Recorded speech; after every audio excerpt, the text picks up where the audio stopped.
G'day, Jetstar 15 Heavy, ready, 502. Jetstar 15 Heavy, Cairns Tower.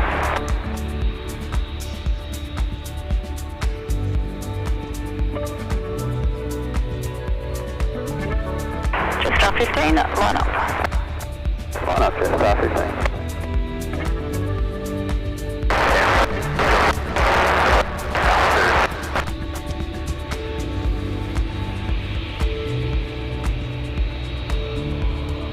Indigo Whiskey, Cairns Tower.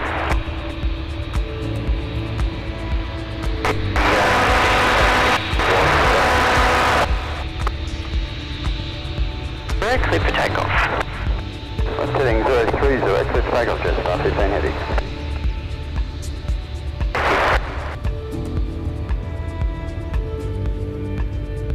Yes, Victor Mike Uniform, Alpha 2, ready and turn, copy, Indigo Whiskey, takeoff.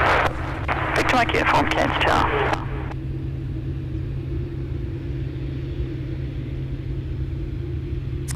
Yes, good afternoon, ladies and gentlemen. Welcome back to the SydSquad Live plane spotting show here. We are about to feature a 787 depart here at Cairns Airport. A little bit of a different one for your viewing pleasure this afternoon. But while we're here, let's crack on and watch the first of the heavy, well, the first and probably the one and only heavy departure here today at Cairns Airport.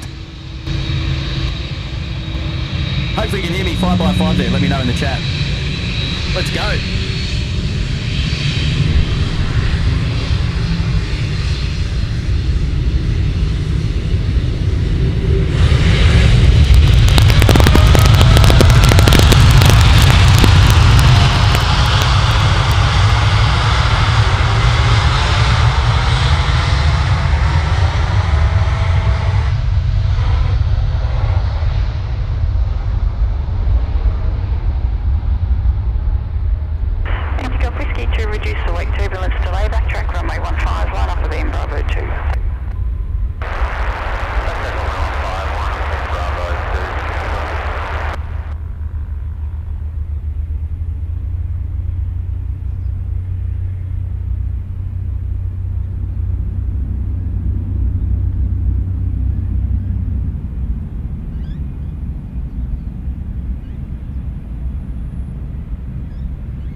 All right, thank you, Sahil Sharma. Thank you so much, mate.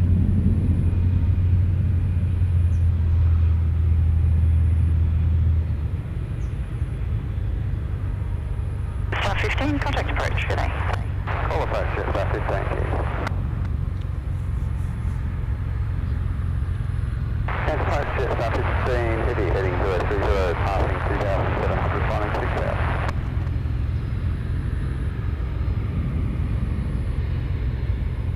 SydSquad level 180, Jetstar 15 Heavy.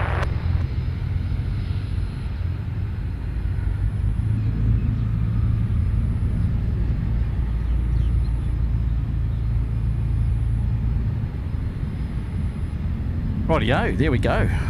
Jetstar 15 Heavy, we caught it. We got set up just in time here at Cairns Airport to see it depart. And away we go. Happy days. Good evening or good afternoon, ladies and gentlemen. Hopefully you're all doing well. Welcome to the SydSquad show here this afternoon. And I hope everyone's enjoying their long weekend here today.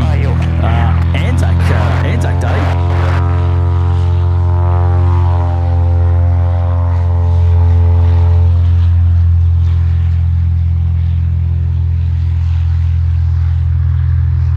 And this is Kurt on holidays at the moment, so we're rocking SydSquad Light, and we're out here at Cairns Airport, far north Queensland, FNQ, and we are bringing you all the plane spotting action here for a couple of hours at Cairns Airport today. We've just lost the sun, actually. It's become quite overcast in the last hour, unfortunately, but not too bad. Temperature here 29, feels like 44. No, just kidding. Wow. I'm going to get my head down there in the chat in just a moment, where I'm still setting a few things up as we speak. But we are positioned on the western side of the airport here at Cairns Airport. You've got runway 15 here at the northern end, and you've got 33 down there at the southern end. So we're currently sitting on the western side parallel to the runways, or to the runway rather, I should say. And I'm just trying to pull up the ATC's a little bit louder than your voice. All right, I can pull that back. So just give me 1 second, I'll do that. Yeah, I'm rocking SydSquad Lite today, so it's a fully jerry-rig setup. Obviously, I'm up here on holidays. I didn't know if I was going to have much time to come out and do a bit of plane spotting, but here we are, and I hope this works for the next couple of hours or so. So it should be a bit of fun. 440 Cairns Tower. Do you require any delay in the lined up position? Now, I could just increase my input just a little bit if that is a little bit low for you there. So hopefully it's coming through. You guys can hear the background noise as well, I believe. Tango November Quebec, clear to land. Good land, Tango November Quebec. If that's coming through, okay. I hope it is anyway. Victor Mike Uniform, disregard the mouth of the ground track direct Green Island. Green Island, Victor Mike Uniform.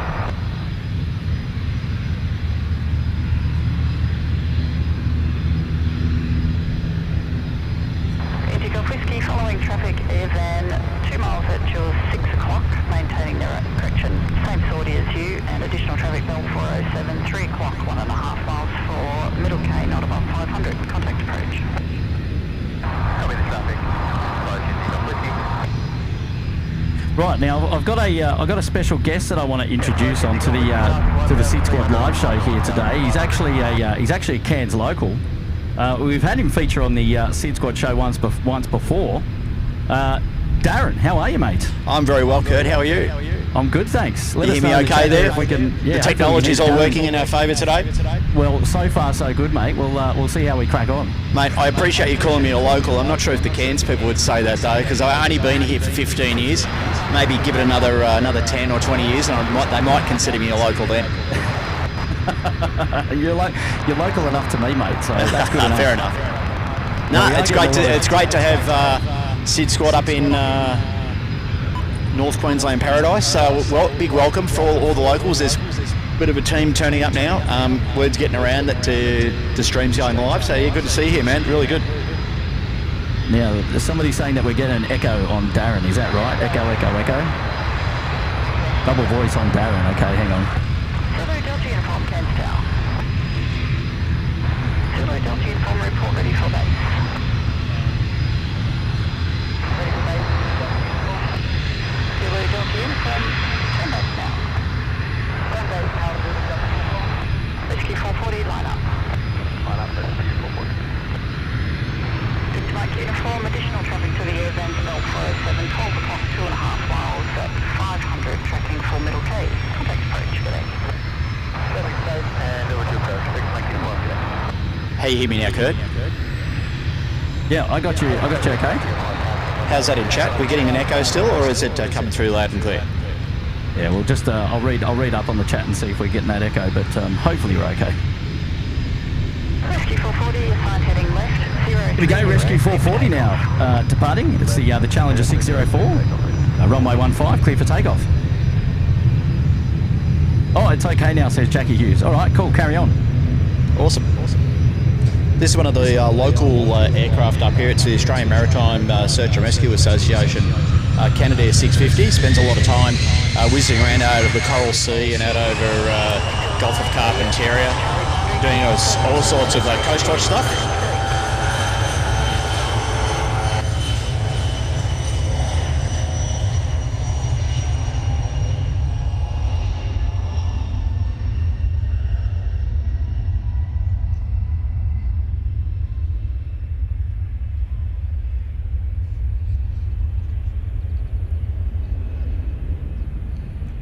You know what I love, Darren? These takeoffs are rip snorters, man. They fang it to the left. Yeah, everyone's got to give it a bit of go when they come out of Cairns. It's the runway itself is pretty long. It's just over 3,000 metres long. But you'll see all the aircraft all have to turn. Obviously, when you look down the valley, you can see why on both sides, because the airport is covered by about 180 degrees where the mountains that go up to about 3,000 or 4,000 feet. So with that turn, basically you have to use quite a bit more thrust to get the aeroplane turning and climbing at the same time. So yeah, it's a pretty spectacular takeoff to actually fly it as well. Fantastic. How is everybody? How did everyone enjoy their Easter? We've just got a couple of you there in the chat, and I'm going to get my head down there in just a moment's time, if you don't mind, and I'll try and catch up. We've just jerry-rigged the setup here today, so we're we're a little bit slow in getting it all working. That echoes back around. Apparently. What about now? How's that? 1, 2, 3, 4. Yeah, no. Yeah, probably picking you up as well. Go away, mate. Go down there. Hey, Chris Hemsworth is here. G'day, Chris. How are you, mate? Nice to have your company on the SydSquad show tonight, buddy. I appreciate you being here. Hey, Sanjan Aviation saying it's his home airport. Love it. Good on you, mate. Well, welcome to the SydSquad light edition of Cairns. Now, we'll have to use my trusty flight radar today, Darren, because unless you're there to help me. Yeah, mate, we should be able to help that out. Good on you, Jay Serone. How are you, mate?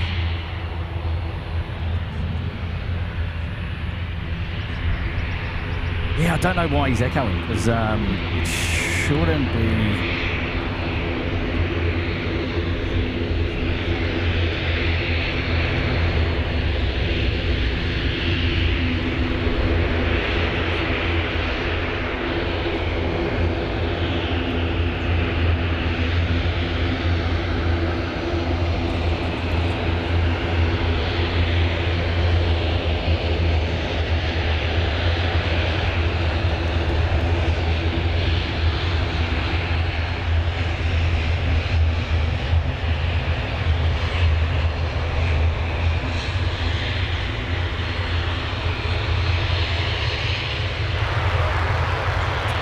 G'day, Stephen Amers. How are you, mate? I bet you're looking forward to the weekend coming up next week down there in Sydney town, mate.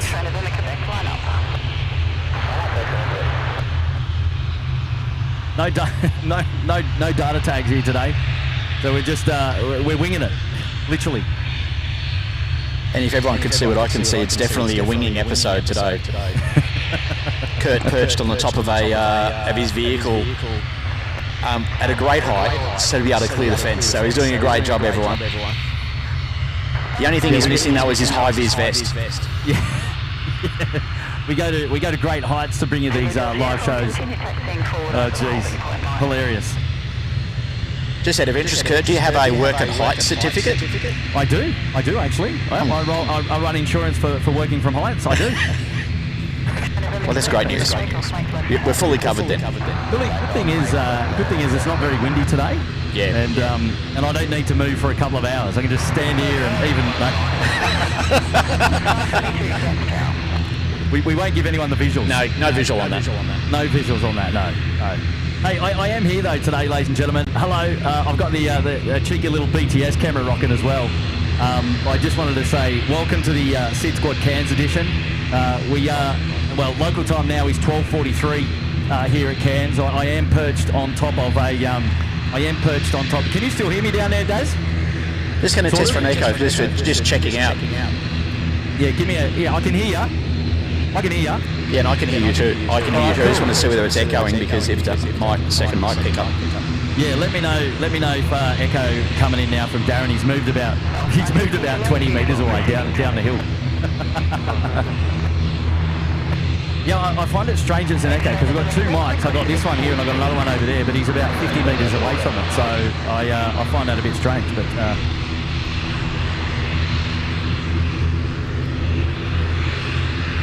what I could do is...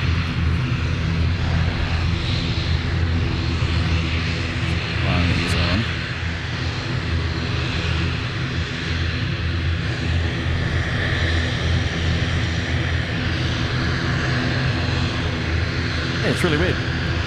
But hello, everyone, and welcome to the show. And I hope you're all enjoying yourself and have had a lovely little Easter break. I've been away in Cairns for about over a week now, so that's probably why you haven't seen Kurt featuring on a SydSquad show back in Sydney more recently. But I'll be back again at some point next week. And so happy Easter to you all, and I hope you've had a lovely week. At least for those in Sydney, you've been able to benefit from having take 3 days of holidays, so like Tuesday, Wednesday, Thursday, and then that then becomes a 10-day holiday because we've got school holidays there as well, and the public holidays from the Easter weekend, and then today being Anzac Day, which has been pretty handy.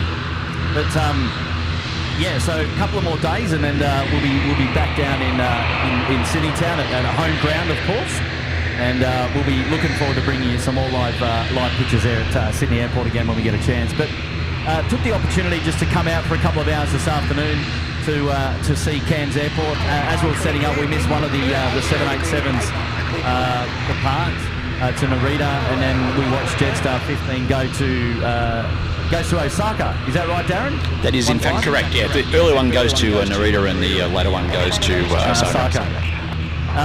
Yeah, and if we're lucky, depends on how long all the equipment stays running, we may feature a Singapore Airlines A350-9er coming in. I think it's about 5 p.m. I think. Yeah, around about 5 p.m. So we're 1 o'clock now. We'll see how the tech goes. We'll see how the internet runs. Hopefully everything's a-okay. And yeah. Francis Wade saying, looking at Kurt, he's all relaxed and chilled out. Well, I am on holiday, so I am enjoying that. And we've got an arrival coming in as well. Darren just pointed out we've got Qantas 922 service coming in from Cairns. So I'm going to turn the camera around and have a look at that. I actually need to see how far I can turn this camera around. But I am literally perched safely on top of a vehicle to get the elevation, because if we have a look just close to where we are here, we've got quite a high fence line that you can see just there. So it's important that we try and get you the best views here at SydSquad as always.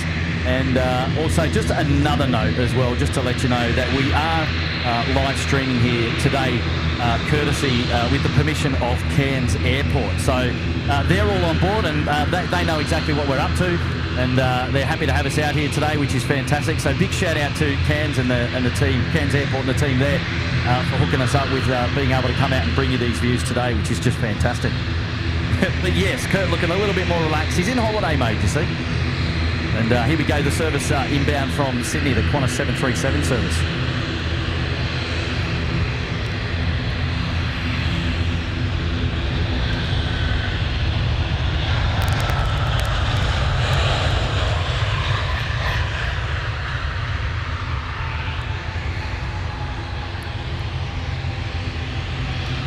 Generally, Cairns Airport's can be quite a challenging approach actually in here at different times. We've got which you can't see is on the approach end of the runway.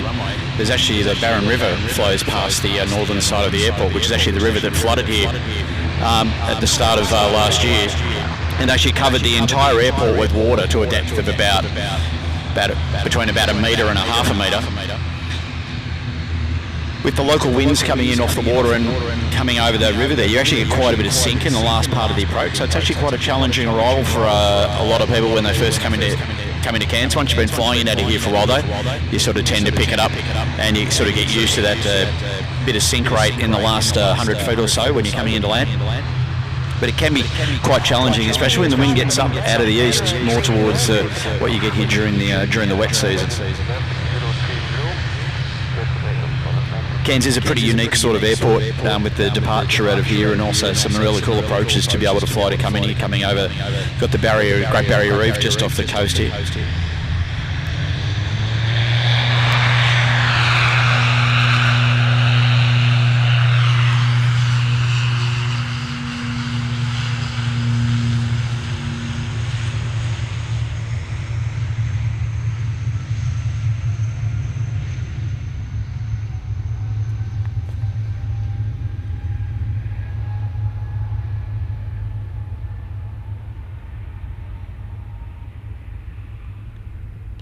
Cairns is actually blessed with quite a bit of a variety of traffic, and these frequent ATRs which come and go basically go to some of the islands, and also there's quite a lot of mining activity out here with aircraft that fly up to New Guinea, fly out towards central New Guinea with big mining operations up there, so you do tend to get some unusual aircraft coming through here.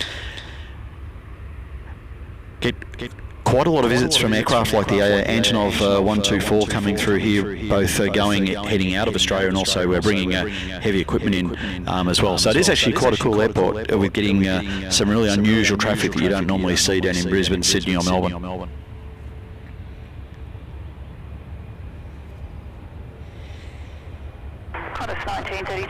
Good intel, Daz. Just give me 1 sec. I'm just trying to work out the audio again. Apparently we're still getting an echo, so I'll try and isolate that. So just hold tight for us.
Just go now, Daz. Just give me a check. 1 2. 1 2 1 2 1 2.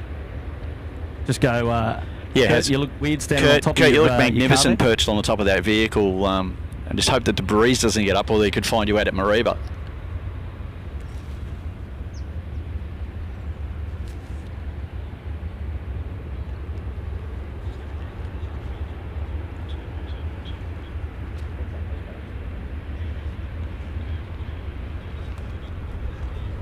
Yeah. Right, I think we might have done it. Beautiful work, mate. We might have done it, so you don't have to go too far away. I just need to be able to hear you, that's all. Yeah, exactly. I need to be able to hear you too. I think we might have fixed his echo up. Hopefully that's 5x5 now. Yeah, we got the 5x5. All right, cool. All right, here we go. Now we're in business. Actually. Just in time for an Embraer 190, I think it is. It's about to come over. Rescue 440 Cairns Tower. Cheers, mate. Thanks. It looks like we've sorted our technology issues, which is awesome news.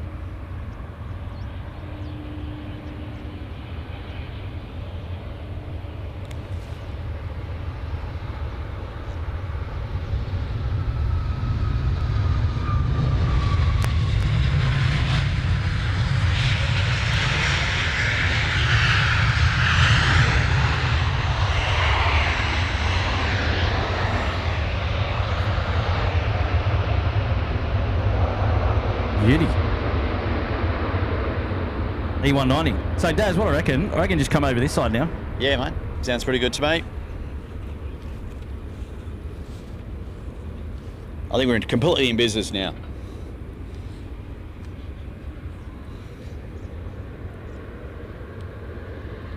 Being a regional airport, we get a lot of Embraer traffic through here. You've got not only Qantas via Airlines, Air North come through here as well. Also, there's quite a lot of, as I was saying before, about with the mining equipment and things like that being flown around with ATRs. There's quite a lot of Fokker aircraft activity from Alliance Airlines, who go out and do a lot of mining, fly in, fly out operations out of Cairns. Also, substantial maintenance repair facility here from Hawker Pacific, who do some relatively heavy maintenance on aircraft. There's also a raw flying doctor service base here, which is very busy for most of the time. And also got it's the home of the North Queensland Search and Rescue helicopter contract flying out of here. And also there's a significant police and ambulance service operations that go on out of Cairns. So for a regional airport, it's actually quite busy and catering basically everything from really small aircraft with people going parachuting all the way through to like wide body aircraft doing relatively long international flights.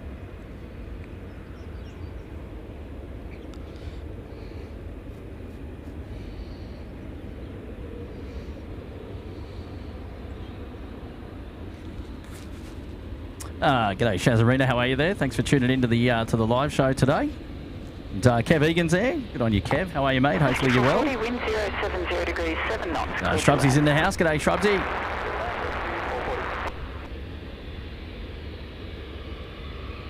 I've got a lot of messages. I want to see if I can see if I can pop through those as well. I think Anthony Haggie's right, actually. I think one of the best spots to view aircraft actually here is from the Qantas Club, actually. It's got a great view of the runway.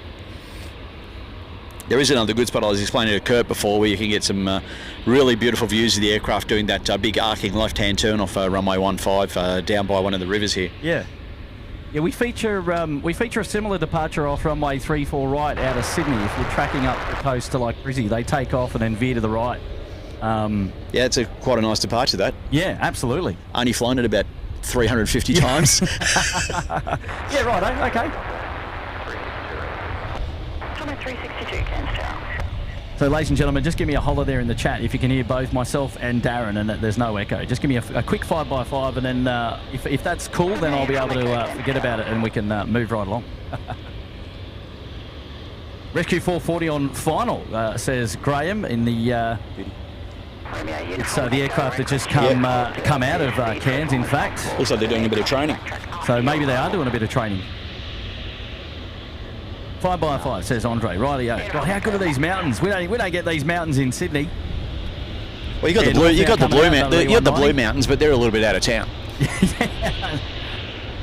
Cairns to Alice Springs, the Air North 362 now. Oh, 5x5s now from everyone. They can hear me, they can hear you. Great There's news. No echo. We're happy days. Winner. Headset, that's all, Dave. Oh, that's okay. My voice is annoying enough as it is, mate, without having to hear me twice. Right, so Challenger has just popped in, actually. Hang on. I've got to get me bearings. Yeah, people have a look at that Challenger along the bottom. It's actually a normal corporate jet that's been converted into a maritime search and rescue and patrol aeroplane. There's actually a significant, if you have a look on the bottom of the fuselage, there's quite a large radar array along the bottom. I actually don't know too much about that other than the fact that I'm sure that they use that for when they're out looking for boats and beer bottles and seagulls when they're out flying around low level over the ocean. Southbound on or west of the Western VFR corridor, not above 1,000.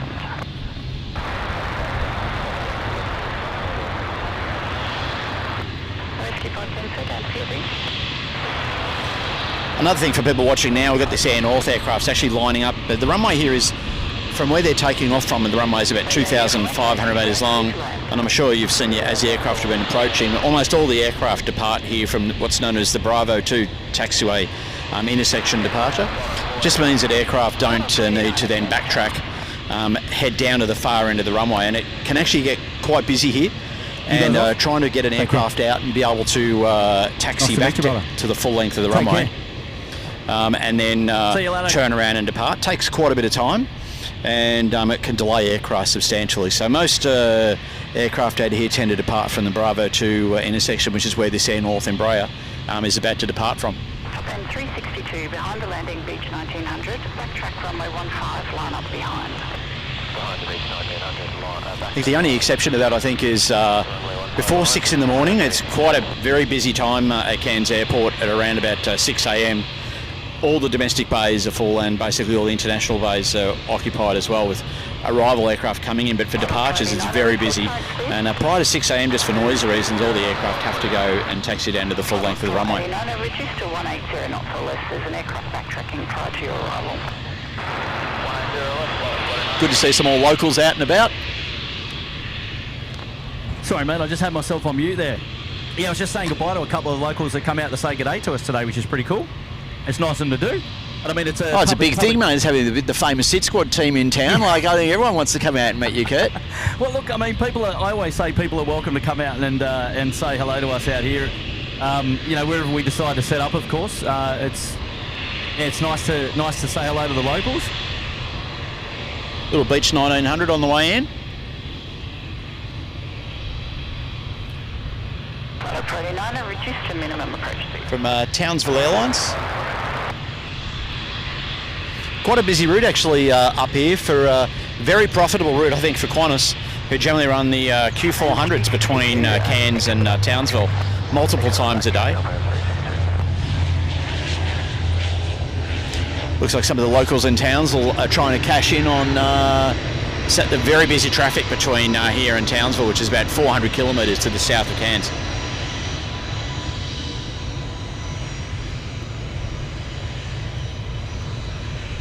Oh wow, backtrack there, Daz. Hey, we didn't even have the 787 backtrack. What's going on there? We don't have time to waste.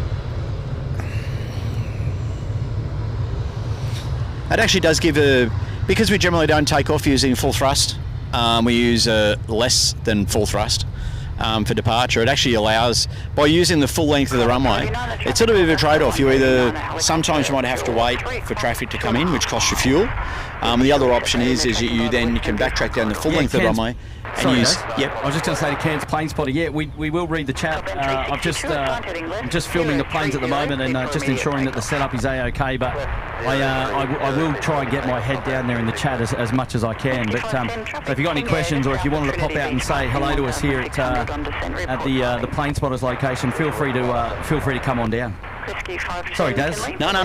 Just saying, because by using the full length of the runway, you can actually use significantly less thrust, so it puts less wear on the engines, and costs reduced and things like that. So it is a bit of a trade-off, though.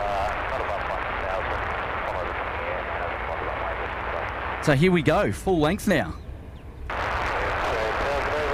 So Air North 0362, it's the E190 LR service going now to Alice Springs, departing runway 15 to the south. Let's go.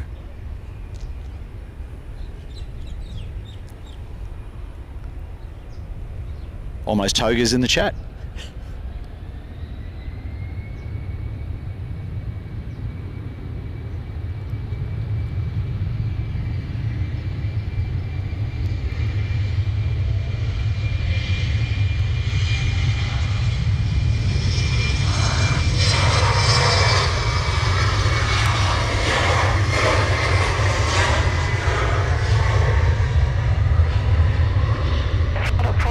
Thanks for your help. Clear to land. Good land,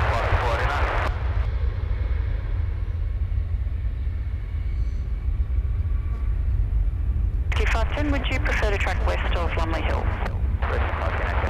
Rescue 510 tracks to the west of Lumley Hill for the hospital. Report on the ground, caution wake turbulence from our departed Embraer 190.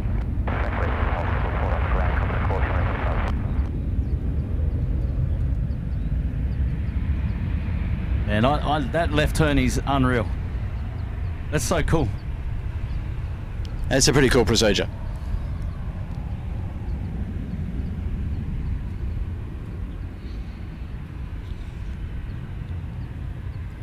There was a story from many years ago during the pilots dispute in 1989 that lives in infamy up here, where a Ansett 737 turned right after takeoff that was being flown by an American pilot who was actually working in Australia, which actually got the tower on the radio really quickly going, turn left, turn left, turn left. Well, if you turn right... there's about a 5,000 foot mountain about 6 kilometres away directly to the west of the airport. Right. So you could get yourself in a bit of strife. So the idea is to turn left. Oh, here we go. What do we got? An RFDS B200 coming in. Super King Air.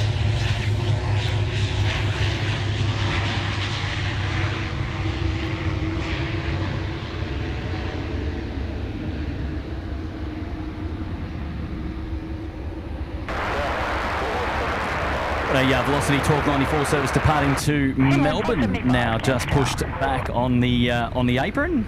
Cairns to Melbourne, 1294, 737-800. He might backtrack actually. A lot of the time, if the Melbourne flight, if there's weather in Melbourne and the aircraft are relatively full, 73s frequently need to backtrack to be able to get off runway 15. And similar with A320s when they're completely full. And also too, here comes the rescue helicopter just coming in from the south. Looks like it's just done a transfer. Probably lands slightly out of view, but Yeah, we got him now. You got him? Yep. Very busy helicopter. It does a combination of patient to transfers. We've got, hopefully maybe later on, we might see them land at Cairns Hospital, which is actually just above where the tail is on that RFDS King Air at the moment for us. But do a lot of that, and they're also very busy also doing search and rescue operations as well with boats that get into trouble off the coast. Being a big boating area up here with the Great Barrier Reef, etc., they're a very, very busy helicopter.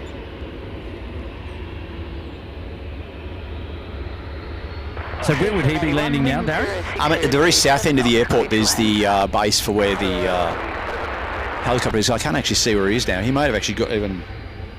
I've still got him. No, yeah, I've got him there on the screen as well. He should be landing at the very south end of the airport.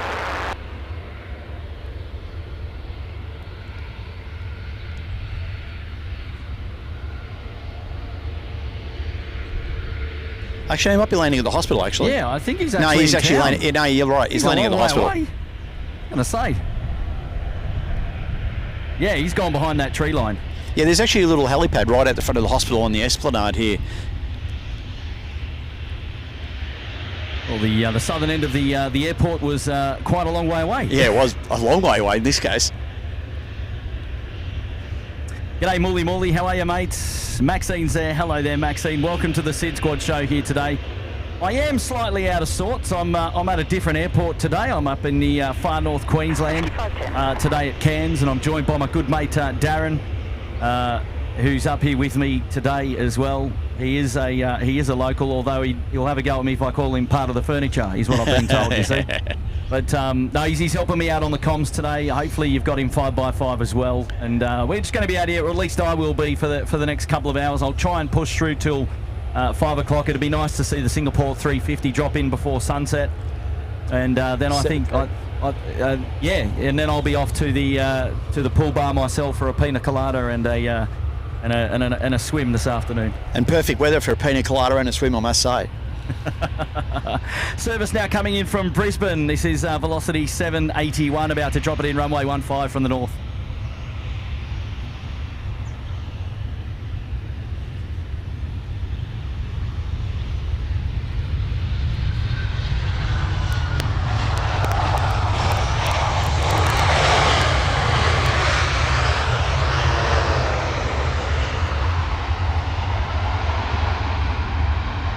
You'll have to excuse my camera work here today. I'm perched on top of a vehicle to get some elevation above the fence line, so I'm manoeuvring in a tight space to bring you the views here today. But I took the stand on top of a vehicle approach so that we didn't have the fence line in the shot. So a bit of a compromise there, I'd say, but a good one nonetheless. Fingers crossed.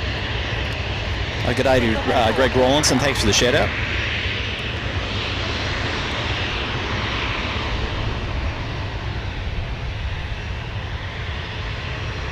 We got the Cairns to Melbourne. Sorry, I missed you, Daz. What'd you say? Oh, no, nothing, mate. I'm just standing here admiring you. I was going to say to everyone online that people might need to cut Kurt a bit of slack with monitoring the chat and stuff today, because I'm trying to get a photograph up somewhere online where you can actually see the position he's in, so that you can appreciate the fact that he is literally perched on the top of a vehicle, standing on two wooden planks, while trying to film things to a camera on a large tripod and monitor. Safety first, though. Safety first.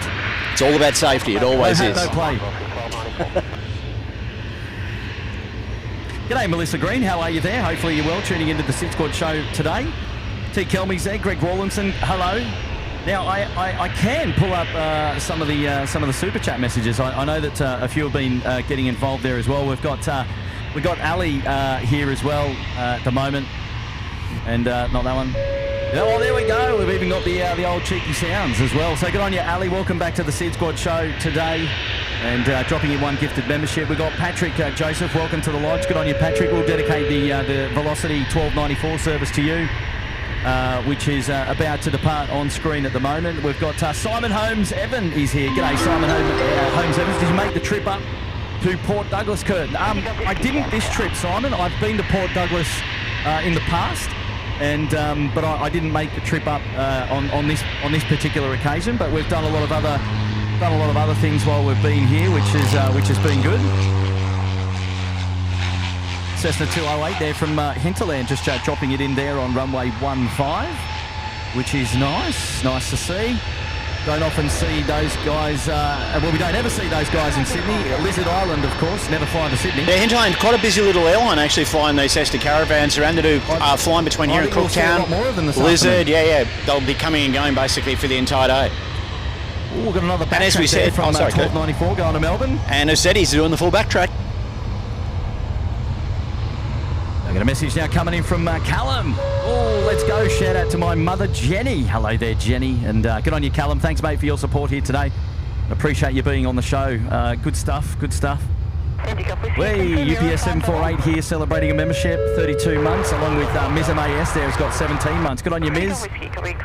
Thank you guys for that amazing support there. Appreciate it. Jace Saron here dropping in a super chat message. Good on you, Jace. Slept in for Easter Sang for 4 days. Is that right? About time you woke up, mate. Because the world ain't going to stop. Good to see you, Jace, over there in New York. Lovely to have your company, mate. Jenny D is here as well. G'day, Jen. Hey, Kurt. Hopefully you're enjoying your holiday. Great to have a show today. Happy Anzac Day. And good on you, Jenny. Thanks for your lovely message there. And however you choose to recognise Anzac Day, have a great day. And thanks for joining us on the SydSquad show today, Jenny D. Hayden's here, Melbourne flights, ring-a-ding-ding. Good to see you there, mates. 6 months till 3 years, is that so? I get on you, Hayden, mate. Thank you very much for your support. Oh, Shrubsy now getting involved. G'day, Shrubs. Thanks for taking time out of your holiday, mate. Can't wait to see you and everyone this time next week. Really looking forward to it, lest we forget for Anzac Day today. Oh, good on you, Shrubs, mate. Absolutely. Next week's going to be a banger of a weekend, and really, really excited about it. So can't wait to catch up with you. It's not far away, not far away. I'll tell you what else isn't far away. It's 737 punching it out now, runway 15. Service departing to Melbourne. Here we go.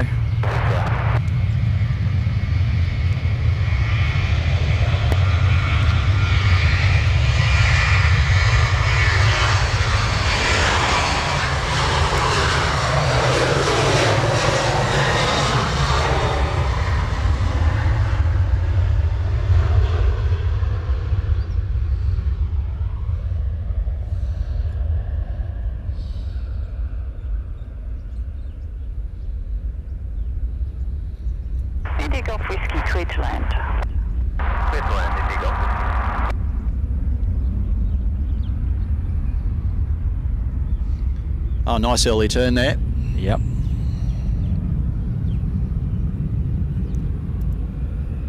For those people interested in the background, the actual turn on the departures out of Cairns actually starts when the aircraft either gets to 400 feet above the ground or you cross the end of the runway. So on some heavy departures out of here, when we're flying up to Tokyo and Osaka, and when there's weather up there and you're quite heavy, we carry over 300 people on the 78. You'll find that you can be going over there that end of the runway at only around about 200 to 250 feet when you have to roll into that turn, which is quite good fun.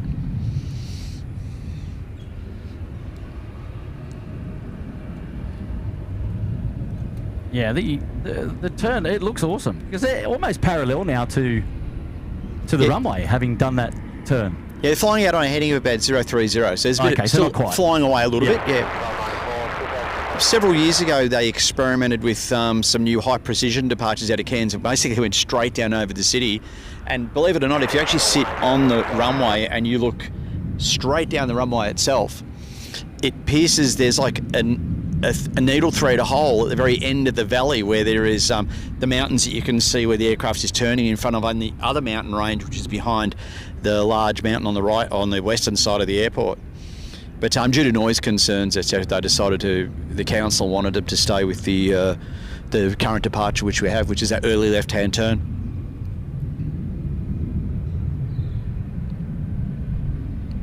This is also a great spot. I'm using runway 33 as well, because the aircraft are literally rotating right in front of where the tower is here. So starting far end where we saw the helicopter, basically. coming up and then rotating what, sort of in front of the tower, do you think? Or pretty much right here, because there's there's an intersection called Bravo 5, which is sort of in the same position that Bravo 2 is at the other end of the airport. Yep. And so most aircraft will depart from Bravo 5. So it starts their takeoff roll a little bit further towards this end of the airport. Oh wow, you hear the touchdown there of the tyres pretty clearly, eh? Bit of aerodynamic braking going on there as well, looks like. Yeah, nose up. Company pilot saving the brakes. Now I've got to stay focused, because you don't hear these guys on files. I'm not used to it, you see. There's I think caravan. This may be the caravan. If you zoom in, I'm not too sure. That as does the parachute. The one that's about to line up here, the blue. Where are we? Oh yeah, gotcha. He's he's coming in from the western side. Yeah, he's got the parachute. So it goes and does parachuting. Just to the south of the Cairns CBD. They do parachuting down there, and the aeroplane can fly all day from like we live just behind the airport here, and you hear them. They go tearing up, drop people off at 10 to 14,000 feet, then come spearing back down behind the mountain to try to cut down the amount of time they spend airborne. They're very busy. Will we see them drop? No, they'll be probably drop above the cloud actually today, and they're probably around about to 20 k's, 25 k's south. About 20 k's south of the airfield. Where they enter here, midfield, they can turn right and then take off or from they there. Or they can go straight or turn right as well. Yeah, all the light aircraft you offer and the helicopters will frequently turn right. And there's a VFR, like a visual flight rules corridor that the aircraft can fly there's as no requirement to backtrack from there? No. Straight out? Yeah, he could go straight out, no problem. The only time you generally see them backtrack, which we saw earlier, is if you have like a jet departs from down here, because otherwise there's a substantial weight turbulence time that you have to wait for. Sure. So sometimes I'll just backtrack rather than deal with having to wait for the departure. Sure. Mate, doors open there at the back as well. They're packed in. I'm sure they are. Ready to go. The meat bomber.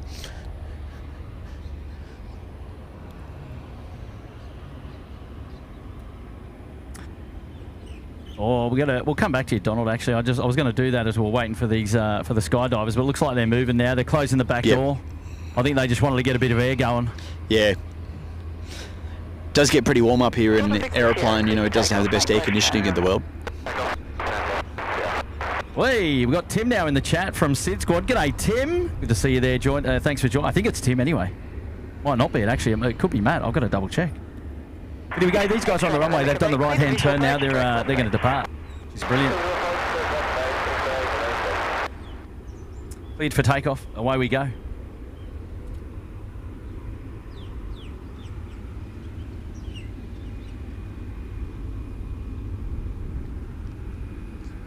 He's already got the nose gear up. And he's away. Tell you what, doesn't take much, hey? No, not at all.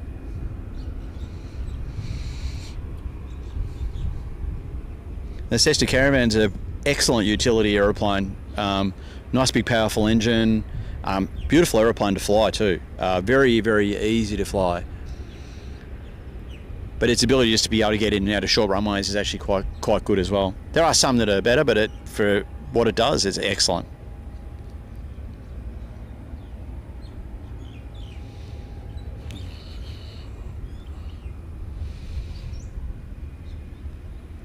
So I think you can see just as he rolled out of that turn now, and I think he's going to basically fly down there's a river to the south of Cairns, and fly basically down through the inlet. Nice view of the city as you fly past too. And if anyone's ever flown into Cairns and you've been lucky enough to come up the valley from the south, which we tend to get, the winds here from sort of mid-late July through to the end of the wet season, you can frequently get the northeasterly breeze blows here, the monsoonal wind that comes off the Coral Sea, and you get a spectacular arrival into Cairns, coming basically threading the needle, flying down with two large mountain ranges on each side of the aircraft when you come in. Land 495, Cairns Tower, assigned heading left, 030, cleared for takeoff. Tell you what, those clouds above the mountains are just absolutely awesome. What a setting we've got here today. What a setting. I'm glad you're appreciating it, mate. You've come all this way. I know. I'm just having a look around. It's just beautiful. Here's another one of those caravans, another Hinterland Aviation caravan going out.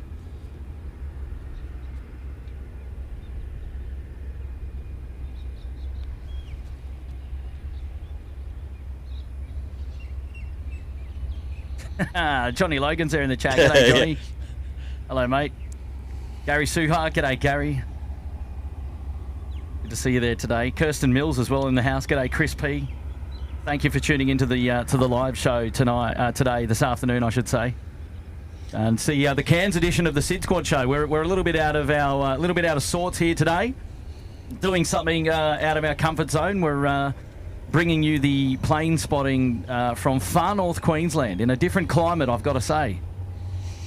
I noticed a few people in the chat there talking about the humidity. Do you think it's actually humid at this time of the year? It's humid. Yeah, of course it's humid, more humid than Sydney for sure. Oh, absolutely. I mean, I've been up here a few times, so I was expecting it to be quite humid and sticky, right? Yep. However, we're entering the cooler phase now here in Cairns and far north Queensland. It's dropped back from what I remember. Yeah, it does take a while. I remember when like I was saying before, I've been up here now for 14 and a half, almost 15 years, and it takes you about 2 years to get used to the humidity and the temperature, particularly when it starts to ramp up in sort of, when I first moved up here, you felt the temperature coming up in October. Now you don't really feel the temperature coming up until December.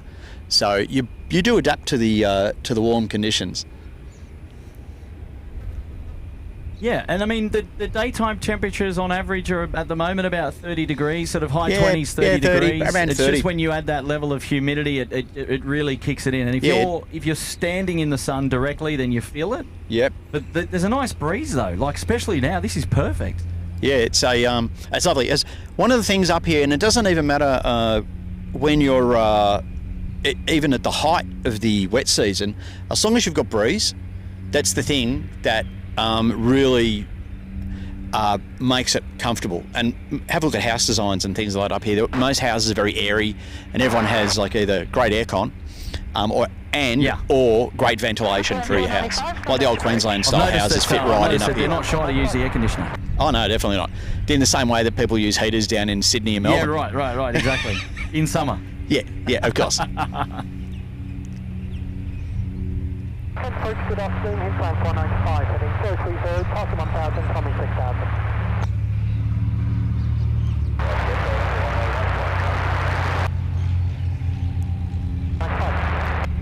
Oh, very nice. Bit of butter there. It actually sounds more aggressive than it really is. It does.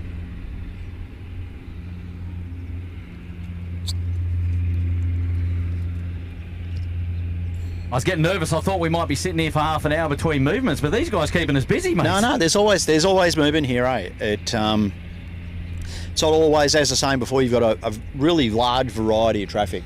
Everything from like, there's smaller single engine aeroplanes all the way through, like we had the 787s before. And we've got the Dash 8 there, Q-Link 496 Delta. He's going to be travelling up to the north to Horn Island. Yes. Most of the Dashes are out flying at the moment, so there's quite a large Q400 base here for QantasLink. They sort of tend to run it's a stopping all station service between here and Brisbane, where you go down from here down to Townsville to Mackay, or maybe from here to Hamilton Island, and then they're stopping all as St Gladstone, Rocky on the way down. They do the stopping all stations run the whole way down. Yeah, wow. It's like the milk run. Yeah, it basically is. It's the North Queensland Milk Run. The North Queensland Milk Run. Except it's probably a beer run, actually. It's North Queensland rather than a milk run. Correct run. Right, I'll go through a couple of messages here in the break. We've got Donald Eklund here. He's welcome to the Bondi Beach Cabana. Good on you, Donald. We've got Naoki Star as well, joining us there for 16 months. Good on you, Naoki. Anthony Nestor is back on the show. Welcome to the Gold Coast Penthouse. Good on you, Anthony. Thanks, mate. I'll bring Anthony's message up there on screen. There we go. Happy days. Good to see it. Mark the Brits here. G'day, Mark. How are you? And Annette Logan is joining in. Oh, Craig Murray, Muzdog, is in the chat now as well. Good on you, Craig. Hi, Craig. And good to see you there. Dan Serena's joining us here. G'day, Dan. How does it feel being at the top of Queensland? Well, I'm still a fair way away from the top of Queensland. Still a fair way to go. Still a fair way away. But it takes us a solid hour in the 7.8 to get from here to Cape Horn. Yeah, that's Cape Horn. What am I? Right, that's Sydney, Melbourne. That's a Cape solid. York. That's a solid knock. Yeah. But look, far away up north is where we are at the moment. I love it. I love it up here. I can see myself coming up here again. I don't know when, but if today's show is a success and we've all enjoyed it, well then no doubt we can campaign to have another SydSquad show up here again sometime. Absolutely, be more than happy to have you back again. Oh, you're a kind gentleman there, Darren. Thanks, mate. And look, as I was setting up, it was super sunny here before, but we do have a little bit of overcast, which has kind of helped a little bit for me because we're not in the direct sun. It's keeping things a little bit cool, which is helpful. But it's beautiful, Dan, and I hope you're doing well. And thanks for joining in on the show today. Thank you so much. Chatterpole is here. G'day, Chatterpole. The echo sounds just like that in the air show. Oh, so that's the echo that we had earlier. So you sounded like an air show announcer, Darren. So it wasn't too bad in here. Oh, very good. Must have worked out then, mate. Almost sound professional. How do you know we didn't do it on purpose, you see? Oh, well done. Shazza is here now. Hang on, we'll bring Shazza's message back up. There we go. Hi, Kurt. Nice to see some plane spotting in Cairns today. Yeah, absolutely. It's a little bit different, but happy to be able to bring you the footage from Cairns and just to show you, again, just to put SydSquad there on the map for Cairns and to show you a little bit about what goes on up here in far north Queensland. But we're loving it so far. Thanks for being back with SydSquad as well for 12 months, rather, in the Sydney Harbour Suite, which is brilliant. Thanks for your support, mate. And we've got David Jones as well, 32 months. Hi, SydSquad. Thanks for the stream and happy member there for 32 months. Oh, good on you, David. And thank you very much for your support on the SydSquad show as well. 32 months. My goodness. Wow, wheezers. Right, the Q400 almost ready to go. Just having a quick look out to the left to see if we've got anything on finals. It doesn't appear to be the case. Horn Island, the destination of choice now for these guys. About to depart. Q-Link 496 Delta. And are they doing a right turn for a cheeky backtrack? Let's have a look. I don't think so. Straight out. They shouldn't have been. For anyone having a quick look on those, those spoiler panels on the upper wing, you'll see they've actually got some red and black painting on them. Actually, it's an an icing indicator that is used on the dash. So you could look out of the cockpit and you could actually see the spoilers. Oh yeah.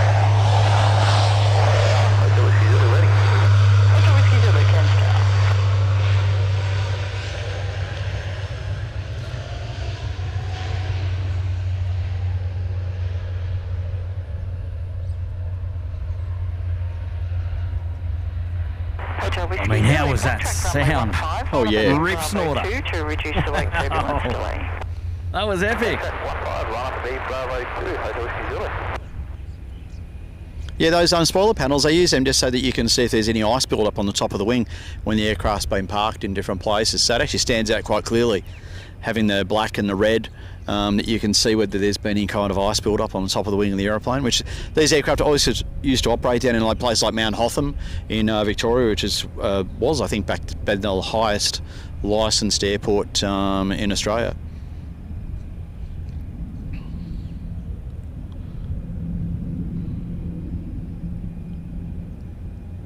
I'm quickly becoming a big fan of this spot in that you can actually just see the departure the whole way through, which is fantastic. Except when it goes blurry on the camera, but that left turn and straight out, which is over the airport in the background, is superb. Love it. For any photography sort of fans, I think it might have been Tim was asking before as well. There's a couple of, well, there's actually 3 or 4 good spots around the airport. There's the one we're at now, and there are 2 locations up on the side of the mountain. There was one called the Red Arrow Trail, which is a fitness and walking trail that does a lap around that mountain down there, and there are a couple of spots where you get a nice view across the airport, and you're quite elevated and you can see all the way out to the reef, and you get a really nice backdrop for people who are interested in aviation photography or want a panoramic view sort of the airport. And then there is another spot where there used to be an old Flying Fox people used to use many years ago, and it's got an area, it's a bit of a hazardous walk up the side of a hill, but it's probably got the best overview of the entire airport, and a great spot for getting really nice photos of aircraft coming up and climbing past you on the way out. You got to give the viewers a bit of a wave, Daz. We're going to here we are. We're just there he is. Greetings to North Queensland, everyone. Welcome. Hope everyone's having a good time and enjoying the stream. And big thanks to Kurt and the SydSquad guys for making their way up to North Queensland and showing off our great little airport. You.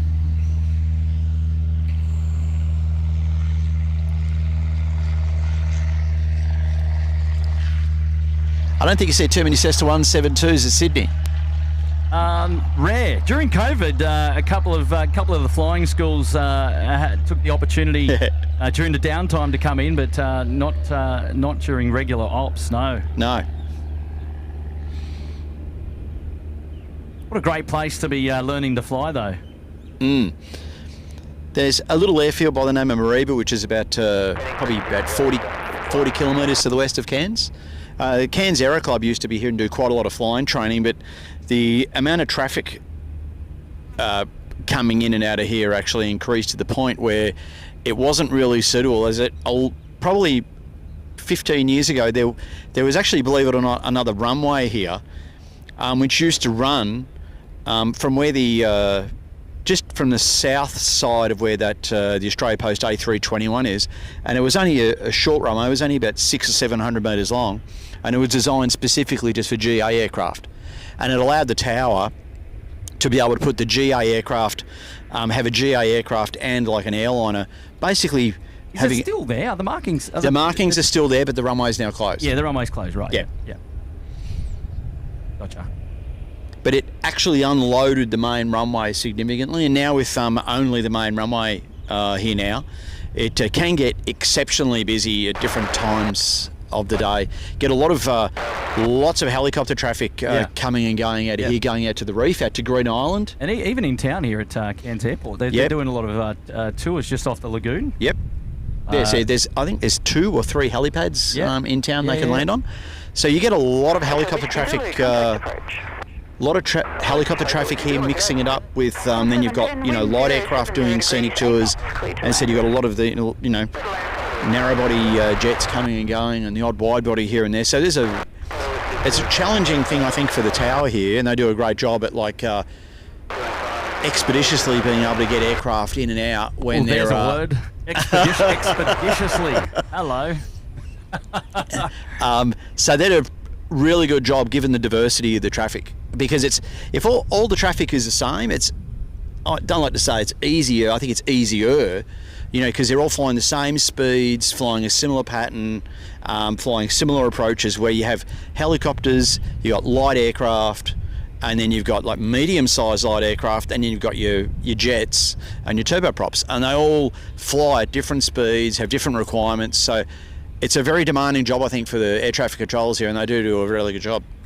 We've got a chat here from Air Ellerton saying the lack of light poles at Cairns Airport is disappointing. We love a light pole on a SydSquad show, and we've got one pole here, sort of in the area of the threshold, but not too much of an impact. The rest of the poles are on the other side of the airport, which is brilliant for us. They're very considerate in the way that they built the airport. Apart from the big security fence with the barbed wire at the top.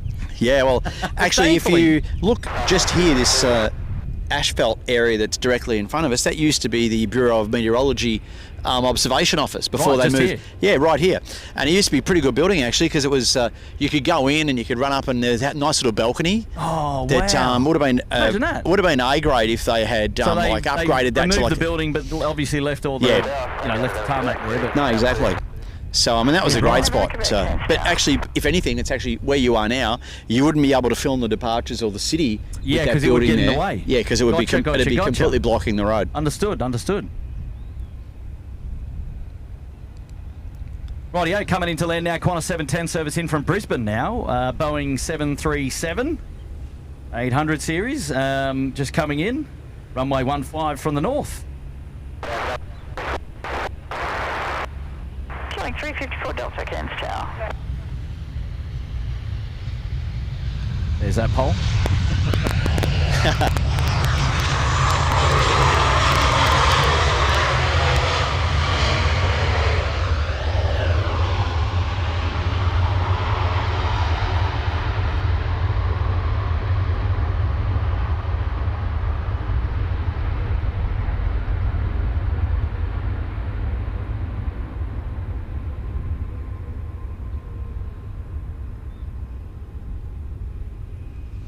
Another caravan ready to go as well.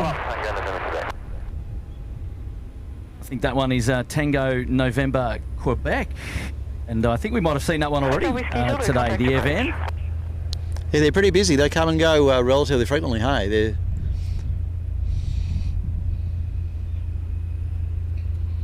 He's not mucking around, he's straight out. Takeoff, make a left turn, Tango November Quebec. Clear for takeoff, left turn. They often do a relatively early left-hand turn too, and then sort of... I was saying that the tower does quite a good job at separating all the aircraft. We often are mixing it up with these sort of guys as we are heading out, and often you give them a clearance with an early left-hand turn, then to basically fly back up. And directly on the other side of the airport is the mouth of the Barron River, and they'll fly basically up the coastline. And then that clears the departure path for airliners to be able to depart literally only 30 seconds or 45 seconds after these smaller aircraft get airborne.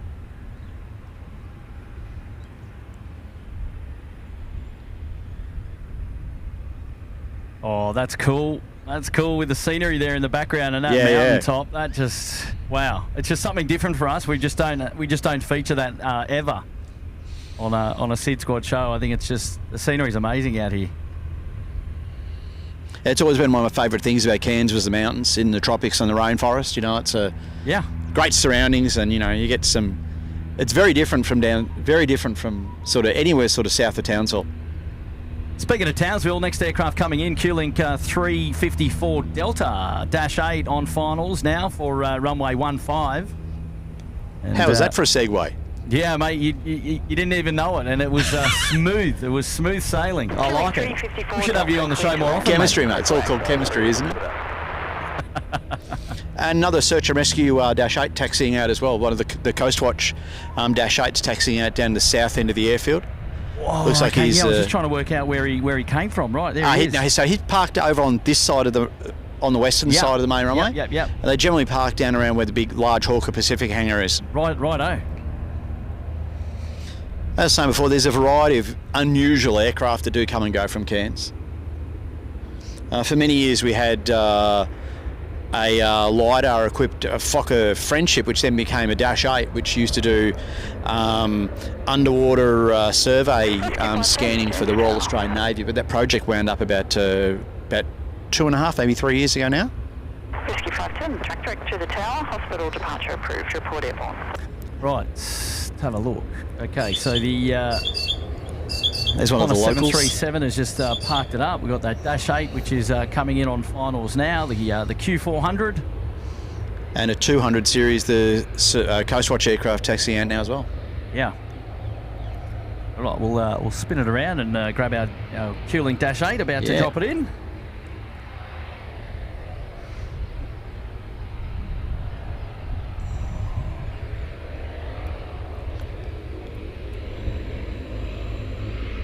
Very nose down attitude.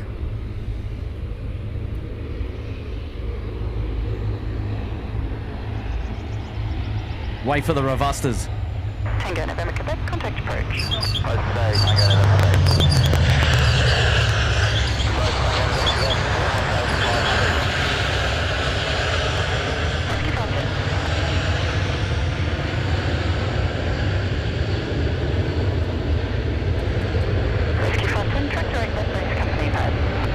Get those -8 emojis going. We might as well use them. We've got them here. The -8 hour, in fact. Yep. Q-Link 400 there. The hour of power. And, except it's -8 powered today.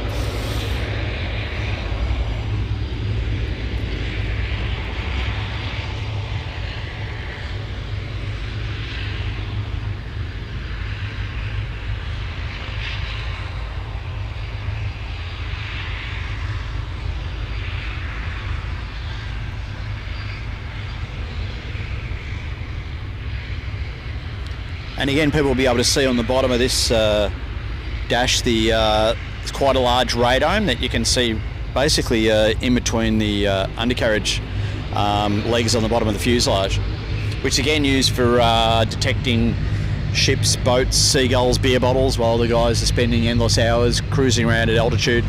And speaking of that, also the quite busy at this end of Australia. There's a very busy Coast Watch program that goes on with aircraft stationed all the way along the northern Australian border, with everything running from Cairns all the way around to the northwest coast of West Australia.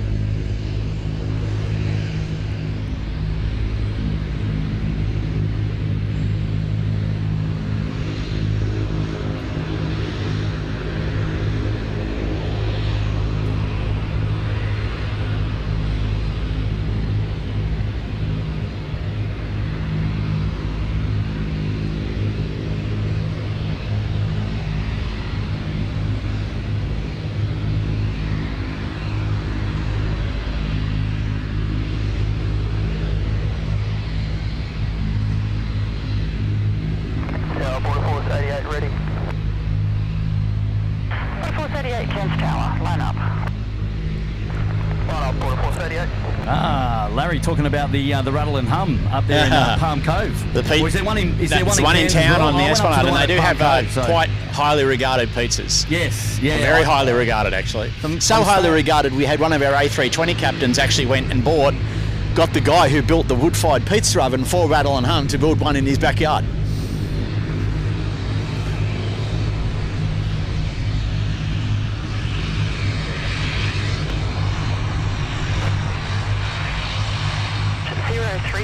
Clear for takeoff. Right, heading west 030, clear for takeoff, 4488.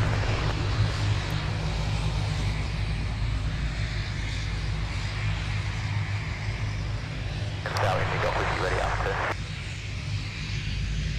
Indigo Whiskey, Cairns Tower. Yes, have enough land, Just down 952, Cairns Tower.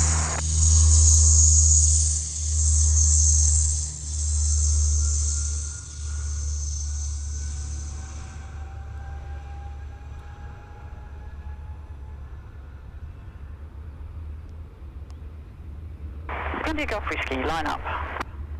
Line up, Indigo Whiskey.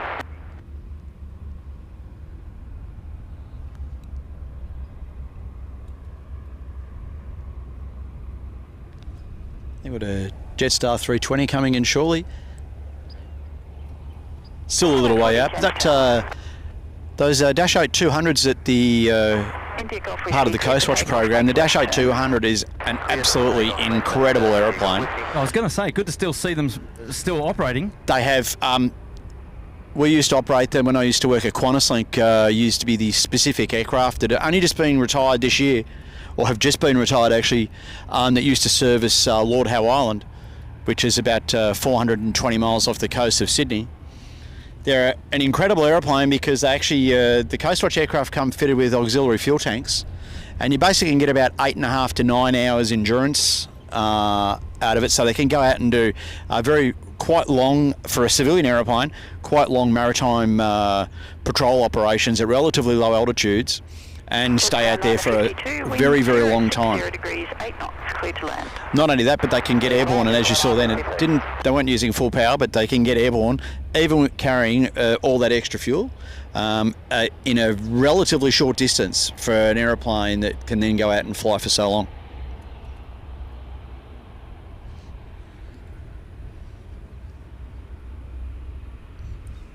.320 at about 2 miles. Yeah. Contact approach. A Jetstar service coming in from Sydney. It's been flying for about 2.5 hours. It has. And behind them, looks like we're going to have another Dash 8 and Skytrans coming in from Horn Island. A little bit later on. Nice view there of the tower here at Cairns Airport. A little bit different to that of Sydney Airport. No slippery dip. No, Janelli exactly. there in the chat. Where are you, Janelli?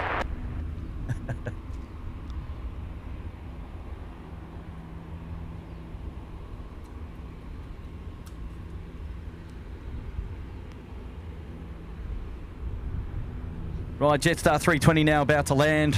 Runway 15 from the north. Service in from Sydney.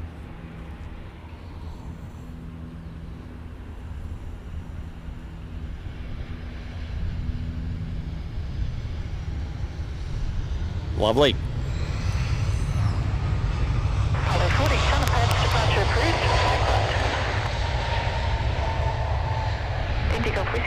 approach. Contact approach, Indigo Whiskey.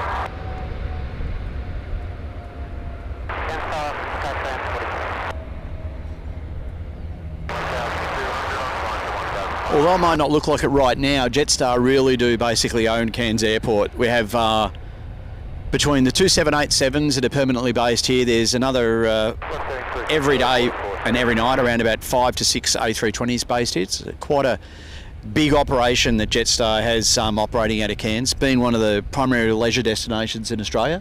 So base originally opened up here not long after Jetstar actually started back in 2005. That's where I sort of got my first exposure to coming up to Cairns, which was fantastic. 44, clear to land. Clear to land, Cairns 44. Service going to Sydney now departing, Qantas 923.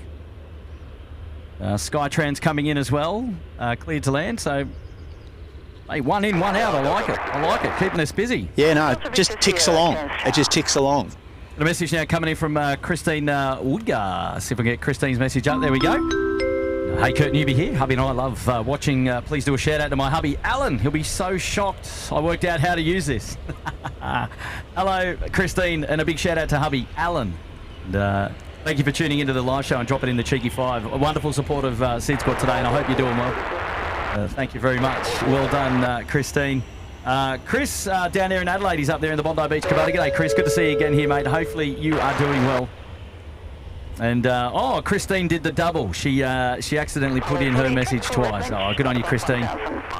Francis Waite dropping in 5 gifted memberships. Well done, Francis. Thank you so much, and congrats to all the new members here at SydSquad. Really do appreciate those dropping in gifted memberships.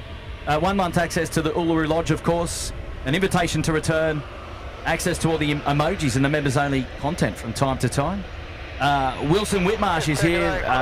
Hello there, Wilson. 23 months in the Sydney Harbour Suite. Zav is there. G'day, Zav, up there in the Bondi Beach Cabana. Muzdog is now dropping in a cheeky super chat. SydSquad on tour. I love it. I will have to come for a ride to Japan on the 787 with you, Darren, and we can put the cannons through their paces. Be happy to have you aboard. Good on you, Craig. How are you, mate? Lovely to have your company on the SydSquad show here today, mates, and hopefully you're doing well. Craig, the grain train, the Craig Murray grain train. I got on your Muzdog. Thank you, mates. Maxine's joining us here as well. Hello, Maxine. Anyone want to come to Cairns with me after the Gold Coast Air Show? And P.S. it's the Blue Mountains, Maxine here. I think we've only got one Maxine on the show, so well recognised there, of course. So Maxine going to Cairns. There we go. Dash 8-100. After the Gold Coast Air Show. Good on you, Maxine. And good to see you here today. Hopefully you're doing well. Have a lovely afternoon. Here's the Skytrans Dash 8, just plonked it in there on runway 15 as we're watching the service to Cairns, from Cairns to Sydney rather. Just coming out here onto the holding point for runway 15. She'll be out the door in just a moment's time. Bearded Chef, hello there, Bearded Chef. 16 months in the Sydney Harbour Suite. How you going, mate? He's saying, hey, Kurt and the SydSquad fam, this live stream is making me homesick. Enjoy Cairns Airport in all its glory. And say hi to Dad for me. Hello, Dad. A message coming in there from the Bearded Chef. What a legend. And good to see you here today, mate. Thank you very much. And happy 16 months. Hey, Marcel Bennett is dropping in to say g'day as well. G'day, Marcel Bennett up there for 12 months in the cabana. Happy 1 year. Thank you, Marcel. Good to see you back. Bill McClellan is there as well, 2 months in the lodge. And cheers for the stream, Kurt. Hope you're on penalty rates today. Yeah, a couple of penalty rates today. Public holiday, Anzac Day, just doing a bit of plane spotting, far north Queensland here today. Enjoying the afternoon. I'm currently on holidays. Can't wait to get back to the pool, that's for sure. Half your luck being on holidays. Half your luck, half your luck. I still had to do a bit of plane spotting though. Always happy to. I don't know how I got the time off, but here we are. What do they say? A bad day plane spotting is better than a good day at work, right? Yes. Well, you can combine both. He's the skydivers. They're back. Yeah, they are. Or at least the aircraft is. Yep, empty, of course. So hopefully a successful drop there.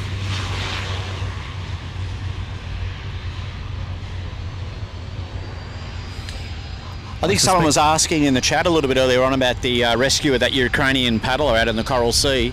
And I believe it was the North Queensland Search and Rescue AW139 based here in Cairns that actually did the rescue on him, which wasn't that long ago now, but I believe it was the AW139 that's based out of here.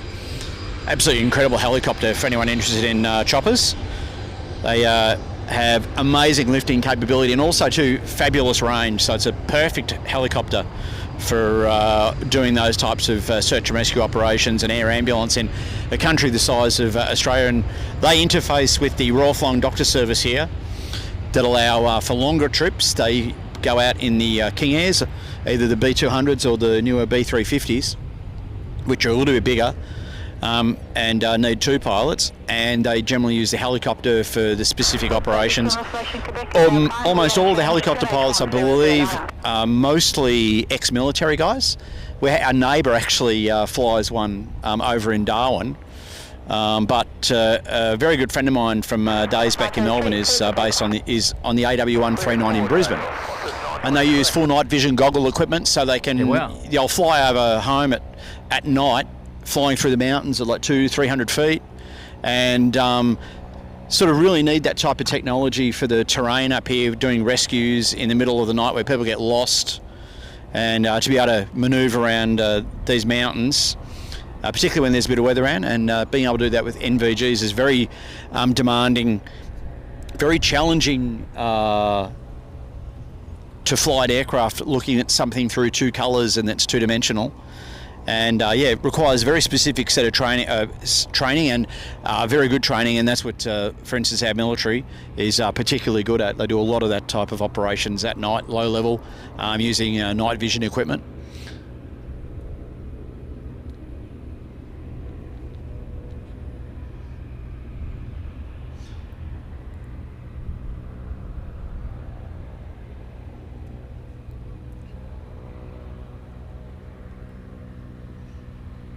On a 9:23 now, it was just done the cheeky backtrack. Lined up, ready to go, runway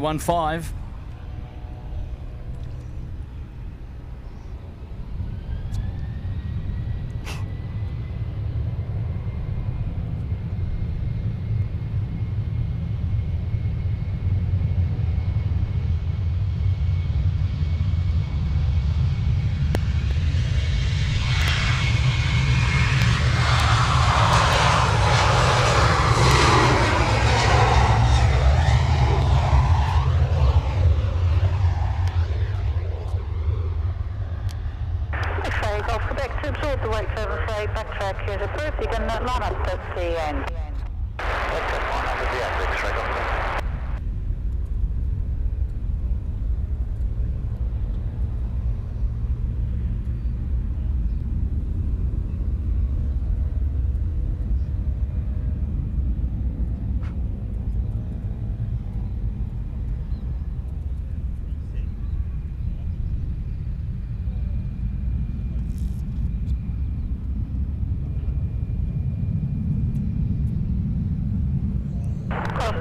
Connect approach.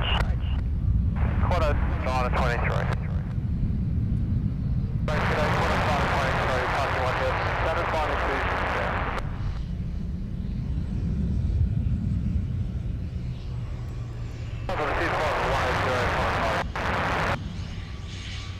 Is this a backtrack here, Darren?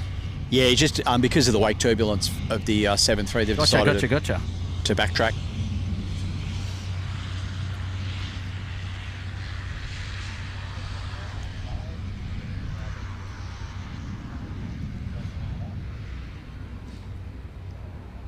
Got a bit of pace to him. Yeah, keep it moving along. Yeah. The hub of the caravan operations continues, and that Beach 1900 from Townsville Airlines, I think, is going out again as well.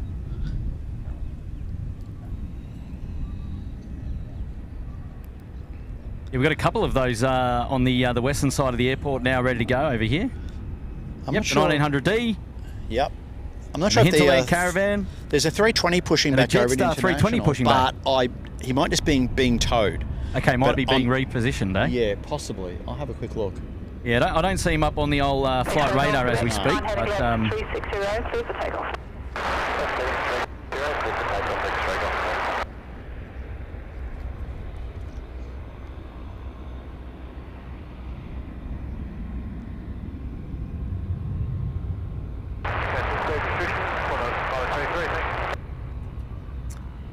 Message now coming in from Justin Carrington. G'day, mate. Flying to Cairns early on Monday morning. Love the stream. Oh, he's good on you, mate. Airborne nice and early. I know, I just missed him. He's already airborne. Can you believe it?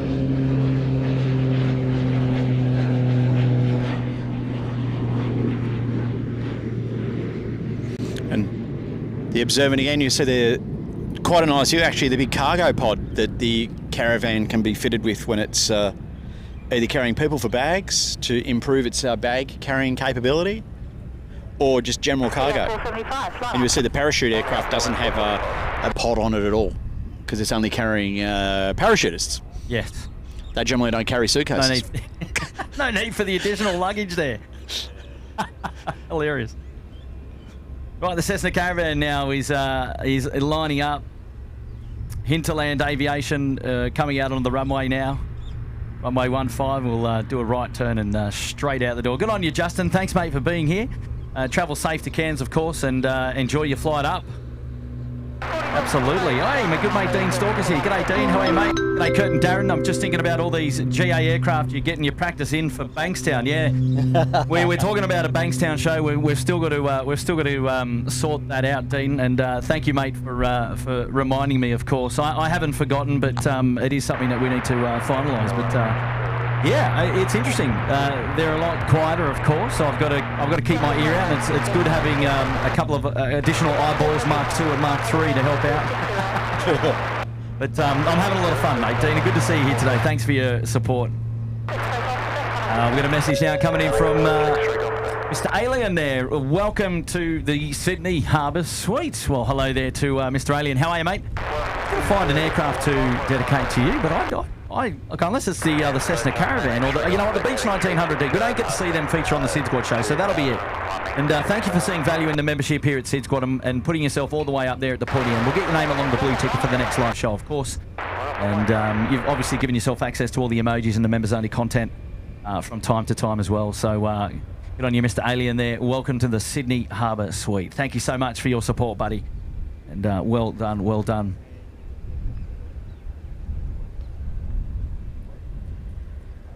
Oh, Suzanne's here. Hello there, Suzanne. Show Kurt and the SydSquad mods the love, and please hit the like button on today's show. Thank you very much. Oh, much love to you, Suzanne. I hope you're doing well. And thank you so much for tuning in as well and being the likes gold champion. I have no idea how we're going today, but I definitely appreciate obviously the 800 people that we've got tuned in on the live show here today. So thank you guys for your amazing support. I didn't know how many people we'd have. It didn't matter. We're just out here for a couple of hours doing the plane spotting show, and whoever wanted to come along to enjoy the ride is always welcome. So I thank you very much for your support. But good on you, Suzanne, for always being there and pumping up the like button. You're awesome, and we appreciate everything that you do there in the background. So well done. Now. I've got a couple of more messages to go through. Oh, Kathy's here as well. Mama Spills. G'day, Kath. How are you? Nice to see you here. Great view for the stream. A shame I can't be there on Friday. So that's Friday coming up on the 2nd of May. We've got an event going on down there at Sydney Airport at the Ridges Hotel, Sydney Airport, which is, yeah, fair enough, Kathy. Sorry that you won't be there as well, but good to see you here on the show today, and I'm sure Elise will make sure that you're across everything that happens over that particular weekend, because it's set to be a cracker. We're off to Christchurch on Saturday, the 3rd of May, in fact, and coming back on the 4th of May. So a lot going on the SydSquad calendar in the next week. I've got to say, 2nd of May is the Ridges plane spotting event down there at Sydney Airport, and then 3rd of May, Saturday, we'll be off on our junket to Christchurch. And led to believe that there's still plenty of seats available. So if you want to come and hang out with SydSquad and get on board an A380 travelling a short distance to Christchurch, come and join me. And it does sound like a junket. Yeah, it will be a lot of fun. Christchurch is a great town too. We've got over 22 SydSquad people coming along for the ride. Oh, that's phenomenal. And I've not met I've not met most of them, in fact. So I'm looking forward to a good time at the gate. You're going to be a busy man. I'll be a busy man. No, it's going to be a lot of fun. Elise will be there as well, but Kathy unfortunately won't be able to join us. Never mind, Kathy, next time. Cow's here. Welcome to the Gold Coast Penthouse. Moo Moo, good on you, Cow. Thank you, mates. Nightmare 99. And yeah, there we go. G'day, boys. Mind if I come down and say hello? And with a what the hell, Nightmare 99? Absolutely, Nightmare 99. If you're in the area, please come on down and say hello. I forget the name of the street we're on. Is it Tom McDonald? I think that's it. Tom McDonald Road there behind the a lot of the GA Aviation hangars on the western side of the airport. There's an access road. As you drive into the airport, just turn left. Yeah, as you drive into the one airport, road and only goes turn one left. It's direction. just one road. You can come all the way to the end, and it is open. Cairns Airport do know this area is a popular plane spotting location, and so long as you adhere to all the rules and you know, stick off the fence and don't do anything silly, they're happy to have us out here, which is good. So kudos to Cairns Airport for hosting SydSquad here today, which is fantastic. And they're very much aware of our presence, of course. And we thank them for being open to the idea of having their airport on display through the SydSquad channel, which is fantastic. And a great little afternoon here. We've been going for I don't know, about an hour and a half now, and Time flies. Time flies, but I've still got a couple of more hours in me. I'm keen to hang out so long as the tech's going to last for the arrival of the Singapore A350 closer to 5 p.m. Look, we get 350s in Sydney quite often, but it is nice to feature the big aircraft here at Cairns Airport as well. Looks very cool going out of it in the evening because it's Yeah, generally I right don't know after if we'll dusk. be here for their departure, their turnaround. That might be stretching it a little bit, but I don't know. I could always be persuaded. You just never know. Let's get there first. Maybe the batteries could be persuaded Batteries as well. could be persuaded. We'll see how we go. But we started off the day with the 787. We missed the earlier 787, but I thought, you know what? I'll go for the second one departing because that'll then allow me to start a little bit later and perhaps stretch it to the 359er. And also given the fact that we do feature the 787s is quite a prolific aircraft on the SydSquad show down there at Sydney Airport. So, but nice to see it here in its own habitat. You know, as Darren said earlier on the show, 2 787s pretty much live here, in and out of Narita and Osaka. Is it daily? Yes. Yeah, Are both basically flights yes. daily? Yeah, Narita is daily and Osaka's 5 days a week. 5 days a week. Yeah, so there you go. And when is the Osaka 787 parked up here when it's not flying on those 2 days? It goes then to Sydney. And So it comes goes down to Sydney? Sydney flight. So it's on rotation. So it'll go up today. It'll go to Osaka. Then it will go Just to... bring your mic up. Oh, sorry. Yep. It'll go to Osaka today. Then it'll head down to Sydney tonight.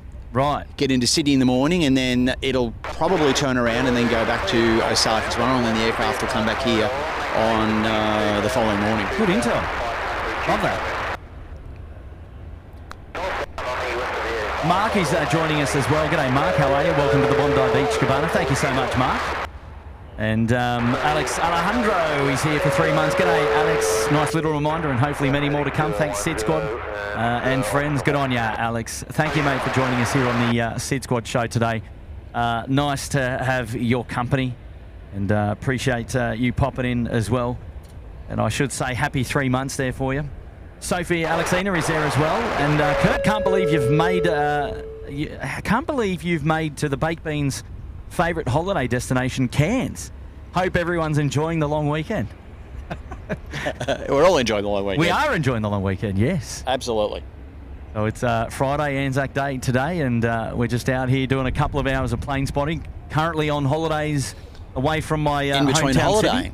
Yeah? Tough life, isn't Tough it? Really? life, yes, tough life. Someone's got to do it. Someone's got to do it. I had to sneak in a couple of hours to come out and see what all the action was about, and I'm glad I did actually, because I've been in and out of Cairns a few times, but I've never taken the time to come and plane spot at the airport and see what it's about.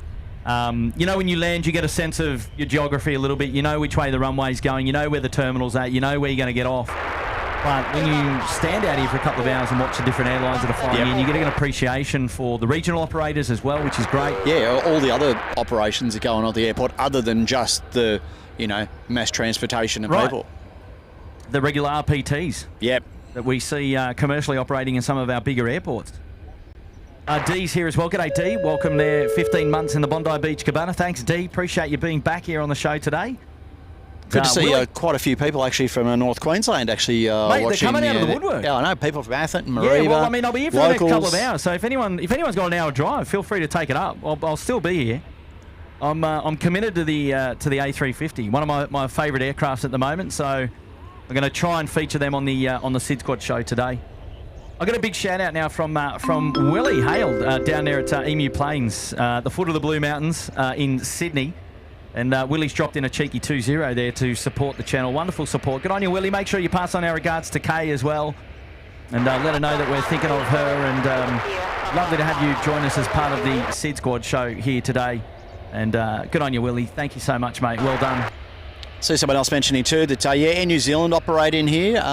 They operate everything from seasonally dependent, everything from the 777, 787 to their new A321 Neos come in here as well. Also, you get Fiji flying in here now in the 737 Max. Come in, I think it's maybe they're not today, though. I know it's not today. 5 times a week, I think. So there is also get quite a lot of charter operators through here.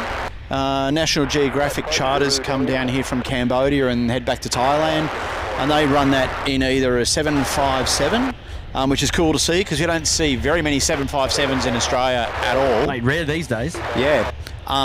Or a 321, another 321 Neo. So there's quite a variety of traffic that you sort of don't really get to see in a lot of other places.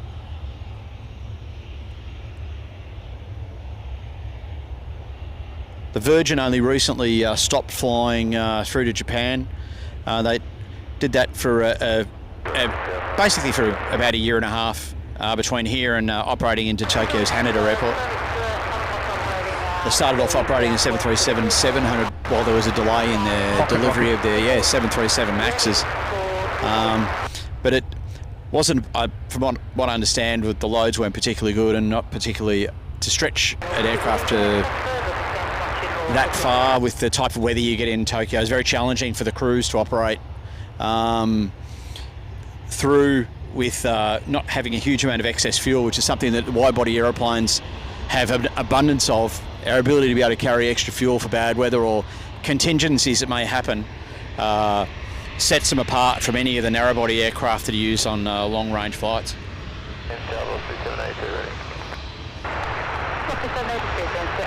Be interested to see if this guy backtracks as well, because almost every we've only had a couple that have one went to Brisbane, I think. The earlier 787 the straight Sydney out. and the Melbournes have all been backtracking today.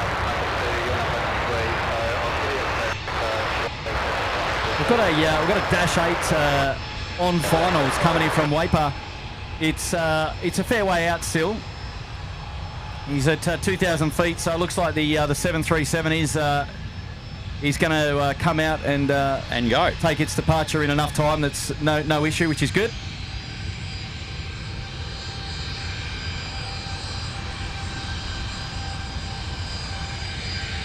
No backtrack here though. Service now departing to Cairns on screen in that of Velocity 782.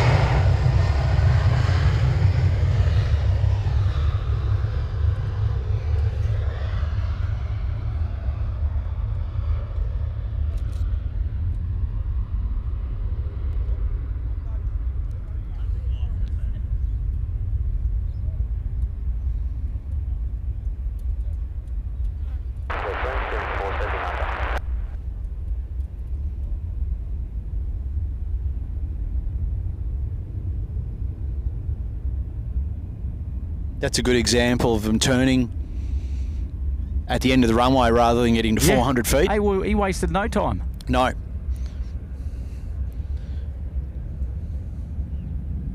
All the performance calculations to use to go into the computerised performance calculators we have on these aeroplanes today, all based on like an airport like Cairns, a very accurate flight profile has to be flown on the way out of the airport, and that involves, as I was saying before, starting that turn either at 400 feet or when you get to the runway, or the end of the runway I should say, and then rolling straight in. When they're actually flying the corner, you have to fly a minimum angle of bank at 25 degrees.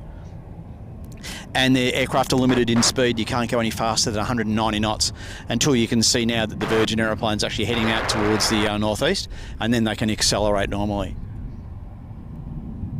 Quite a challenging manoeuvre in the simulator when you're doing practice for things like engine failures, to be able to get the aircraft airborne on one engine, not climbing particularly well, and then roll it into a relatively steep turn and fly the aircraft around the corner accurately. That is why a lot of the aircraft are payload limited coming out of Cairns, is because on one engine, and that's what all the critical performance data is done on, it is all required to be calculated via computer down. Some nice reverse sounds there.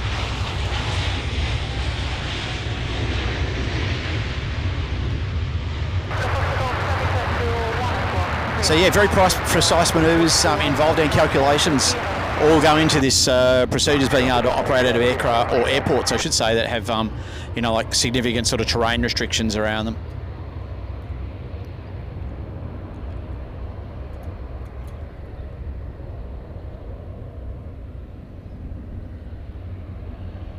Couple of messages I'm just going to get through there, Darren. Go for it, mate. I've got Greg up here. G'day, Greg. Can't wait to see the repainted Jetstar 787 soon. It's starting next year. Next year we're kicking off with those. Hey, good to see you here, Greg. Thanks for your 5-month support as well. Lovely to have your company on the show today, mates. Hey, Chris Cotton is here. Welcome to the Uluru Lodge, Chris. How are you, mates? Chris, we're going to have a geezer around the field and see what we can dedicate to you for putting yourself up there in the lodge. Wonderful to have you back on the show, mate. Nice to have your company. Dave Rome is joining us as well. G'day, David Rome. 36 months up there in the suite. G'day, mates. The Hi Kurt and the Sid fam. I've endured 36 months of this interesting nuisance and still loving it. Good on you, Dave. You'll keep, mate. You will keep. And can't wait to catch up with you again sometime soon, buddy. Good mate David Rome there in the chat. 36 months in the Sydney Harbour Suite. Can't keep a good man down. Oo's here as well, dropping in a 5. G'day, Oo, how are you, mates? And I'm watching this from a Telstra payphone, and I'm rapidly running out of 50-cent coins. Help! Do we have the old... Yes, there it is. We've got the old laugh here as well. Fantastic. Wow. Oo. Can't help you there, mate. But good to hear that you're here on the SydSquad show. That was probably about half hour ago. I wonder if he's still got his coins dropping in on the Telstra payphone. What a legend! It's brilliant. Thanks so much, O. Appreciate your support, mate. Cyril's here, 4 months as well, up there in the Bondi Beach Cabana. Good on you, Cyril. Me. 3 months in the Cabana. Good on you, me. Lovely to see you there. Tassie Devil, 11 months as well. G'day there to the Tassie Devil 79. I'll bring Tassie Devil's message up there. And hey guys, great stream. Crikey, you guys are definitely way up north today. Definitely a long way from the Tassie Island here. Absolutely. 2 different climates, that's for sure. Totally. The opposite ends of the spectrums. Yep, complete opposite ends. But I'm happy to be out here today, far north Queensland, Cairns, bringing you the plane spotting. A little bit different for a SydSquad show. We're normally never this far north. But I think I like it. I like it. There is a major advantage to doing live streaming in warm climates, though, because it doesn't matter what you do. And having been stood out in the snow in Alaska taking photographs, I'd rather be warm than standing in in the cold. Correcto. Yeah, shorts and a t-shirt all the way. Being knee deep in snow. Yeah. I haven't yet, mate. Imagine doing that for a live show. Never thought about that. But Anchorage. We'll go to Anchorage. We'll go to Anchorage. All right, let's do it. We'll put it on the calendar. Another SydSquad junket to Anchorage. Yeah. Right, I like the idea. Now that's a junket. That's a junket. Right.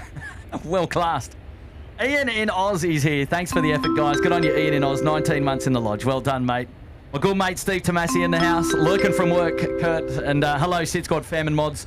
The beautiful North Queensland. Fiji Airways just started their 3 days a week flying the MAX. An amazing stream. Yeah, we just talked about that a little bit earlier, Stephen, but unfortunately today, not one of the days that they are flying in. It was yesterday. I wasn't able to get out here yesterday, of course, just given family and things like that. But, yeah, I mean, we did recognise that earlier. Good to see you there, Steve. Pass on our regards to your better half as well, and we'll catch up with you real soon. Bingers is in the house. G'day, Bingers. 16 months in the Cabana. Good on you, Mark. Welcome back. Cooper here with a fiver. And g'day to the fan bam. Love to see you getting out and about, Kurt, and really enjoying Darren's insights. And, thanks, Cooper. Appreciate that. I'm sure he appreciates you saying so as well. And Imogen is at work today, but love to the mods, of course. Oh, good on you, mate. And I appreciate it. I'm very much on the same wavelength as you. I very much appreciate Darren coming out and spending his afternoon with me today. It was very much voluntary, I should say. And dragged him by the chain. No. Yeah, exactly. Yeah. The only complaints are with the 3 dogs sitting at home. Yeah. Well, I won't be happy with you. They'll get a nice surprise when you come in a little bit later for dinner. Extra treats, yeah, absolutely, exactly right. Absolutely. Good on you, Coops. Thank you, mate, for your support. Appreciate you being here, buddy. And who else we got here? We got Nico 10 there for 3 months. G'day, Nico 10. And Richard Shedden in the house for 7 months now. G'day, Richard. How are you? And good to see you back. Oh, Bearded Chef doing the beers, dropping in 5 gifted memberships as well. And that's very kind of you to do that, Mr. Bearded Chef. And building the SydSquad community here, this time from Cairns Airport. Well done to the Bearded Chef. And now I've got a message coming in from Kenny Thompson. G'day, Kenny. Kia ora, Kurt. Not long until Christchurch. Hopefully you catch up. Make sure you pack a warm jacket. It'll be quite the change from Cairns. Yeah, totally, exactly. So Christchurch next weekend. So looking forward to that, the A380 flight as well. And Ken Thompson, mate, we will catch up for sure. I made the mistake many years ago of not taking a jacket to Christchurch in December. Oh dear. That would have been... Always take a jacket to Christchurch. Always take a jacket to Christchurch, yes. I think I'll be taking the SydSquad puffer to Christchurch. I left it at home, mind you, for this trip. And you know what? I didn't pack a jumper or a pair of trousers for this trip. Wise planning, I'd say. Wise planning. I saved some space in the luggage, mate. I was a smart move. Bingers is back now for an 8. Get on your mark. Well done, mate. Saying hi, Kurt. Thank you, mate. Mitch's mum, 8 months in the cabana. Hello there, Mitch's mum. How are you doing in Adelaide today? 8 months support. Thank you so much. Appreciate you being here today. And Paul Newman. G'day, Paulie. 26 months. Welcome back, Kurt. We missed you. It's only been a week, hasn't it, Paulie? Surely. But no, you're right. I've missed me as well, mate. I've missed coming out doing the plane spotting shows. Yeah, I was away early Easter. Got up here for a family holiday, and we're still going, which is great. I've afforded a couple of hours to come out this afternoon and to spend some time with the SydSquad fan band and take in the sights and sounds of beautiful Cairns Airport, which we've never featured on a SydSquad live show in the past. But putting the flag down on the map here in Cairns, and happy to say I'm enjoying myself so far. As we enter into the afternoon now, it's local time just gone 2:15.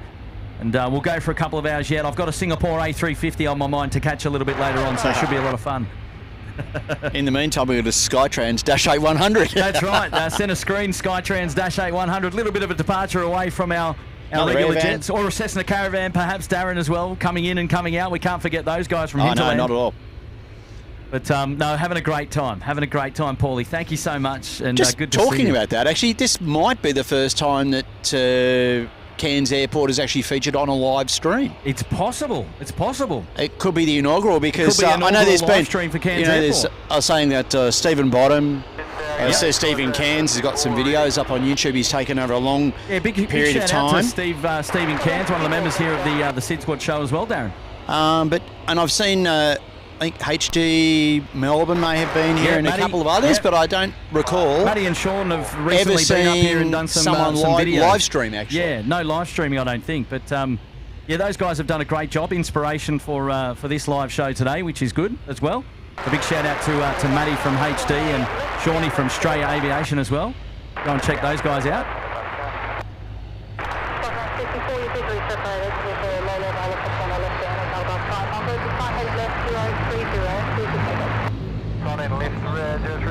Takeoff. Copy, visual separation, Skytrans 24. Thank you, man. Take care.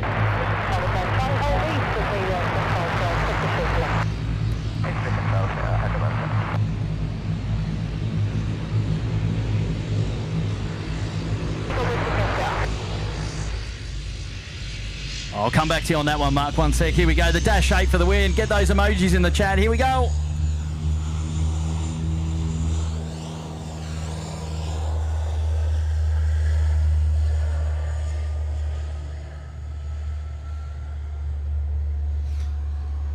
One thing you do get to see up here during the wet season is you get to see some amazing propeller vortices coming off the dashes. It's the humidity, right? Yeah. and flying Dr. King Air at the hold as well. Visual with the A320, head up on track.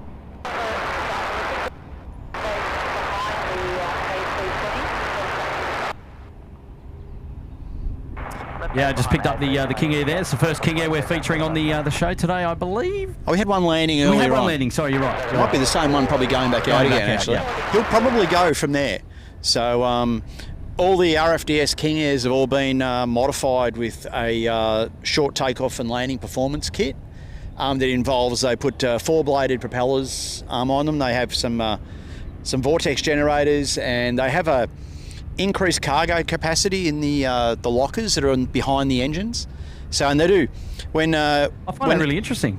Yeah, when RFDS buy either a Super King Air or one of the big new B350s, they do get a. Oh, here we go, 320 touching down, beautiful.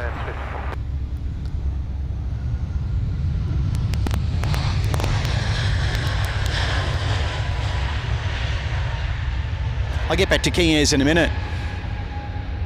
But generally, so most of the Jetstar aircraft they're all based here, so they tend to fly out in the morning and then sort of tend to come back and then go out again in the afternoon. So when we first got here, there was basically no Jetstar aircraft, and now we've got, other than the 787s, and now we've got several more starting to come back in.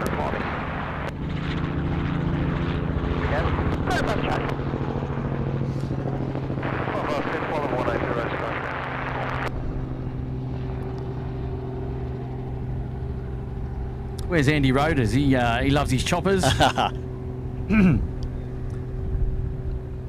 with the RFDS, with their they have to modify the aircraft specifically for the role, to be able to have a stretcher loader and a cargo door that they put into the back of the aircraft.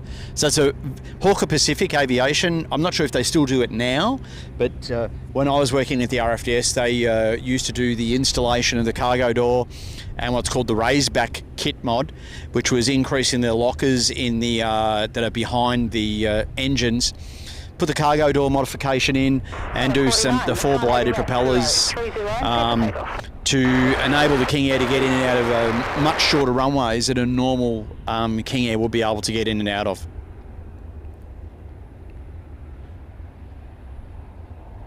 They also obviously have to have the medical kit put into the interior of the aircraft as well.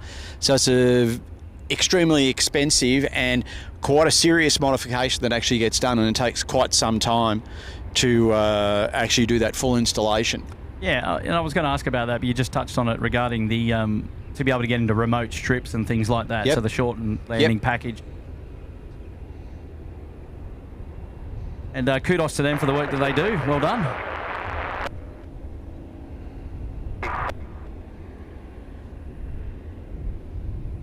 Very busy operation out of Cairns. Sorry, Darren, you go? Yeah, sorry, no, it's a very busy operation out of Cairns, doing both like patient transfers over longer distances of what the helicopter could do, plus also doing clinic work where they'll fly out to smaller country towns and take like a doctor and a nurse and a dentist, and they'll go out and visit towns basically monthly, so people can come in and have like regular checkups as if you would go to your dentist or your doctor here.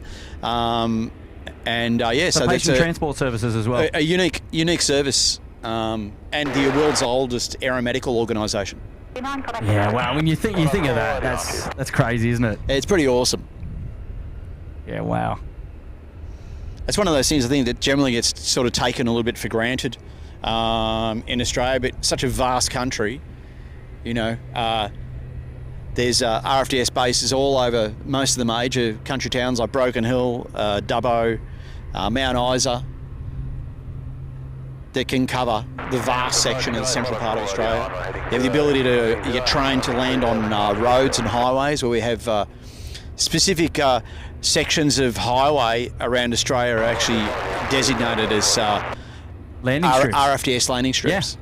And there is some really cool video on YouTube of RFDS guys landing on the highways. Now, I had Matt T's message up there. I'll just bring it up again. And the Cessna Cardinal Joy flight out of Cairns was great. Oh, I don't know much about that. Nice. Yeah, there you go. Good on you, Matt. Up there in the Gold Coast penthouse for 26 months. How are you today, mate? Are you local, are you? You did a joy flight when you were up here last. You'll have to let me know. Oh, look out. Here we go. Mega super chat now coming in from Dan, New Zealand. My family are based in Townsville. Flew over in January for the first time, and the heat was unreal. Maybe I'm just a weak Kiwi, excuse me, not used to the heat, but I couldn't go outside for more than a few minutes without the heat being too much. But look, I certainly if you're not used to it, can really play havoc. But I think as Australians, we tend to enjoy the warmer climate. Definitely. At least those north of the Mexican border down there. Correct. At the southern end of Sydney. Yeah, exactly. Sorry to our Melbourne friends, of course, and everyone south of, but... Well, I'm originally from there, so I'm allowed to put it... Oh, you're Melbourne? Yeah, originally from Melbourne. Yeah, so, well, where would you rather be? That's why I'm living in Cairns. That's why you're living up here. Yeah, enough said. Enough said. Need say no more. Yeah, good on you, Dan, mate. Thank you very much for your super chat there. It's quite a generous contribution to the Sid Squad show here today. Very kind indeed. Thank you very much for that. And, well, look, stay warm, mate. Stay warm. He's all I've got. He's all I can say. Not a problem up here. Yeah, exactly. Come on up here and we'll sort you back out. Townsville being south, though, of Cairns. Yeah, about 400k south. About 400k south. So, it's amazing, though, if you actually ever do the drive between Cairns and Townsville. Yeah. Cairns and Townsville have a bit of a rivalry going on. Right, so people in Cairns generally call Townsville Brownsville because it's the scenery is for only 400 kilometres starkly different. Wow, it changes. It's exceptionally dry. Yeah, I've not done that drive, but mountains and hills all the way around again. Yeah, so very similar sort of terrain, but no greenery until you get like about 50 up towards Cardwell, maybe 80 to 100 k's north of Townsville, and it starts to green up quite rapidly. Yeah, actually, wow. as you get in. It's really interesting. Yeah. Another really good airport though, with quite a significant military presence in Townsville. A lot of exercises go on in the northern part of Australia, and you'll see Super Hornets these days. Super Hornets and F-35s can operate in and out of Townsville. Often when there's big exercises on, we'll have a large military presence here because the runway at Townsville, while it's long enough for a fighter plane, it's not long enough for things like the KC-30 aerial refueling aircraft, KC-1. We get a lot of American KC-135s come down here for exercises to support if the US Navy have a detachment in Townsville or something like that. So you'll have, last year we had I think it was about 9 KC-135s parked here. Wow.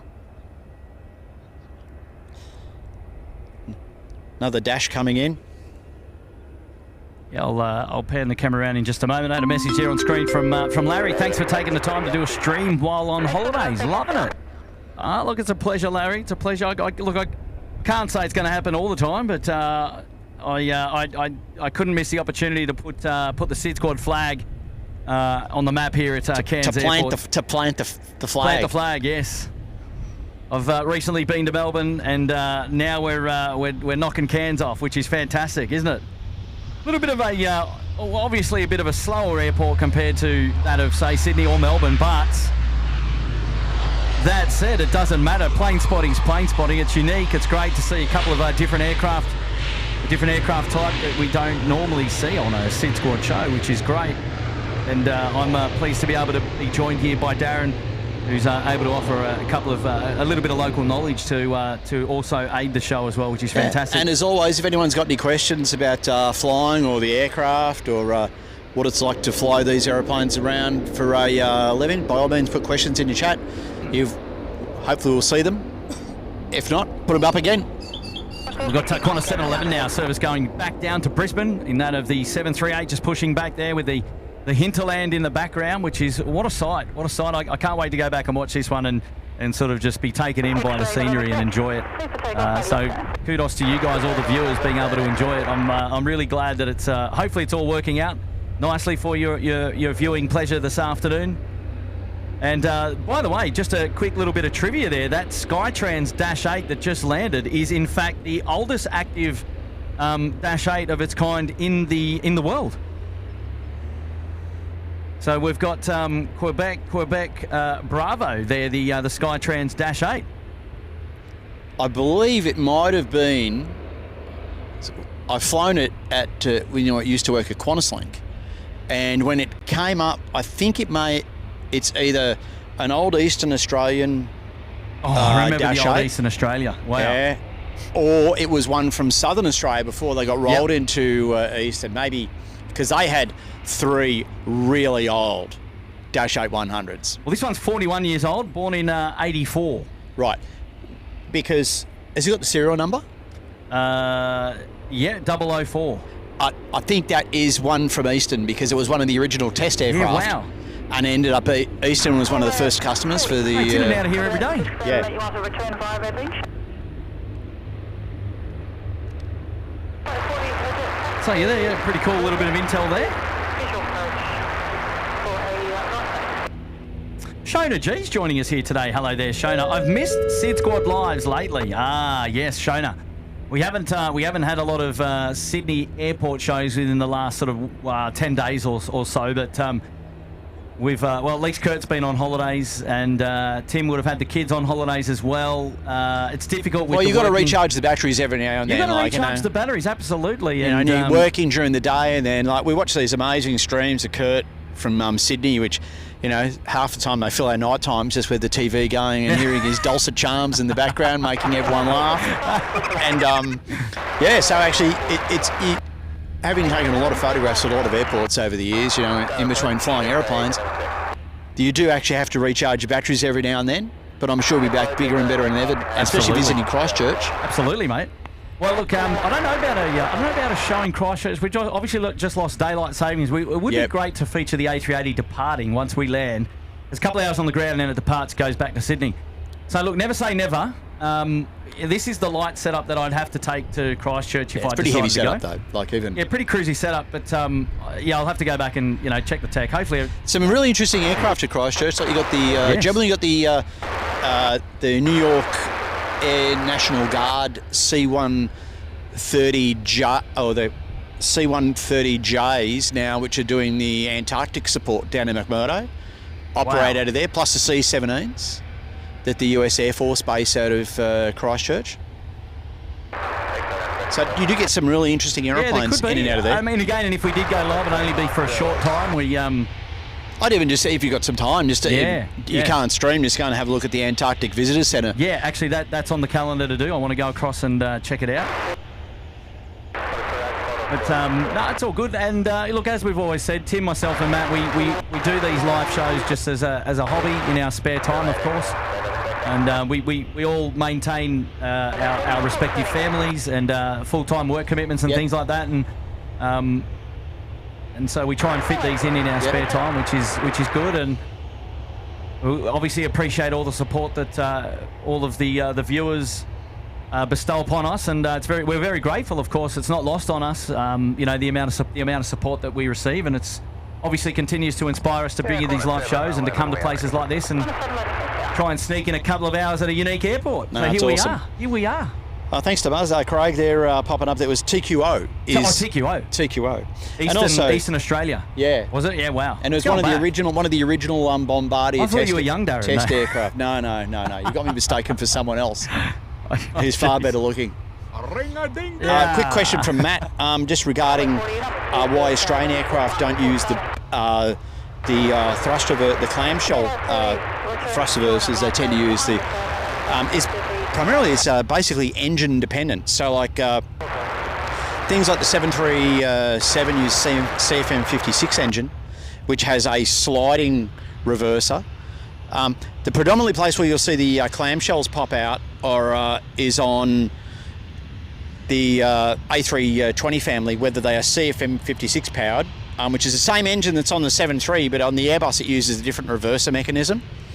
But most operators of the A320 these days tend to buy their aircraft using the IAE engine, the IAE 2500. Nice crosswind touchdown from our Caravan. And so those two engines have different thrust reverser systems on them, and the IAE uses a sliding system similar to what is on the Qantas 73 CFM56 engine aircraft.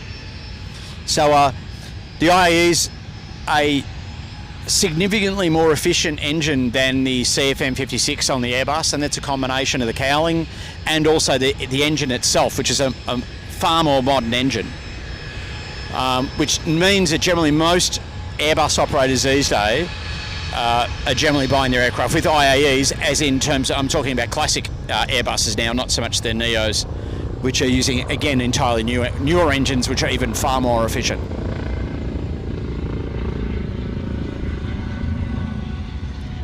Okay.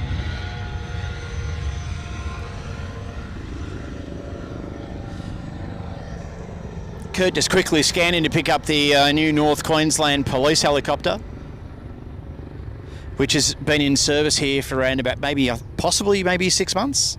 Not exactly certain on when it rolled into service.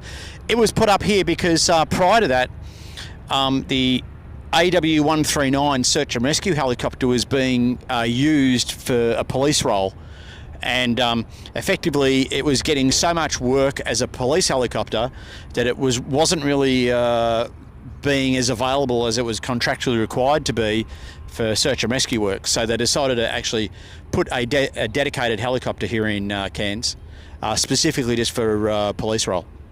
So that would also free up the AW139 to be far more available for medical and also for search and rescue operations. Oh. Oh, which is the Backtrack 737 service going to Brisbane now, down there, full-length runway 15, just left of your screen now, coming in. Be ripping past this Qantas 711 in just a moment's time. I'll get back to you, Andrew, on the Belfast shortly.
I got Dev Blue there in the chat. G'day, Dev Blue. How are you, mates?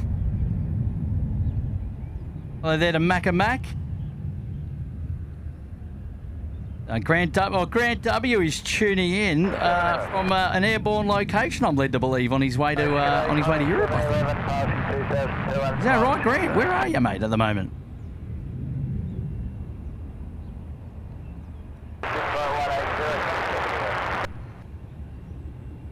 But that left turn does not get old, Darren. No, it does not.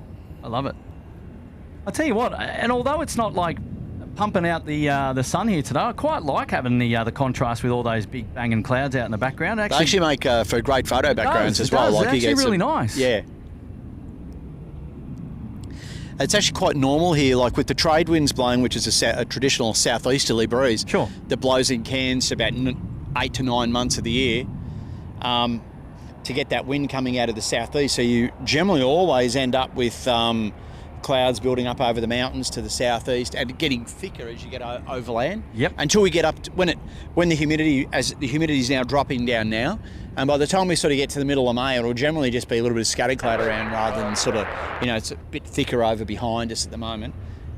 But you always generally get quite a bit of puffy cloud activity over the top of the hills to the southeast of the airport.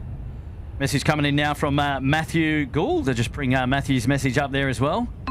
So the Kingers have had the Herod Performance Kit and a GVM forwarded.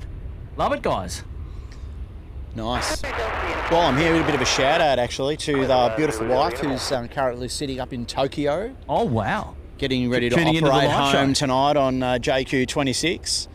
And the first officer, a big congrats to him. He's jumping over to Qantas in about 6 weeks' time. So to Marcus Ramirez, a big congrats from me. Hope you enjoy your time eating barbecue in Dallas, mate, and we'll be expecting you to bring home a lot of bottles of Garrison Brothers bourbon from your trips over to Texas. Enjoy the flight home tonight, mate, and hope we get to have a chance to go for a bit of a fly. I love that. Between now and when you finish up. Fantastic. Good. A couple of little shout-outs there. Thank you so much. And to Matthew Gould, thank you, mate, for dropping in the 8 there. Very kind little message there as well. And very generous contribution to the show, mate. Matthew Gould, and dropping in the super chat there. Thank you, mate. Cherie Jackson is here for 11 months. Just bring up Cherie's message as well. My son, Stephen, flew for the RFDS from Launceston and Sydney. Oh, excellent. Love that, Cherie. Thanks for that. Respect to all those operating on those medical flights. Do a wonderful job, challenging as well, and yeah, definitely. Yeah, respect to them. So thank you, Cherie, for being a supporter here as well. 11 months, one more to go until the big year for Cherie. Love that. Ryan Bomar is here. Hello, Ryan. Amazingly awesome content. My 50th birthday is in less than 2 hours. Watching in Montana in USA. Wow. Oh, beautiful part of the world too. Yeah, man. Like, thank you so much for tuning in all the way over there on the other side of the planet, over there in the States. It's already his birthday here, by the way, because that's right. He's a day behind. That's right. So 2 hours to go. Good on you, Ryan. Happy big 5-0. And thanks for sharing a part of it with SydSquad today. Appreciate your support, mate. Well done. Hope you're enjoying the view of the tropics. Yes. That's what we've got on offer today. Dale Johnson is joining us as well. Fantastic stream. Great to see unobstructed views and no signature broken traffic light. Very much looking forward to the SydSquad skydiving stream. Wow, that's taking things to new heights, pun intended. It's totally. Well, look, we saw the skydiving aircraft go out and come back, but we didn't see them drop. Actually, it would have been pretty cool, but it's over the hinterland, is it? Over here? Yes, yeah, just down south. Can't see it to the right here, but geez, that would be that'd be an experience, wouldn't it, Dale? Mm. Well, something to put on the future calendar, I reckon. We'll see. Ryan is here for 6 months. Hello there, Ryan. How are you, mate, up there in the cabana? Mrs. Dashcam is here as well, 6 months in the cabana. Thank you so much, Chris. Dan, welcome to the Uluru Lodge. Good on you, Dan. Well, we can dedicate the Dash 8, which is on screen now, to you. And this is we got the Skytrans 78 service departing to. Wow, pronounce that one for me, Darren. It's going to EDR, which is Pormpuraaw. Oh. Yeah, good one, actually. I need to track it down. I've tricked him up here. No. At least that's what Flight Radar says.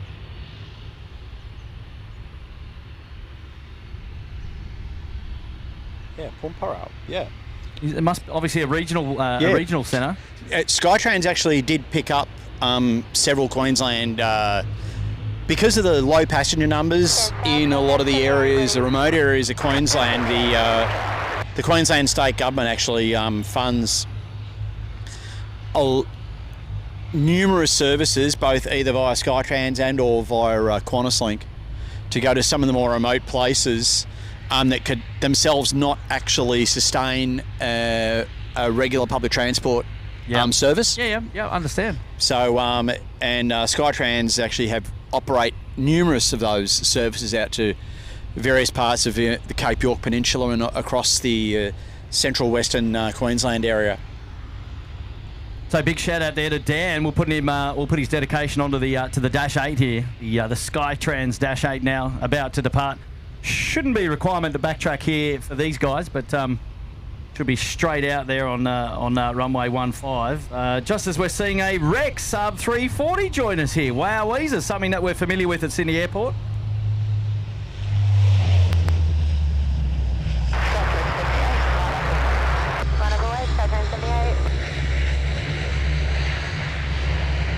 A big shout out to me mate Stocko. I don't know if he's watching, but hello there to you, buddy. Hopefully you're doing well. Saab 340 there, service just coming in from Normanton. What a beauty. As the sun comes out and starts to burn us hardcore, Darren. Yes. You might need to take a seat. Won't be out for long, I don't think. I'll come around the other side on the shady side of the tree. I do have a shirt to protect me because it is super hot. Oh, now you're in the shade, mate. You're loving it. Nah, sweet.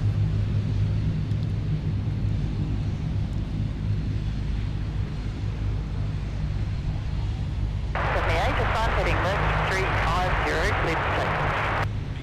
Heading 350, clear for takeoff, Skytrain 78.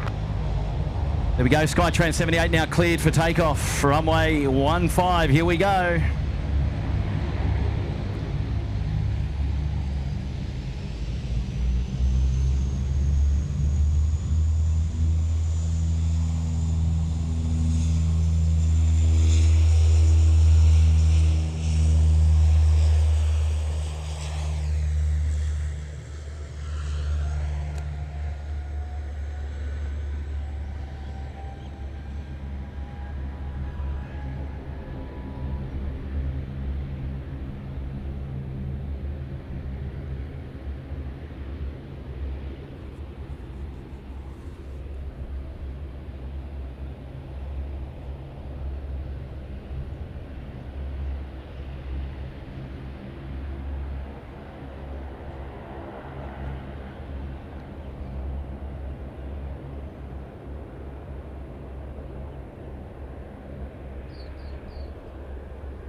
It's interesting just comparing the noise that you get from the engines on something like the Dash 8 100 compared to the Dash 8 400. Yeah, right. You know, the development of the aeroplane. It started off like as a relatively, 36-seat aeroplane.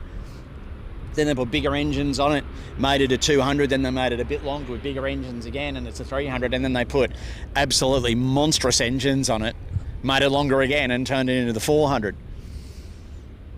The noise level is like it's almost double the volume, I think, when they power up.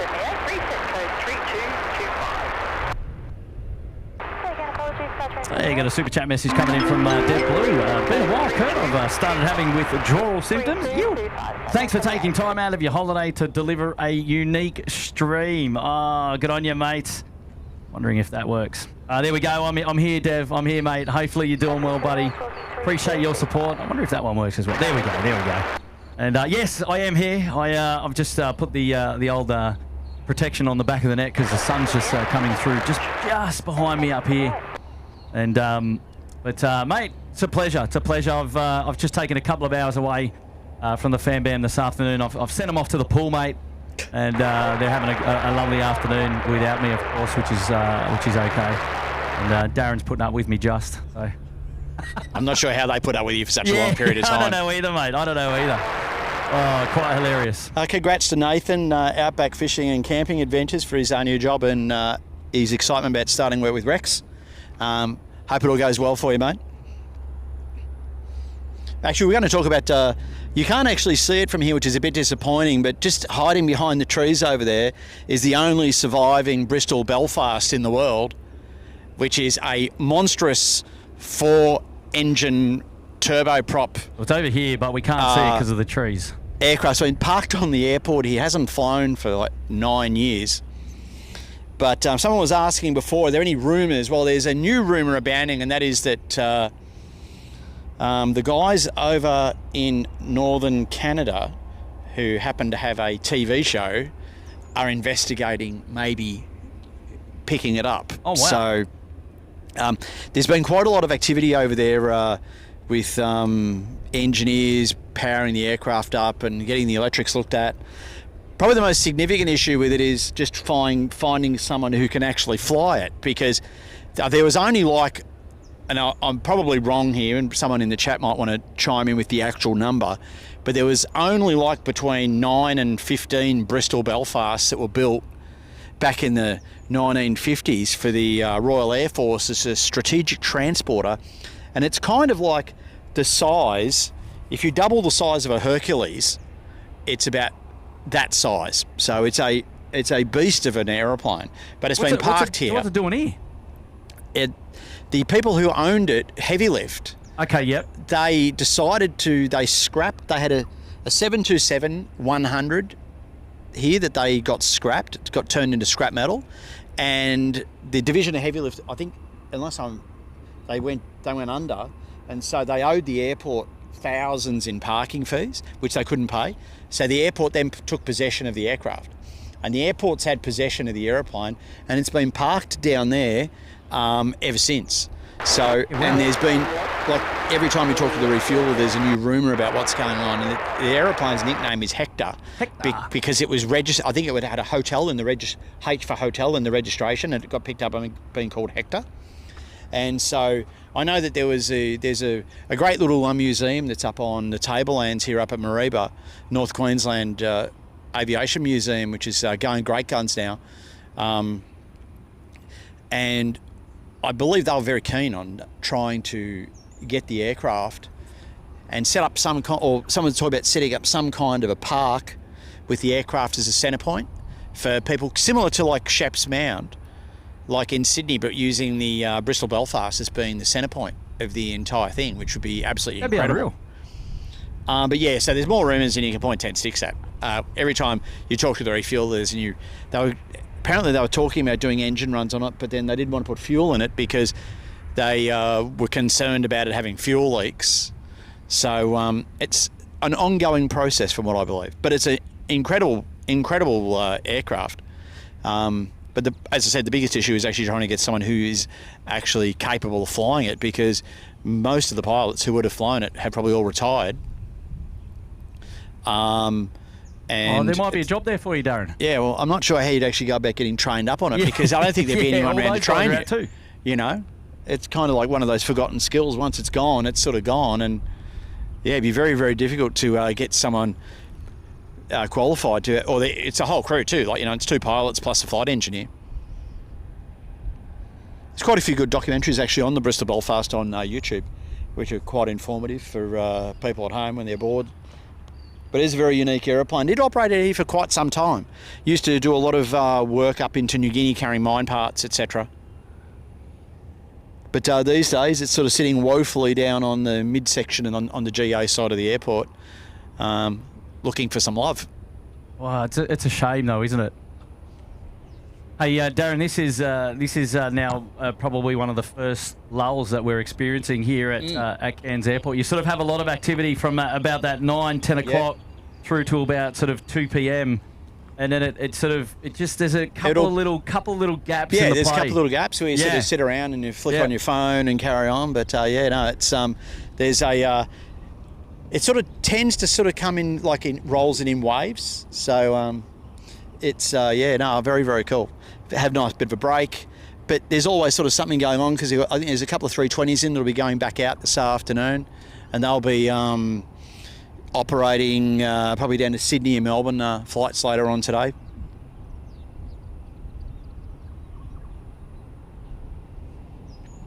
Yeah, and then obviously a little bit later on we're hanging out around 5 p.m. and I mean, look, it's already 3 p.m. so we're halfway through, and at least as Kurt makes his way down to see the A350 Niner in that of Singapore Airlines. Is it actually? Have you actually had a look on Flight Radar if it has left and what time it's due in? I can do that for you right now, because I've got the time to do it, Darren.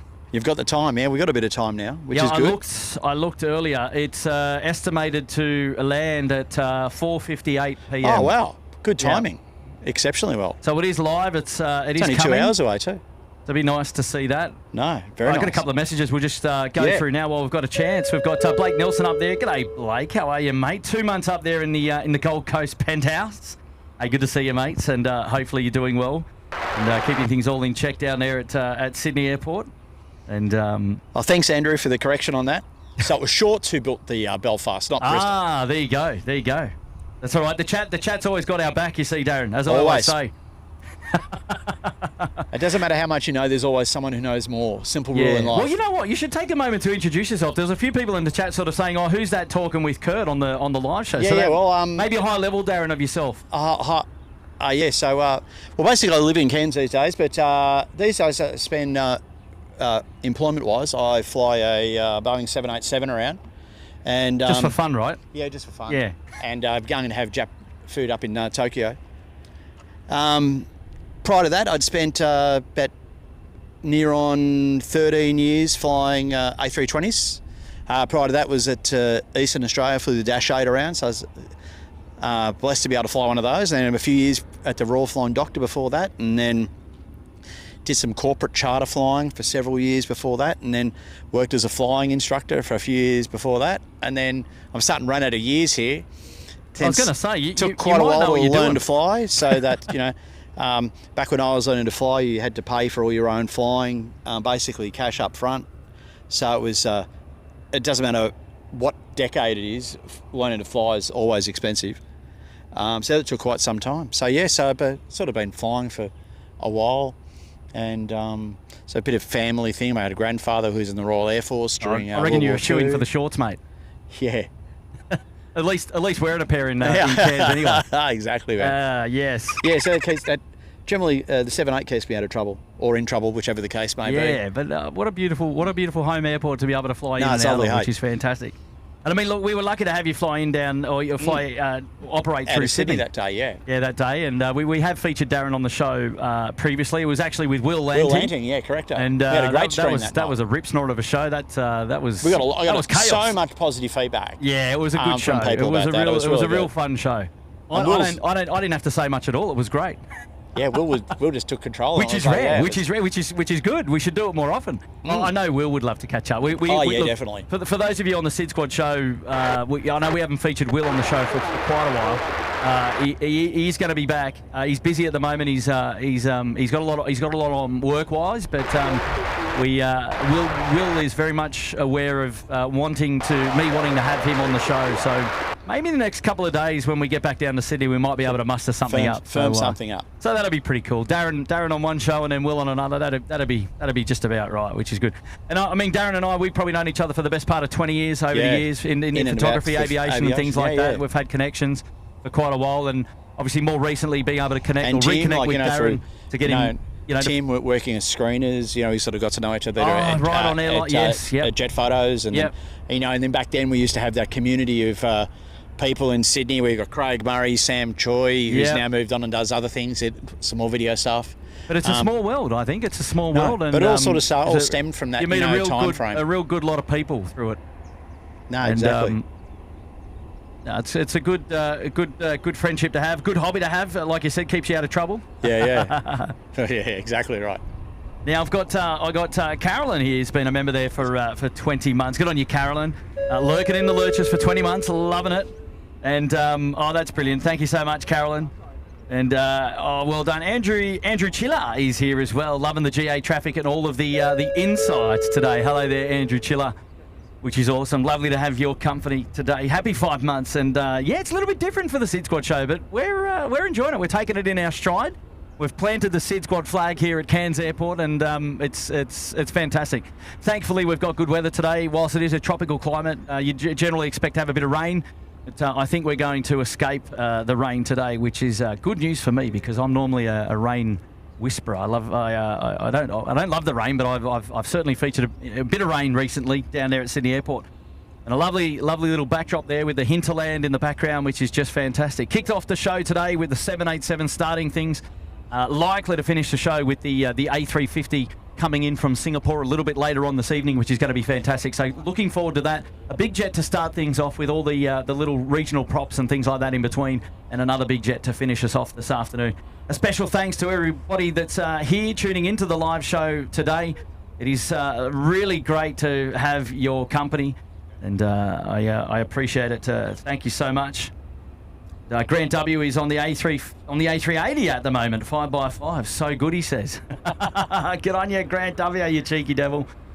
And lovely to see that you're able to tune in from your remote location. Yeah, Kirsten's saying don't jinx the weather, Kurt. Yeah, no, I think I've checked it. I think we're good. Do you know what? A bit of a drizzle now might cool things down. It is super hot out here today. Very humid, but very, very happy to be out in this wonderful, wonderful weather. So yeah, there you go. Bit of a background there on Captain Darren, and wonderful supporter of the SydSquad show, personal friend of mine, of course. And we've been in touch over the past couple of weeks, sort of trying to catch up and being able to speak on the SydSquad show here today. And, very much gracious with his time, and very pleased and honoured to have him on the show today, which is fantastic. So hopefully everyone's enjoying the coverage here today at Cairns. A little bit different, but a lot of fun as well. Team Speedy joining us now, 17 months in the Bondi Beach Cabana. Good on your Team Speedy. Thanks for your support today as well. And welcome back, 17 months. On your way to 2 years there. And here we go, Grant W dropping in that super chat there on SQ232, the A380 over the Northern Territory now. Geez, you're getting away there, Grant. Are you moderating though? Is more to the question. No, Elise, no rain dancers, no rain dancers yet. So, good to see you here today as well, Elise. Thank you so much for your support. Debbie Winchell now dropping in 5 gifted. Thank you, Debbie. Hopefully you're well and had a lovely Easter, of course. And appreciate your support, Debbie. A couple of Fokkers there on the ramp. Trevor, fast, good to see you here today, along with a Rex sub. In fact, there's 2 sub 340s there, so big shout out to Stocko. There we go. A couple of aircraft there on the ramp. Sir Cooper, 39 months. Wow, Sir Cooper, amazing support. I don't know when this one will come through, but 39 months, wowza. It's a lot of months. You're on the back of a truck. Love the stream, mate. Yep, standing on top of the Subaru Forester as we speak. Safely perched and clamped down, and we're good to go. It gives us the elevated perspective because we have a look a little bit closer to our very position. We've got a big security fence here, and if you're back on the back of a ute, you only get as high viewing as that of the barbed wire fence. And but yeah, we've needed to elevate ourselves just that little bit further so that we could get over the fence line, and I think we've done a pretty good job. Mate, if you're any more elevated, you need a pilot's license. And we are definitely working from heights today, which is helpful. It was a little bit of a Bunnings trip to sort us out today, for today's show, which is fantastic. Good on you, Mr. Sir Cooper, and thank you for your support. A huge, mate. Chris Hemsworth now dropping in the 5 gifted. Good on you, Chris, your legend there from Victoria. We'll see him soon next week. In fact, going to Christchurch. Can't wait for that. And well done, Chris. Thank you, mate, for building the community. Well done, buddy. Noah's Aviation celebrating 11 months. Good on you, Noah. And welcome back to Captain Pete as well. Peter T. Q-Link. Ooh, are you a real captain, Mr. Captain Pete? You'll have to let us know there in the chat. 15 months in the penthouse. Wonderful support. Thank you so much. I know a Peter T. Do you know a Peter T? Captain who may have worked for Eastern Australia Airlines. Really?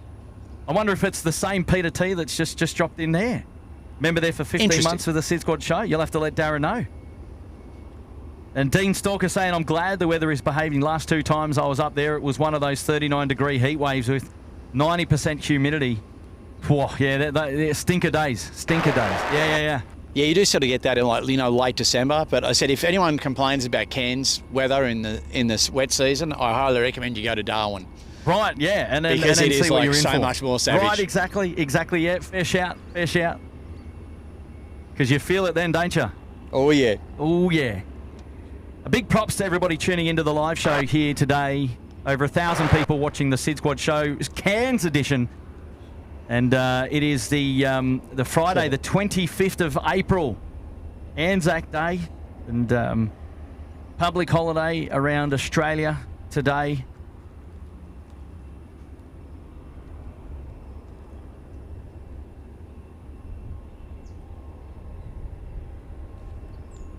So thank you very much for all of your support and for tuning in today, which is absolutely fantastic. We'll just be planning to be out here for a couple of more hours. We'll go through until about 5:30, depending on when the A350 from Singapore Airlines comes in a little bit later on this afternoon. But definitely something that I'd like to feature on the Cairns edition of the SydSquad show. And we've got Air North coming in very soon as well. It's the Air 190 long range, 2,300 feet coming in from the north at the moment on finals for runway 15. There's a Q-Link Dash 8, which has just popped up on flight radar as well, on its way going to Horn Island. We'll be pushing back very soon from the terminal here on the eastern side of the airport. The runway configuration today is that of 15 and 33, very similar to that of Sydney Airport. In a sort of a north-south direction. Darren touched on it earlier about an inoperative runway. The old short runway that closed down a few years ago. Yeah. Was it an asphalt runway, Darren? Yeah, it was partially asphalt. Yeah, it was no, the whole runway was asphalt. It was very narrow, and it's only really capable of being used by things like caravans and Cessna, small Cessnas and that type of thing. But like I was saying, it did take the load off the main runway and allow the tower to be able to split the heavier traffic would stay on the main runway, and then the lighter aircraft would get put onto the short runway. So the winds today coming in at the moment, our indicator saying it's a heading of 102 at 6 knots. So it's only a light breeze, which is good because I'm standing on the roof of the SUV. You're not getting blown off. Don't want to get blown off, of course. 6 knots is quite pleasant. In fact, it keeps things cool. And it's nice, refreshing breeze. And it's been sort of like a sou'easter for most of the week. It'll be a southeaster for about the next 4 months. The next 4 months, sou'easter kind of for like 4 months. Alice Springs so weather. We'll see runway 15 in action. I've picked a good time to be here then, especially from this location, which is quite handy. Yeah, 3-3 predominantly gets used during the latter part of the dry season, like sort of July, August. Good to know. Occasionally. And then predominantly whenever the monsoonal winds blow. We tend to get the worst weather in Cairns comes in off the Coral Sea from out the northeast, and that's what tends to generate as the warm, moist wind comes in off the ocean. It basically hits the mountains, and it turns into cloud literally almost immediately. So you can get some very low cloud bases and also very heavy rain. Combined with that, with the challenges of one of the unique challenges of Cairns is with runway 15, where this Embraer is coming in shortly, there's an instrument landing system which allows you to get down to a relatively low altitude, not as low as what you would get when doing an instrument landing system approach in Sydney or Melbourne, but still much lower than the other approaches. But however, runway 33 at Cairns, to make the approach, you've actually got to come, the approach comes straight down the valley from Gordonvale, and with high terrain on both sides means that the minimum altitude that you can descend to is actually still quite high, and it can make it very difficult to actually be able to get into Cairns when that northeasterly wind is blowing. And you've got those very low cloud bases and reduced visibilities. And then we tend to get quite a few diversions either down to Townsville, because Townsville and Cairns weather normally they're different. So that's one lovely landing from the Air North guys.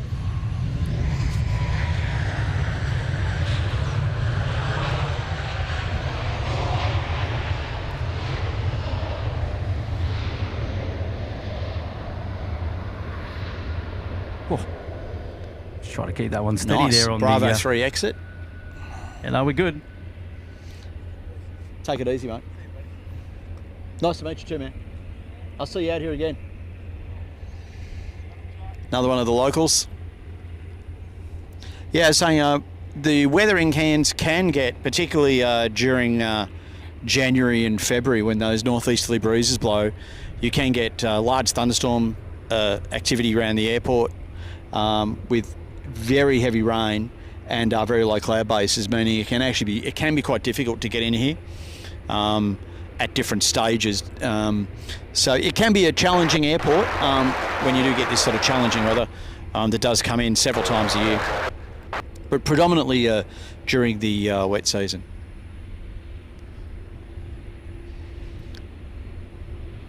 Although there was a few years ago, Cairns actually had to upgrade the instrument landing system here. And so they actually had to shut down the whole instrument landing system for the airport. And Cairns actually got 2 weeks of the worst weather it's ever seen in the middle of the dry season. And they were shut down. Yeah, the whole airport was literally, and with the southeasterly wind blowing and unusually low cloud bases, it was actually really challenging to be able to get in here. And there was like multiple diversions over that time frame when they were doing the replacement of the instrument landing system. People going down to Townsville. And some days people weren't even trying to get in here because there was actually no chance to get in. They were just flying straight to Townsville and busing people from Townsville to Cairns and vice versa.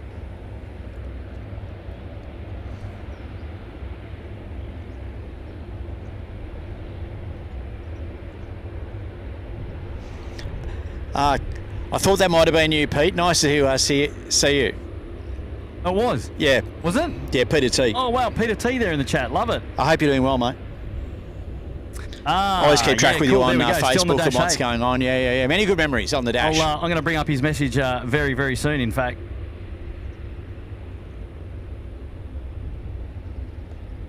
You know, I think I might have done Noah's earlier, but Noah's just up there as well. But there we go, Captain Pete there, member there for. Wow, he's been a supporter of SydSquad for 15 months. What a ledge!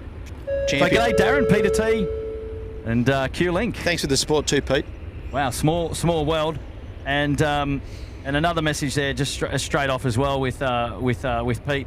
And he's dropping in a super chat. Yep, St. Peter from EAA still on the Dash 8. So there you go. Lovely. Small world. Good memory there, Darren. That was one for you. Good memories, like that. A great group of people to work with. Regional Airlines. It's like it's very sort of interesting in that the type of operation as a regional airport, the pilots have to be extremely. Self-motivated is probably not the right phrase. It is that you have to be incredibly proactive, because in regional airlines you generally don't have a lot of the support networks that you have in place in like large airline, like say like Virgin Australia or Qantas, for instance, or any of the big overseas airlines, where you have multiple layers of people who are there to help you to be able to do your job. In a regional airline, and it's also one of the great things about that type of flying, is that you basically are involved at every single level of the operation, from for once you've received your flight plan until the aircraft gets airborne. You're involved with loading, fueling, everything. So it's a extremely rewarding position in aviation.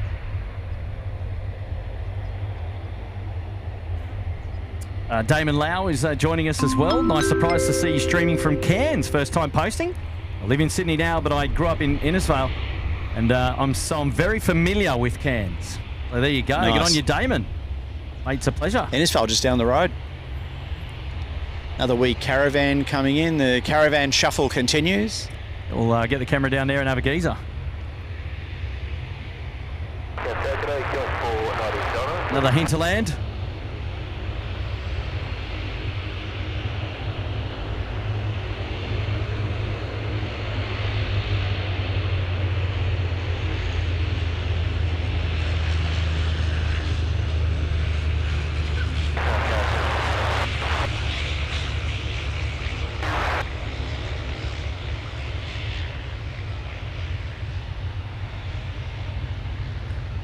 Thank you so much, Damon, for your super chat there, dropping in a cheeky 5. You're legend. Well done, mates.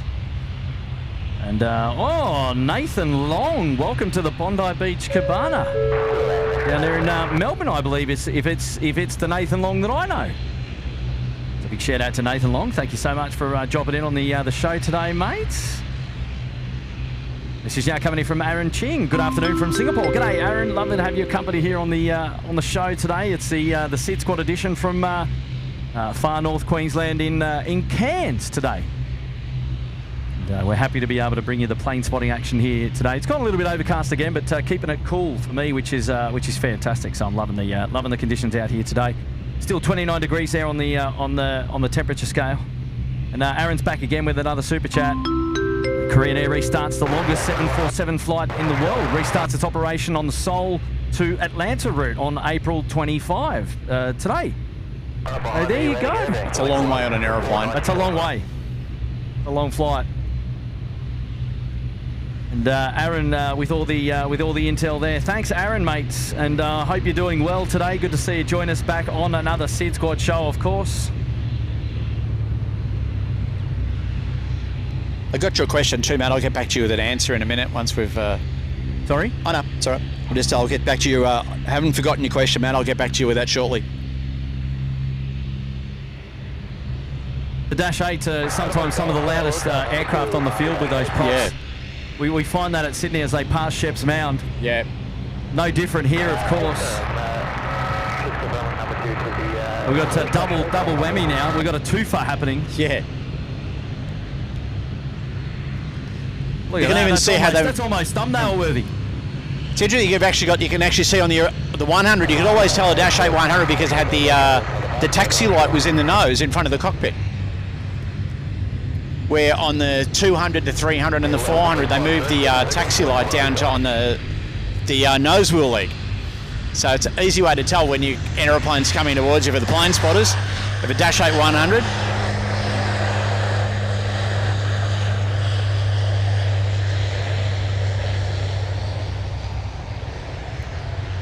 There we go. Now got a jet ranger coming in. It's all happening.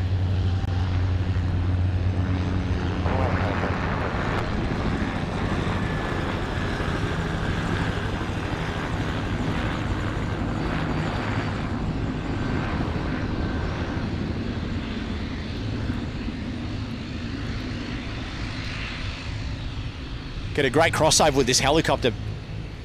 Yeah, I've just, I was a bit tight there on the dash, so I didn't see it, but there we go. Oh, it's a twofer there as well. Look at that. Yeah, that's what I was saying about the mix of aircraft here. Now we'll probably see several helicopters coming in over the next sort of 40 minutes or so as people come back from day visits out to the reef.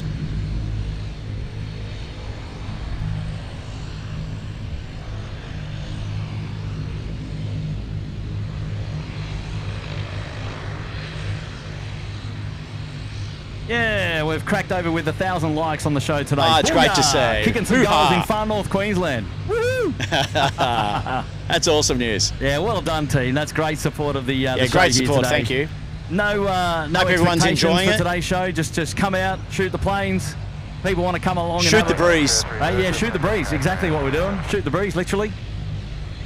And, lovely to have wow, great support in that of you guys smashing the like button as well. Really looking after us here today, which is fantastic. Well, there you go. You got a Captain Pete in the chat sending you a message, mate.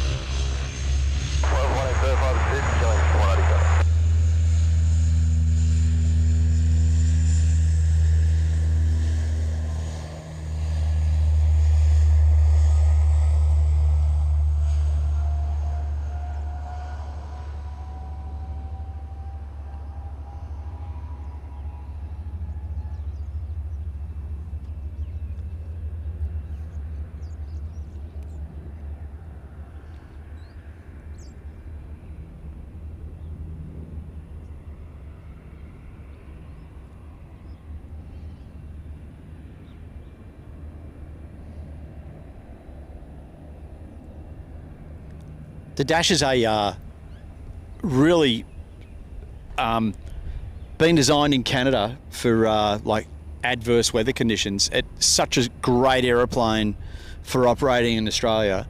It's got its own auxiliary power unit in it, which basically means it's got power and air conditioning everywhere it goes. So when you pull into Normanton and it's 42 degrees, your passengers can get on and off the aircraft in relative comfort. But as soon as you get on the aircraft, it's nice and cool. So really is tailor-made and been an amazing success story in Australia. The entire Dash 8 family, all the way from the 100s all the way through to the 400. I remember actually going to an air show at Essendon Airport in Melbourne when I was like 17 and seeing the Bombardier Dash 8 100 prototype being flown into display at Essendon by two of the Bombardier test pilots. And a pretty impressive display too. They rip it around? Oh yeah. Oh yeah. Super capable aircraft.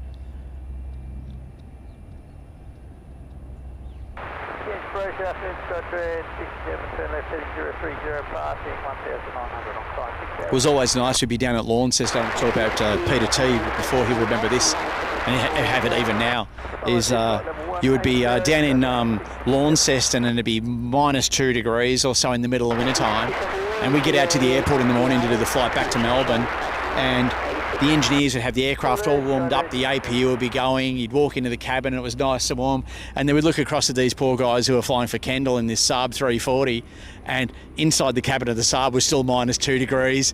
You could almost see their teeth chattering. Wow. Yep. We're sitting in there with ties off and jumpers off. Yep. Wow, that's hilarious. Good memories.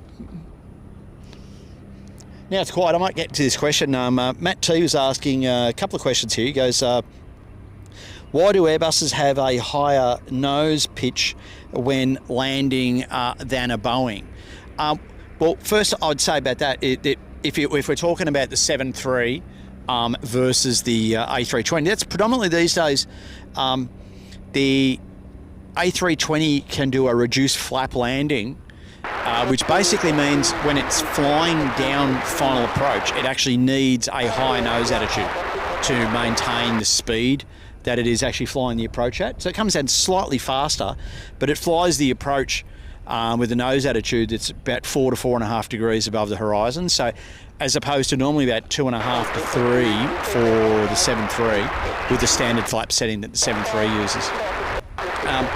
The 7.8 is flies, most people would say actually flies with about a 1 degree nose up attitude down final. And that's because there's a lot of pure Boeing magic going into the flight control system on the 7.8, in that basically every approach in the 7.8 is flown with the same nose attitude, irrespective of the flap setting. Now, anyone who's flown a normal aeroplane would sort of know that as you reduce the amount of flap you have to raise the nose to offset that lift reduction. But the way Boeing go around doing this sort of thing is they use variable position flaps, they adjust the position of the stabilizer, and it's all about having a consistent attitude and a runway picture for the pilots. So it doesn't really matter whether you're flying down on an approach to land in the 7.8, the approach attitude will be the same in any configuration. So it's a remarkable piece of aerodynamic engineering to be able to do that. And a very unique aeroplane in a lot of different ways. And I think we all know that, there's a lot of technology in the Airbus family, but the amount of tech that's in the 7.8 is extends to beyond just the what goes on behind the console and behind the instrument panel.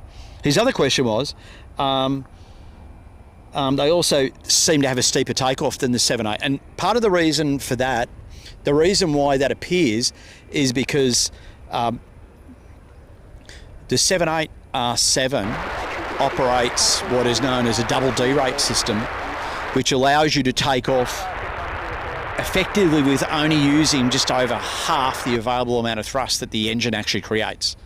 So that will mean that the aeroplane, when it climbs out initially, because it's using a lot less thrust than it has available, it will be able to, the A320, because it doesn't have that double D-rate system, and same with an A330 or, now I'm not 100% about the A350 though, but the double D-rate that's available on the Boeing means that the engines are using only just over half the total amount of thrust that you have. Now, when you're using that, the performance calculations all allow for you to lose or have an engine failure at the worst possible time. So even with that big thrust reduction, the aircraft still has enough thrust available to be able to climb away and meet all of its legal climb requirements on one engine. So it's the big wide-body aircraft invariably have enormous amounts of thrust, and they're generally not using it for 99% of the time. You're actually generally only really using what you have available in like seriously dangerous situation, like possibly you have a severe wind shear or something like that. But even on a normal go-around, you are only using enough thrust to get the aeroplane to climb at between 1,500 and 2,000 feet per minute, which is a lot less than what it could do. So that is why the Airbuses seem to fly at steeper climb angles, is because they're using extremely small amounts of thrust to get the aircraft flying. What that means though is that in terms of engine life and engine wear, that you're not putting anywhere near the same amount of wear onto that engine in equivalent speaking as what you would say, for instance, on say an A320 IAE engine, because it's taking off every time using significantly more thrust of what it's capable of creating, is what the 787 does. So I hope that sort of explains that.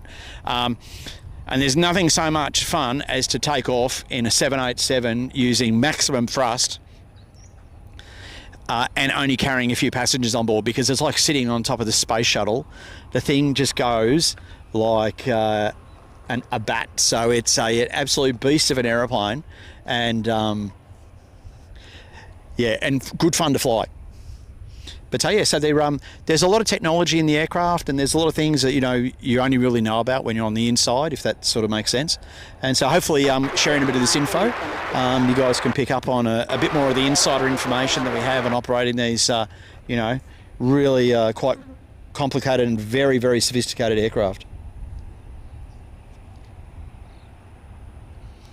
Seems like there's been a lot of people, I reckon, who've been visiting Cairns from looking at the chat.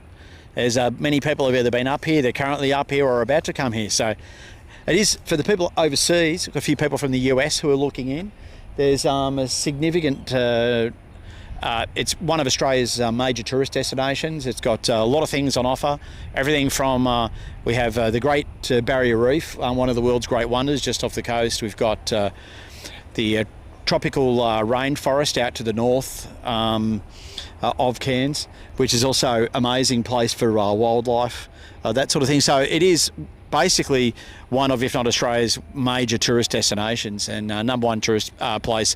So hence why Jetstar, which is basically generically a leisure airline, is has quite a big base here with a lot of cabin crew and quite a lot of pilots and also management people. And it's a sort of key airline to the success of Cairns as a tourist destination is the ability for people to be able to get here for relatively cheap, as opposed to paying what you could get on a full fare airline.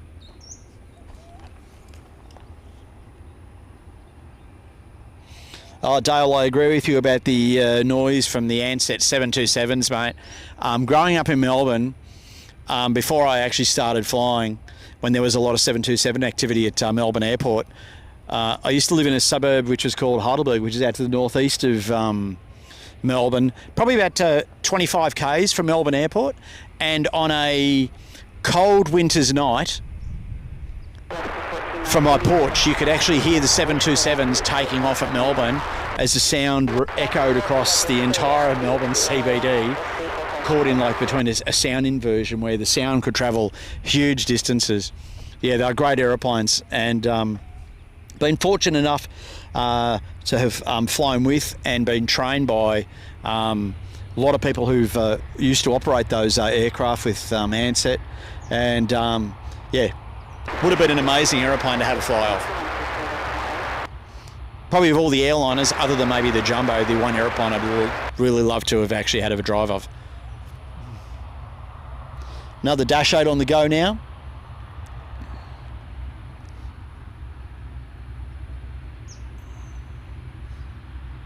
Cheers, Dan from New Zealand. Appreciate that, mate. I'm glad you're enjoying it. Like I said, anyone need questions, feel free to speak up. Always happy to answer where we can.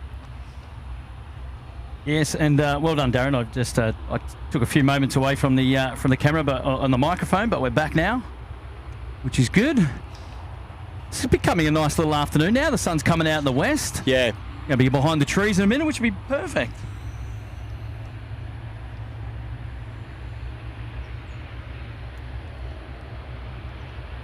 This was the start of the afternoon push now. So you'll see one of the 320s is pushing out as well, and there'll probably be another two to go.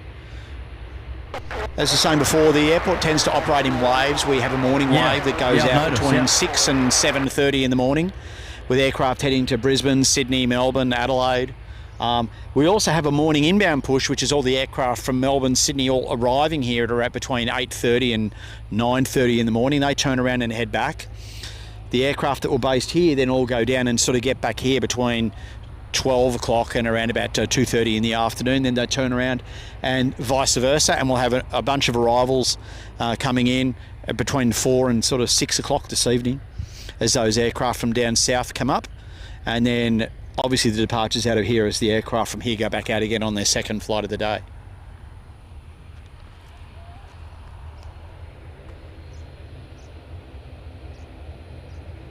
Naoki, you live in Heidelberg. Ah, that's awesome.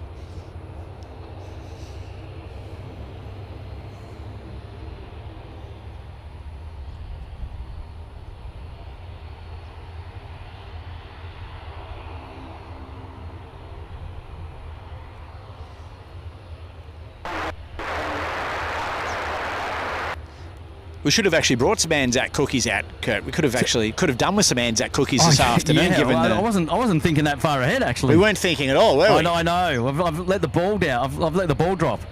Apologies, mate. I even had a pack of Tim Tams in the fridge. I could have brought out. I reckon they'd have melted. I reckon they probably would have actually. Yeah. I would have had to get the Yeti, bring the Yeti Esky out Yeti as out well. With the bar fridge.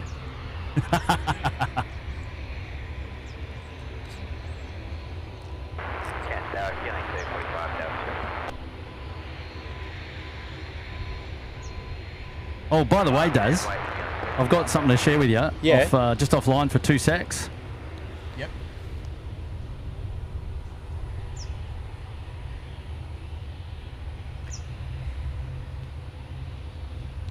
So from here down, yeah, just have a quick read of that.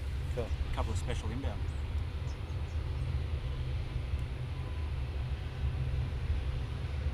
Oh, yeah. Sweet. So just Nice. on the low. Yeah. Turned out to be a nice afternoon. Good copy traffic, Victor Park, Beautiful afternoon, in fact. Yeah. Right, the Dash 8 there for the Q400 service, just going down the road to Townsville. Just doing a local hop. Yep, I noticed he's actually got the flashing landing light option Yes. on. For those people who are not aware, that one of the options that you can have fitted to aircraft is a flashing landing light option, which has been shown to reduce the probability of having a bird strike. And an airport like Cairns, where there is a large bird population around the vicinity of the airport, with particularly there's quite a reasonable sized wetland just on the final approach on the runway 15. Bird strikes here are a continuous problem. So the flashing light option is one that's been found to actually reduce the probability of bird strikes on aircraft fleets around the world. It doesn't actually reduce the life of the landing lights, because they only light up to around about 60% or so of their normal illumination. Dash 8 in flight, Member for Alpha Uniform.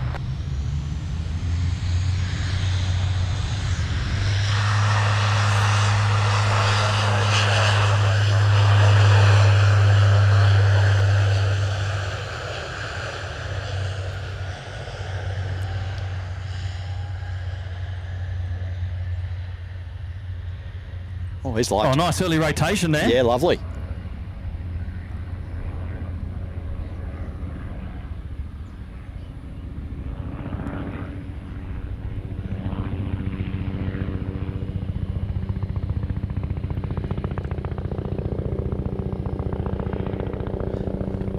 Apocalypse now.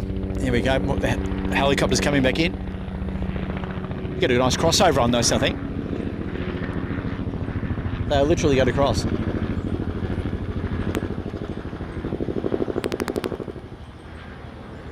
Two for the price of one. Oh, there we go. Yep. He just went below.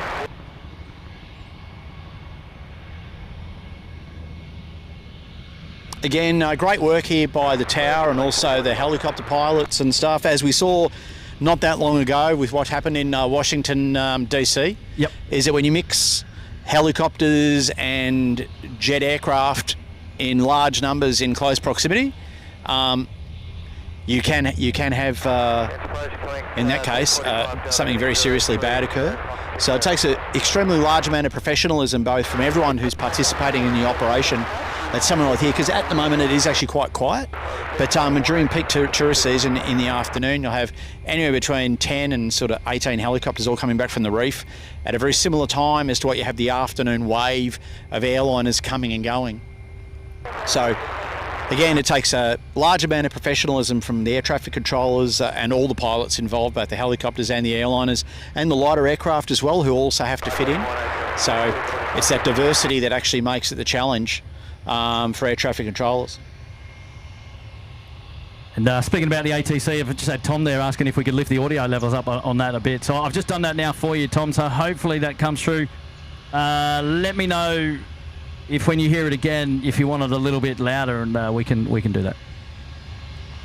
So we're the Jetstar here, service going to Melbourne, Cairns to Melbourne, 320. Got someone on about it's another. Just having a look and see, we've got an inbound as well. Yeah, we've got Velocity 1419. Oh, I love it. Coming in from Sydney. Finals, 1-5. The winner is.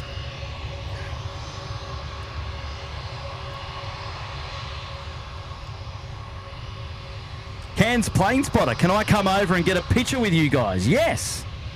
Is this Cairns Plane Spotter over here, I wonder? Of course. Cairns Plane Spotter. Is that you?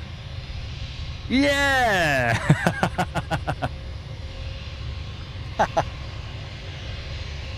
After these, come over after these. Well, What a legend. He's going to come over and say g'day. How cool's that, young fella? One of the local plane spotters here at Cairns Airport. Just brilliant. Right, here we go. Velocity 1419 service coming in from Sydney now.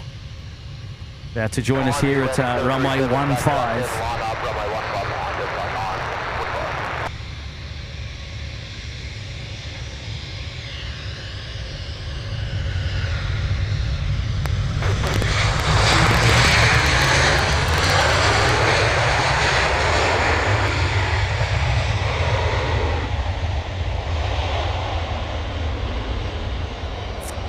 Yep, we've got a couple of RAF aircraft coming to join us here this afternoon at Cairns Airport. Oh, that's good news. Is good news. Within the hour, I'm led to believe. So stand by for some additional movements here today at Cairns Airport. Well, how about it? SydSquad turns up and hello, everyone's coming out to play. Everyone wants to come out to play. They must have sent the message out to you're in town, mate. That's right. That's right. Look out, he's trouble.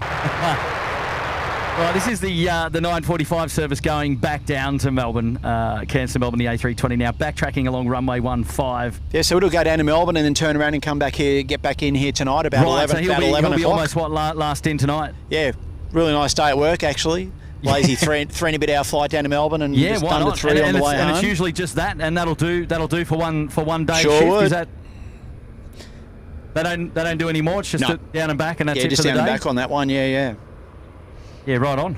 Since I was on the 320, the flying structure has actually changed significantly. A lot of that is to do with the, in the last sort of 5 years or so, there's been a large change in the legalities in terms of the hours that pilots can fly, depending on what time they start in the day and that sort of thing. So, but that's easy day down to Melbourne return. Lovely day out flying. Clear takeoff, just 9:45. All right, just 9:45 now, cleared for takeoff. Tom says the volume's perfect now on the ATC. Yeah, sorry about that. I don't have the regular mixer here and set up, so I'm not monitoring all the levels. I'm looking at it on a screen, and it's not as helpful for me as it normally would be. He's looking at it on a sunlit screen while standing on the roof of a car. You guys are keeping me in check today. That's part of the teamwork of the SydSquad show. It's all about being part of a team, isn't it? Yeah. Rightio, here we go. The Jetstar 320 ripping it out. Let's enjoy this one together.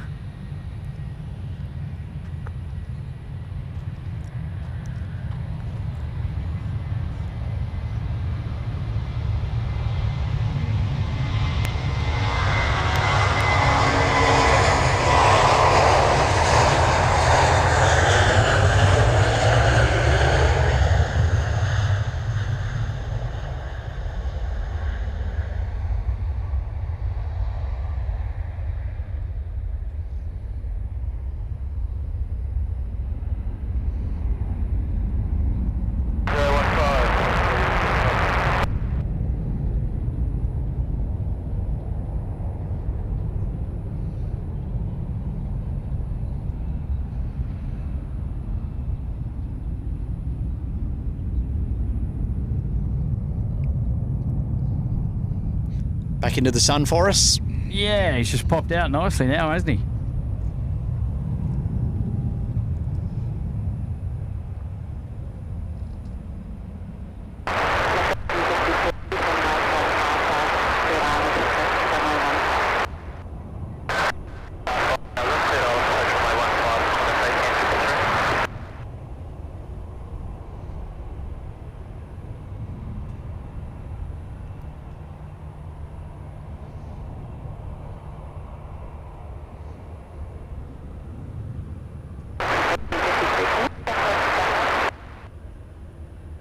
For anyone interested, where that A320 is flying right now is about halfway between the airport and the mountains on the other side of the inlet that leads into Cairns.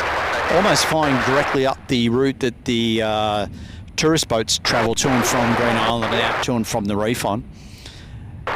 Shortly they'll start a right-hand turn, and then when you get to when you get up to about 5,000 feet, or 4,000 feet, sorry, they then turn right and start heading off down towards south.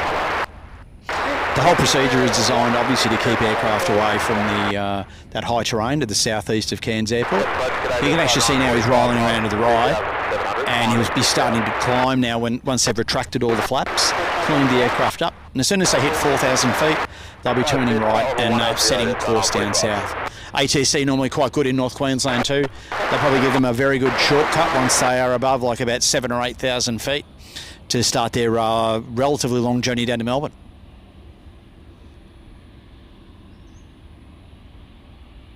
The arrival, Darren, is normally comes in from the hinterland behind the mountains and then wraps around Park Cove. It depends where. If you're coming from Brisbane, you come in off the coast, and if you're coming from Sydney or Melbourne or Adelaide, then you come in over the top of Mareeba out to the west of Cairns, and you fly an arc around the top of the airport and then land back in.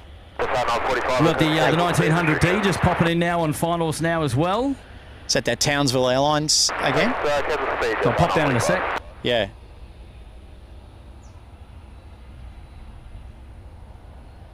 An Embraer on the roll servicing too. from Cooktown. Oh, Cooktown, okay.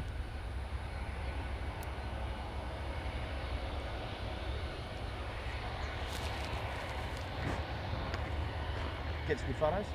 Yeah. Oh, cool.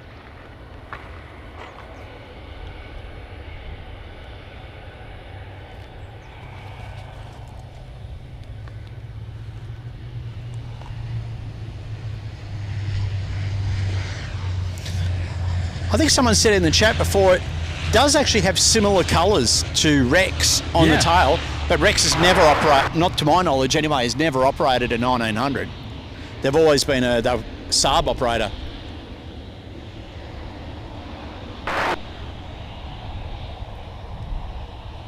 And as I speak, there's another 320 pushing as well. As I'm saying, this is the afternoon push of all the aircraft about to head out and head south.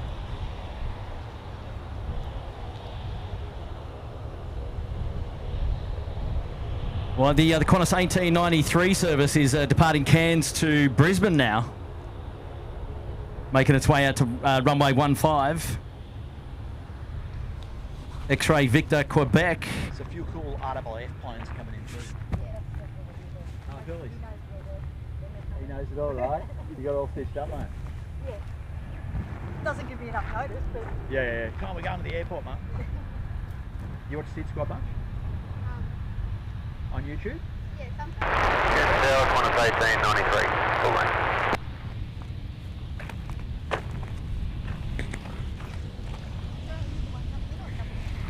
Sorry? Two. I think there's two. Two RAF planes. Yeah. We've got one of the guys at Air Traffic Control is actually messaging Kurt. I think he's telling you it's coming out. Give him their number so he knows. Is a question for us, and we've got a message now coming in from Nick. And Nick is saying, hello, Kurt and Darren, thanks for the cheeky can stream. Question, why do the planes predominantly fly inland, Sydney to Brisbane, then along the coastline?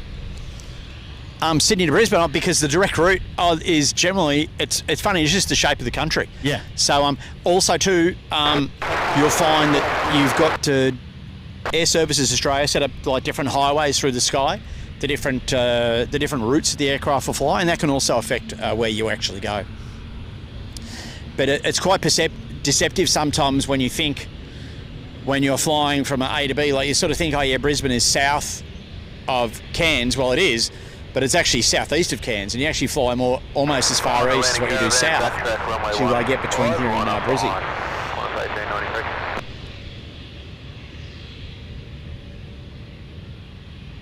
Yeah, and they'll normally go up the same highway and then come back down on the same highway. No, and a different one now. For many years, you used to use you had aircraft going opposite directions on the same highway, which is not that smart when you think about it, because if you have an aircraft has a depressurization and has to come do an emergency descent. And we peak through that. What is it? What do you got? 1,000 foot limit? Yeah. Yeah.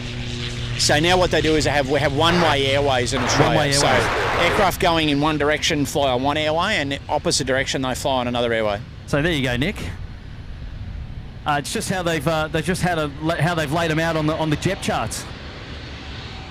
It's also to do with, like, you've also got like Sydney and Brisbane. It's actually got Williamtown Air Force Base, with its lot of restricted airspace as well. airspace off the coast Yep. and things. So, yeah, it's a there's a lot actually goes into the creation of, like, you know, a lot of the routes and airways and things that end up leading to some unusual sort of paths that aircraft can fly.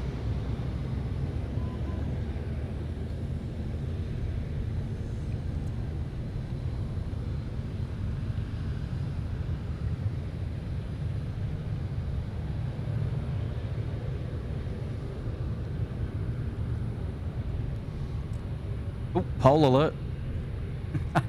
Pole alert, yeah. The 190's just backtracking here. It's runway 15. It'll be a full-length departure from the south. From the north to the south, rather. And this service is departing to Brisbane today. We've also got another service going to Brisbane and out of Jetstar 935. It's just pushed back. You were right, Darren. They're starting to roll them out again now. Yep. And a couple of the Envoy aircraft due to pop in here to say hello to us at Cairns at the top of the hour. QF18. So make sure you get those as well. QF1853 at about 6 miles at the moment, coming in from Darwin. Ooh, 1850. Yeah, you're right. Another E190 service from Darwin. I think after this I might pop down and say hello, our good mate, Yeah, for no problem. the Jetstar departure. It's gonna have to be quick.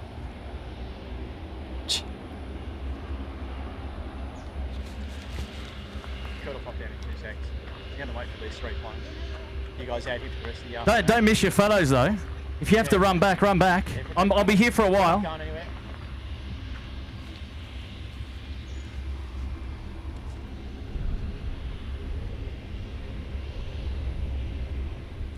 The Jetstar 320 just coming out to play now. Jetstar 935 ready. It's here in front of us. Cairns, Brisbane.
Saab on the move.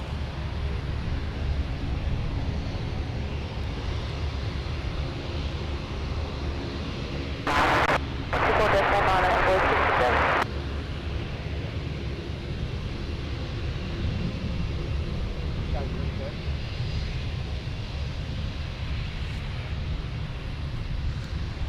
Here's our E190 coming in from Darwin now.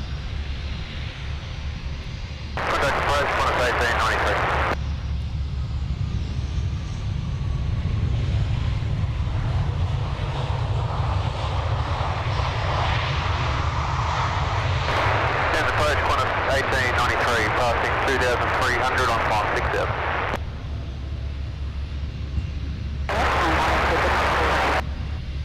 Flying by the Sydney.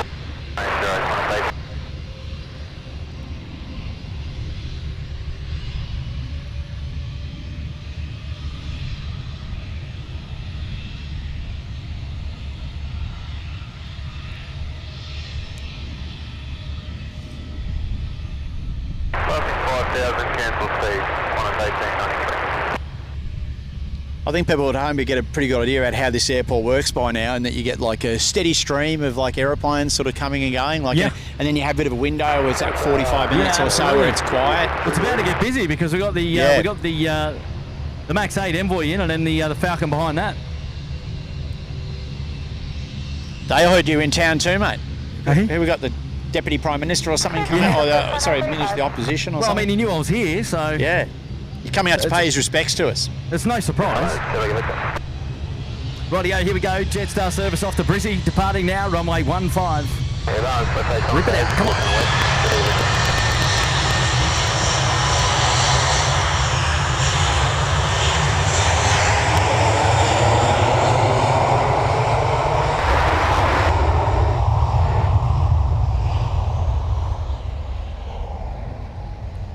I love that rumble.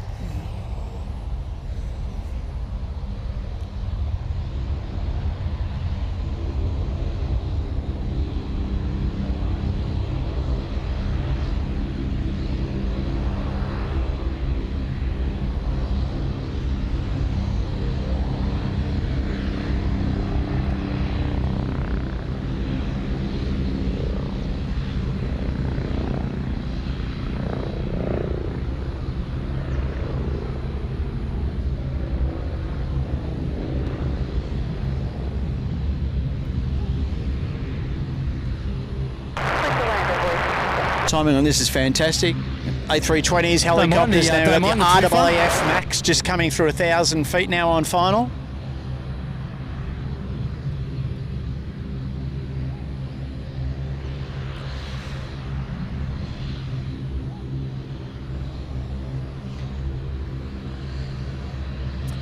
We go, Envoy 67, the Boeing 738 MAX. I should have got my camera out. Yes. Oh well, rare, huh? Rare movement on the SydSquad show. Yeah, exactly. Documented while Darren's commentating.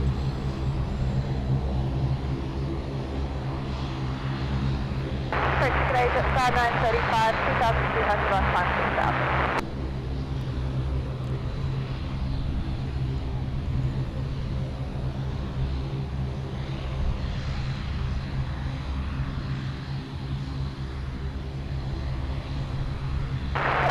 Today's at 5935, 2,900 on climb 6,000.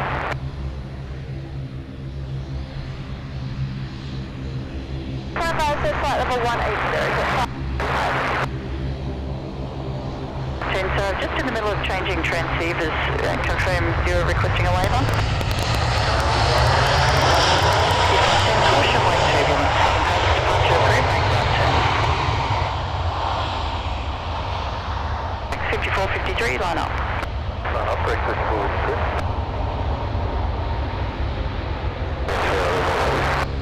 Envoy 40, Cairns Tower. Continue approach, report the gear. I must say that is a very nice looking aeroplane with that the paint scheme the RAAF chose to put on that. It's good to see it with the backdrop here. Very nice.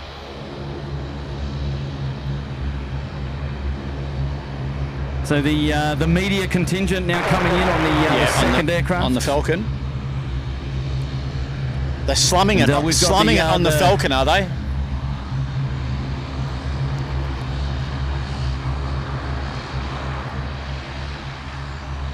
Member of uniform, Cairns Tower.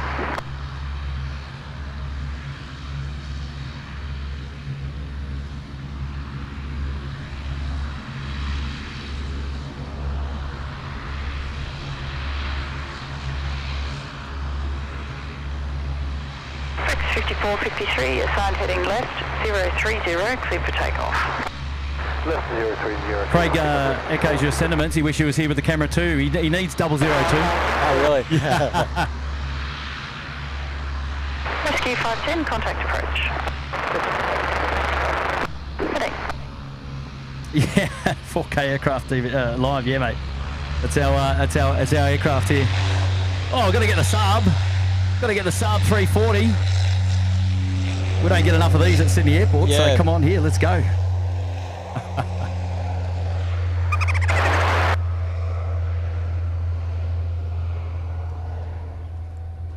Coming up to get sun.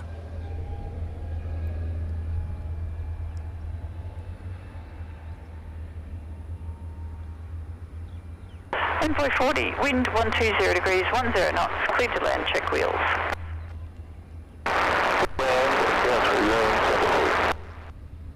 Audio, Envoy 40, clear land, runway 15, check wheels, or 3 greens, good to go. Yeah, yeah. And look at that, what a backdrop.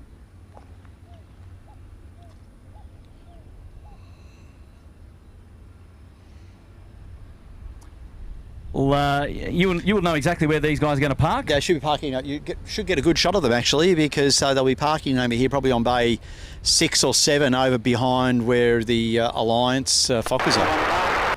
I'm talking about Fokkers. Yeah, that's it. This is Envoy 40 on final right Actually, now. I think it might be Fokker actually. Yeah, it is 70. Oh, okay, Fokker 70. Okay. Sorry, I did say Falcon, didn't I? Yeah. I stand corrected. Threw me off the scent.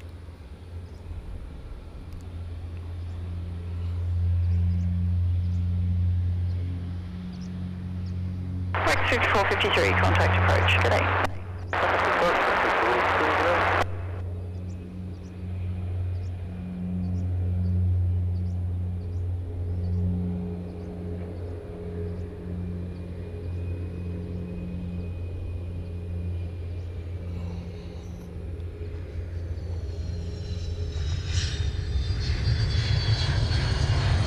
November Alpha uniform.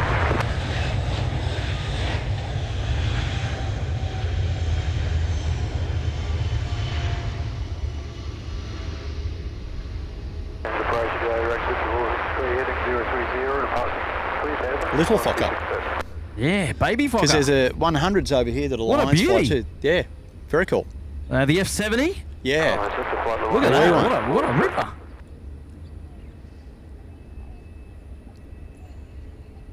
Echo Victor, sun and pads, departure G'day, David approved. Byrne. How are you, mate? Thanks for joining us on the SydSquad show today. Thank you for your support.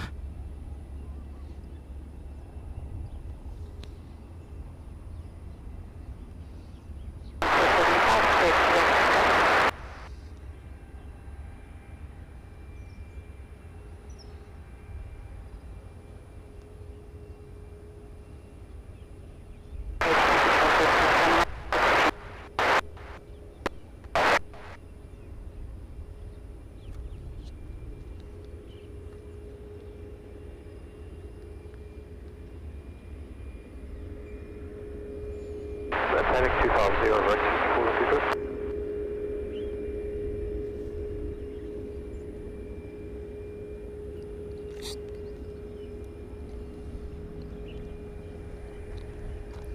It's a nice little bit of plane spotting there, Darren. Yes, mate, exactly. How about that? Solid work.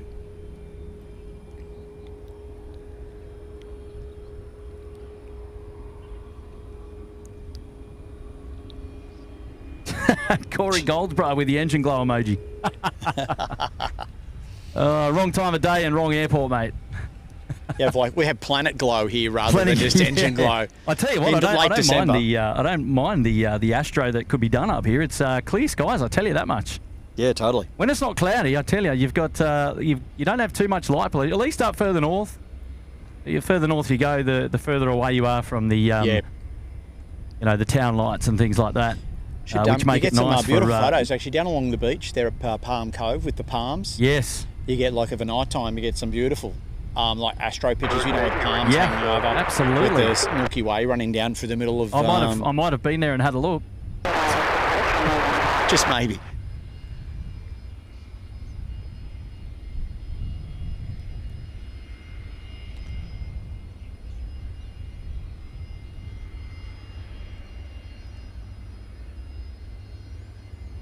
I assume that probably be up overnight, I'd imagine, or they maybe only in for a few hours. Yeah, I'm not sure actually.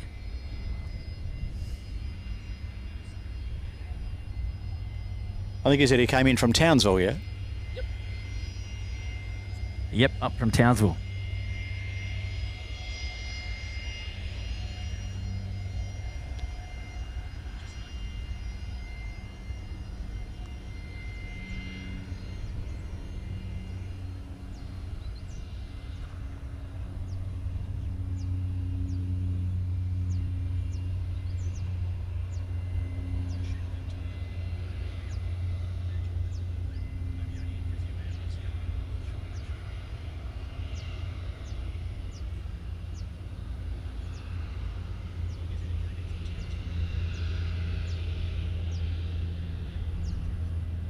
Lima Echo Victor.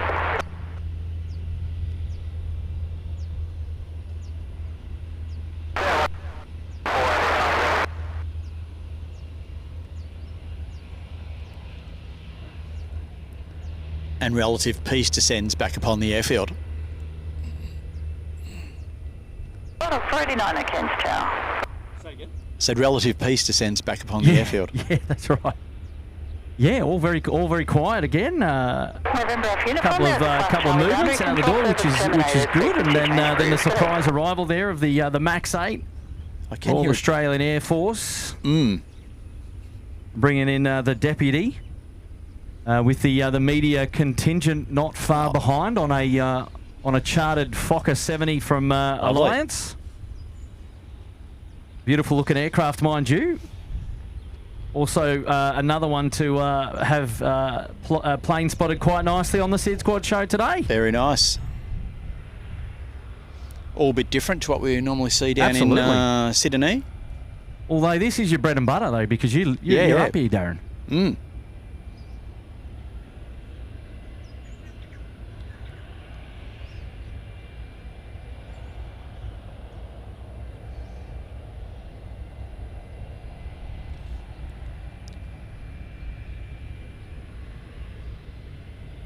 Now, is that like a general aviation sort of parking area there, or is it where the Alliance aircraft generally park? No, that's generally where Alliance is parking, is where you have the non-scheduled international come in, plus domestic guests like these guys are. Yep. And primarily a mix of both of those generally. Aircraft that have gone tech that have to be towed off somewhere. The overflow is, and they park them down on the second of the taxiways behind or to the north of the international terminal. There's 2 taxiways down there. They frequently park aircraft that are here for a few days, and they'll pop them down on that taxiway at the far end just to declutter the ramp. I'm going to take 2 minutes off the comms and say good day to old mates. I'll leave them with you for 2 secs. Auto 489 are cleared to Because land. I don't think Kurt will still be streaming at about 12:30 tomorrow morning. But every single bay on the airport from where the media aircraft... You never know. he could be convinced, could be persuaded. Yeah, every single bay on the airport will be occupied with overnighting aircraft. It's saying it's a very busy airport in waves at different times during the day, and you have all these aircraft all now have been departing and will continue to depart for the next hour or two. Will all be heading south and then be making their way home to roost later on tonight.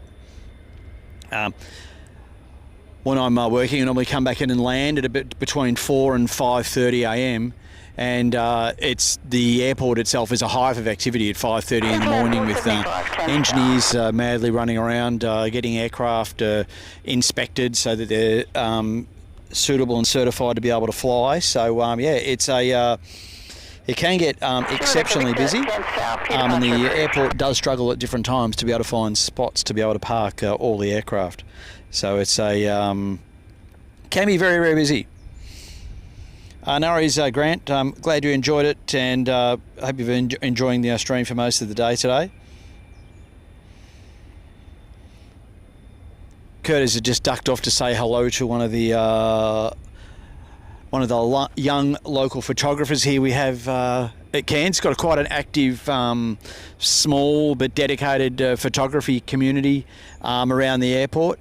It is actually quite a cool airport for aviation photography for those people who do partake in that hobby, with some excellent spots to get some very unique photographs that you really can't get at any other airport in Australia, with some absolutely excellent locations for getting aircraft departing.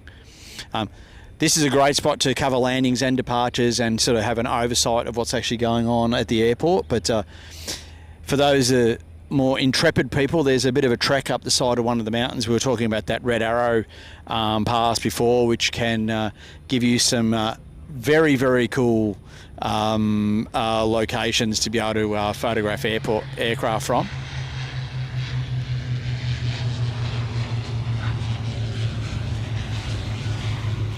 It's I was saying a very, very cool place. For anyone interested in coming up to Cairns, it's a beautiful place to come and stay, particularly going in the next 6 months where the weather's fantastic if you're down in the southern parts of Australia. And some wonderful places to go and visit while you come up here.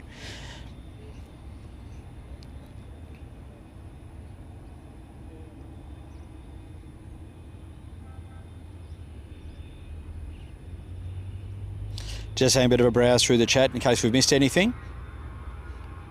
As saying, Kurt's just, cameras are mobile at the moment for about the next 2 or 3 minutes. Kurt's just having a chat to one of the local photographers here, so sharing the love.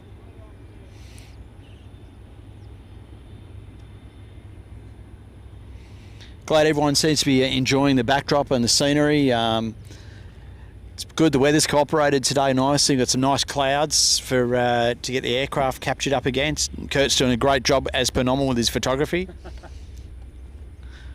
And climbing cars. He's currently mountain climbing at the moment. There's a bit of a mountain goat in him, I think, to be able to get back up on the top of it, into the camera position. It's almost like the crow's nest on a tall ship, actually. Anything for the shot, though, right? Absolutely. Got to get the story. A shout out to John, Cairns Plane Spotter. He's the YouTube handle there in the chat. He's out here with his mum doing some plane spotting this afternoon, and he come down here to do a bit of plane spotting, and he scored a couple of good arrivals there. A couple of really interesting ones too. Yeah. I'm yet to see one of the RAAF Maxes here. So my first time seeing that up in Cairns, which is nice. Bit of a treat for coming out to the airport. Yeah, well, there you go. Thought I'd gift you with something. They saying that Talisman Sabre is not far off starting as well. Yeah, there'll be quite a lot of military aircraft. Obviously, a pile in Townsville. Yeah, Townsville will be busy. Often we'll get US Marine aircraft, US Air Force, and RAAF as well here. Generally all the heavies, because the runway at Townsville is too short for any of the tanker aircraft to be able to depart from. Yep. And over time we tend to get some. We do get the US Air National Guard guys who come through here going to and from Christchurch. Yep. Having spent the entire of their summer down in the Antarctic, they tend to come through Cairns and stay here for like 4 to 5 days. Yeah. I think to sort of shed some of the ice and sort of defrost. It's a interesting place, bit of a crossroads actually, because you do get some unusual aircraft come through here. We've had Boeing test aircraft. I've got pictures of the prototype 787-9 here on its way out of Alice Springs doing hot weather testing, and as I was saying before earlier on, quite a few Antonov 124 visits, and IL-76s, a lot of strange and unusual freight aircraft you sort of tend to get through here, I think. It's just a unique place, isn't it? Just get some, access through to, you're a lot closer to Asia here. It's where Darwin sees a lot of interesting aircraft type as well. But you get a couple of P&G aircraft down here too on occasion. Yes. Which is always a pleasant surprise. No, exactly. Right, got a couple of messages I need to catch up on there in the chat. I've let things go a little bit. Standard Kurt procedure, of course. But let's have a look where we got to. Aaron Ching is dropping in a message. Flown on Silk Air before they merged with Singapore Airlines. Is that right, Aaron? Another hinterland just dropping in there. Runway 15, Juliet Echo Sierra. Featuring again on the show today. It's beautiful. Now from this position we get the best. The lighting is on our backside, so it actually lighting up the airport. It's fantastic quite nicely. for a late afternoon. Done really well.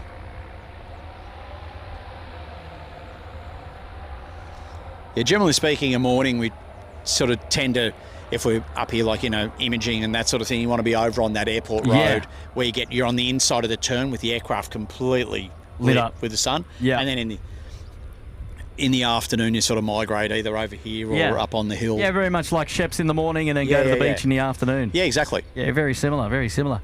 Shawnee Milner's here. G'day, Shawnee. How are you, mate? G'day, Kurt Mods and the Fan Bam. Hope everyone is well and hopefully you all had a lovely Easter. And a huge shout out to my most amazing partner, Caleb. You! Oh, that's awesome. Good on you, Shawnee, and hello there to Caleb as well, tuning into the show today. Wonderful supporters of the SydSquad family. Really do appreciate it, guys. You are awesome.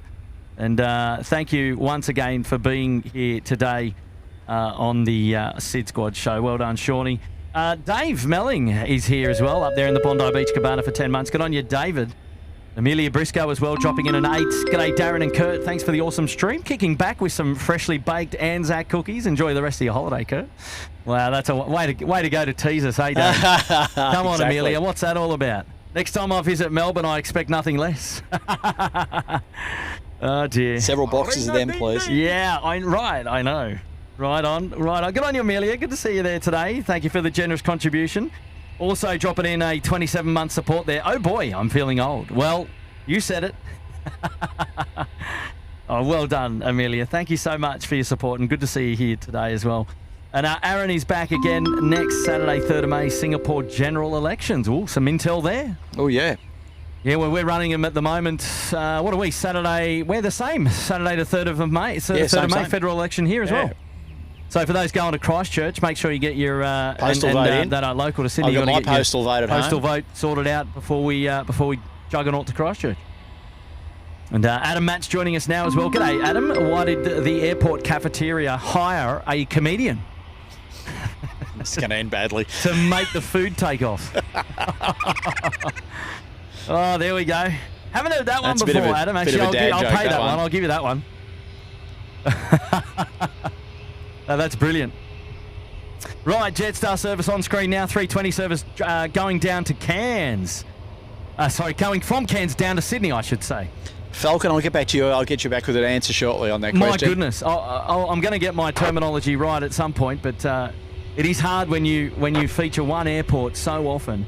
Your terminology is very consistent and very similar from plane to plane, but never mind. We'll get it. That's a nice light. This aircraft just taxiing down in a little bit of shade at the moment, making it the overall scene a little bit dark. Hey, good to see you here there, Adam Matten. Thank you very much for your support this afternoon. And your humorous jokes dropping in. Ben Kerr as well joining us. G'day, Ben. Long-time watcher, early days member. I love your work, gents. Good on you, Ben. Thank you, mates. Appreciate that. And, Nightmare. Wow, Nightmare dropping in a cheeky tenner. Was awesome to meet you, boys. Couldn't have come at a better time. If you ever need a hand with the stream, yell out. It's my second language. See you on your next stream back home.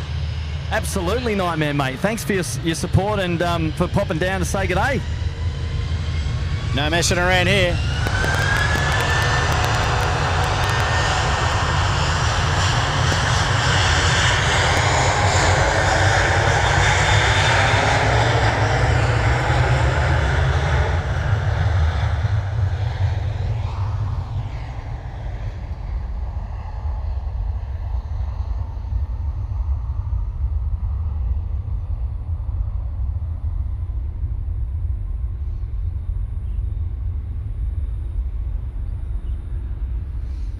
Nice long roller. Oh, what a perler.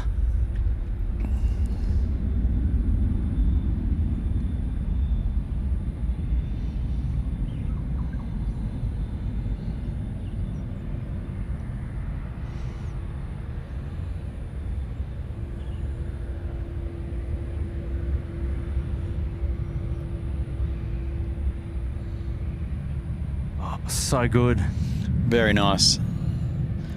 Come back out into the sun shortly.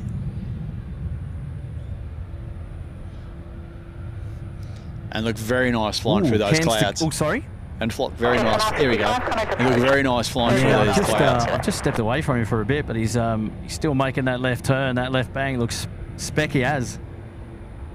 I was checking out the E190 there, Air North going up to go. He's now pushed back. Oh, he's pushed it. Quick turn too.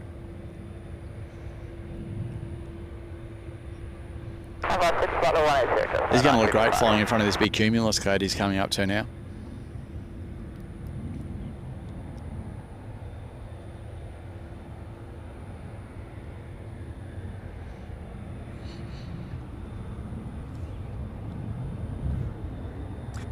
Yeah, so Nightmare 99 popping his head up a little bit earlier there and had a good chat to Darren as well. But I didn't know he was originally up from this way, and we'll have to catch up with him again when we come back up. Definitely.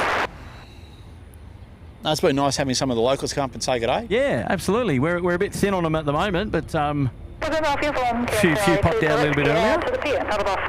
Or sitting at home having Anzac cookies and tea in the afternoon. Maybe because the show's on. I've given them the afternoon off. They can all tune in from the luxury of their lounge rooms. You see, correct. With the AC on.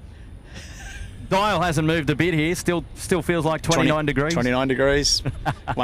It'll feel like that for about 5 months' time. Yeah, I another think. 5 months. Yeah, but I'm loving the it does breeze. cool down here in winter. It gets down to about 26. Yeah, 26. I love that. That is my kind of temperature. I love it. Well done, Nightmare. Thank you, mates. McDougall Jr. is now joining us as well up there in the Bondi Beach Cabana. Now, 4 months.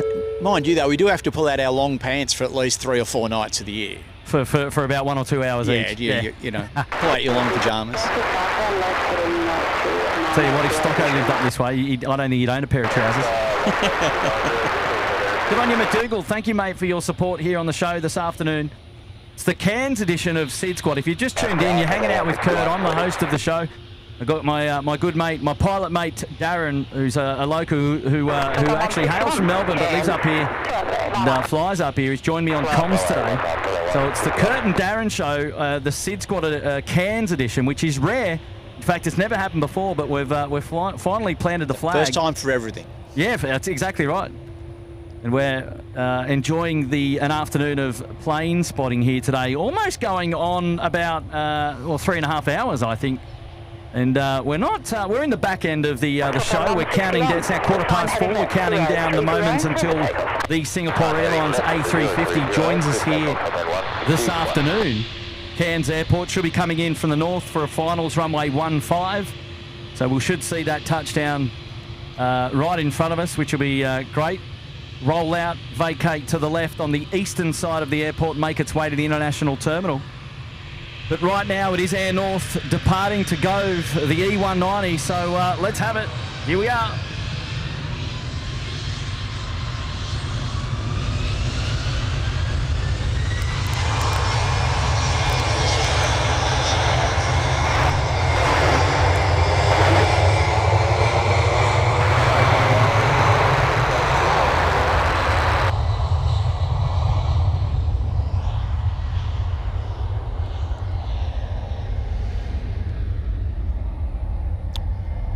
Yeah, once he gets over to Gove, he'll continue on over to Darwin. The Air North Embraers replaced the Cobham 717s when they were removed off that service. And it's one of the, they do a 4-seat, they come over and go Darwin to Gove, Cairns, and then head back via the reverse, go back to Gove and then home to Darwin tonight.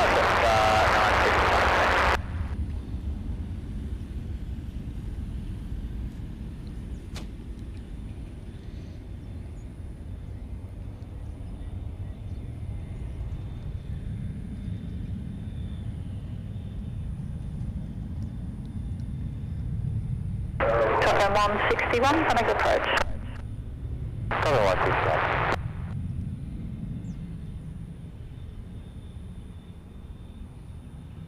Oh yes, nice back into the sun.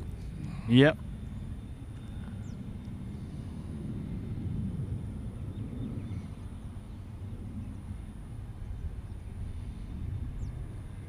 Definitely a consistent departure. Yep.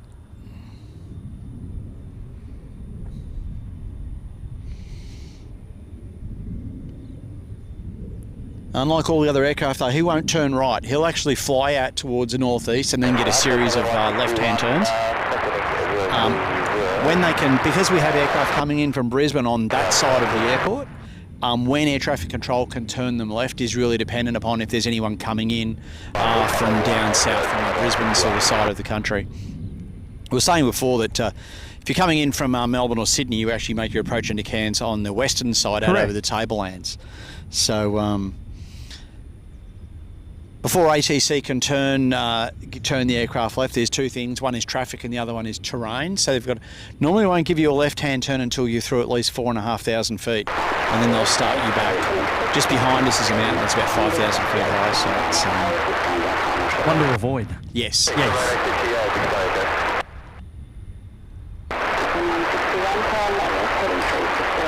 Lovely. Someone was asking before about a 787 versus Airbus, and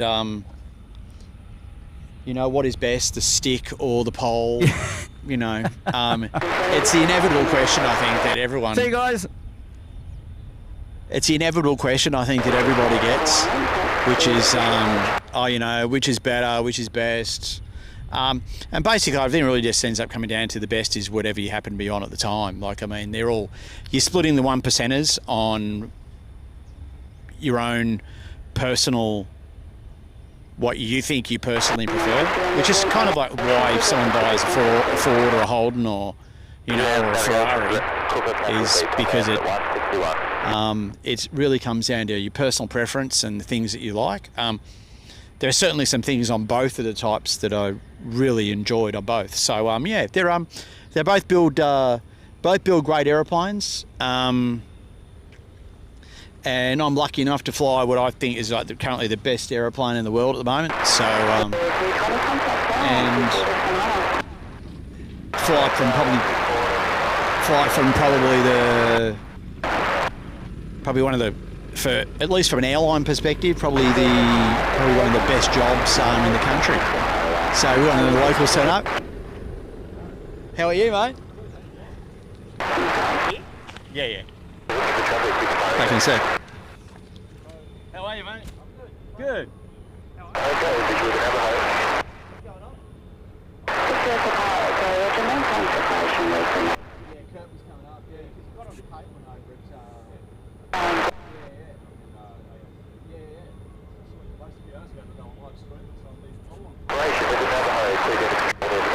That's cool.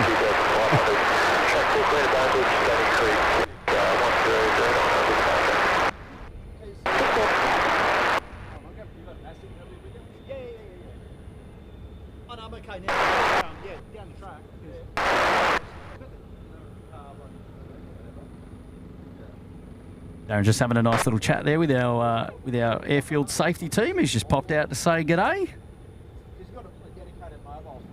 And nice to know that they have been notified of our presence and happy to have us here today, which is fantastic. So good news. Yeah, got a message now coming in from Ashley Hughes there. G'day, Kurt and Darren. Just a shout out to my brother Chris. Great stream.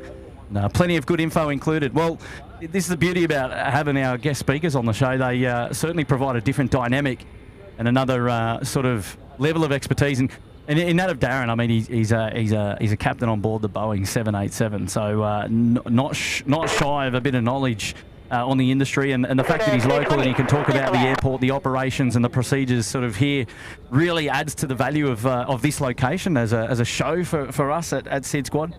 We haven't ever had the opportunity to put together, in fact, a live show up here before, and I've really come to enjoy my time up here, not only from a holiday perspective but also from an aviation perspective, and I've learned a lot today, and we'll take a lot home, and we'll thank Darren for obviously all of his knowledge and expertise on not only operations in general here at the airport, but just he's an all-round good bloke. And we featured Darren on the show in the past as well at Sydney Airport alongside Will. Certainly a plethora of information from those guys, and really adds value to the show that you just can't get anywhere else. And we love it, and we'll have them on again. It's been fantastic. So Ash, big shout out there to your brother Chris, and shout out to yourself. Can't wait to catch up with you on Friday night and Saturday going into Christchurch. It's going to be a lot of fun. And really looking forward to it, mate. So absolutely fantastic. Thanks for dropping in the cheeky fiver, and you're a legend. Johnny K is joining us now as well. We'll put him up there in the Uluru Lodge. Well done, Johnny K. We'll have to have a look and dedicate an aircraft to you. In fact, I think I've got one in that of a Velocity 1424 service, which is almost ready to push back, in fact. And it is over here at the bay. It's just popped up on flight radar, so won't take long. This aircraft will start to push back, of course. And so there you go, Velocity 1424. We'll dedicate to you for John K putting himself up there in the lodge. What a legend. Thank you so much, mate. And we really do appreciate that. Louis DeHaan is here now. Hello there, Louis DeHaan, up there in the Bondi Beach Cabana for 26 months. Wonderful support, Louis. And great to see you back here on the SydSquad show, mate. And really do appreciate your support as well, Mr. Louis DeHaan. Oh, there you go. Ashley saying you can't wait either. So well done, mate. And really do appreciate that. A340 just flying to the north of the airport at the moment. Is that right? Where is the airport and where would that A3... Oh, okay. So is there really? I don't know. I can't see it.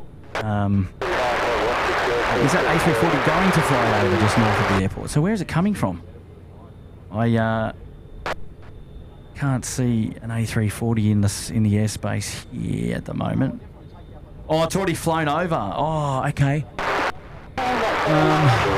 Geez, you know what? I probably would have been able to see it as well. 37,000 feet. I probably would have been able to see it. 1424, A19 ready for pushback. I couldn't tell you where it is now, though. She's up there. Velocity 1424.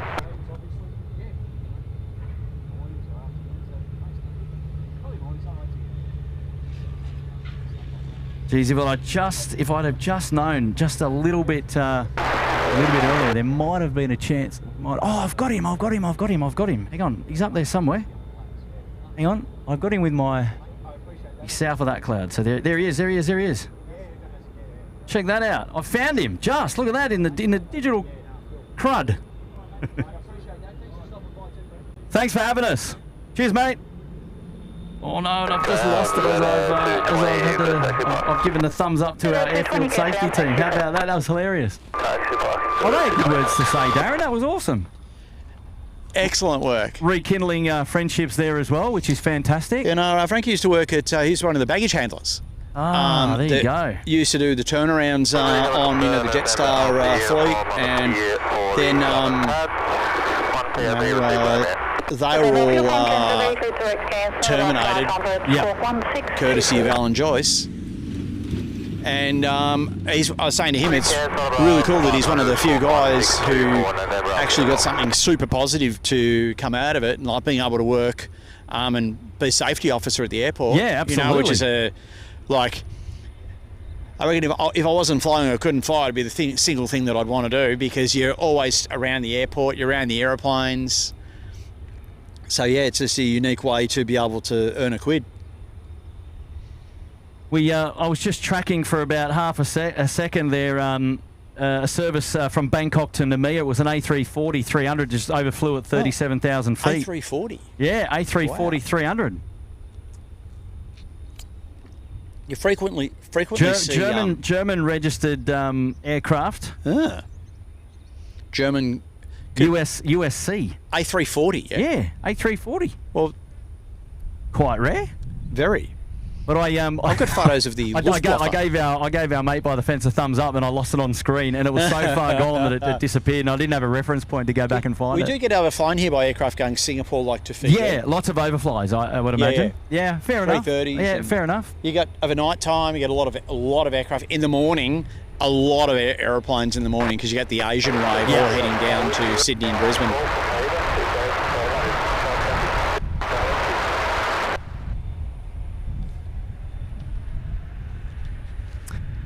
Hey, Rob G's put himself up there into the Uluru Lodge. Good on you, Rob G. Thank you, mate, for your support. And Rob will dedicate the Velocity aircraft that's on screen now, the Virgin Australia 1424 service going home to Sydney. Now, in fact, I've got friends on this very flight. Actually, a big shout out to the Robinson family, who's flying home from Cairns to Sydney this afternoon. So there you go. It's all turning out quite nicely today. It's all happening. So they're just pushed back at the moment. So good on you, Rob. Thank you for your support here on the SydSquad show today, mate.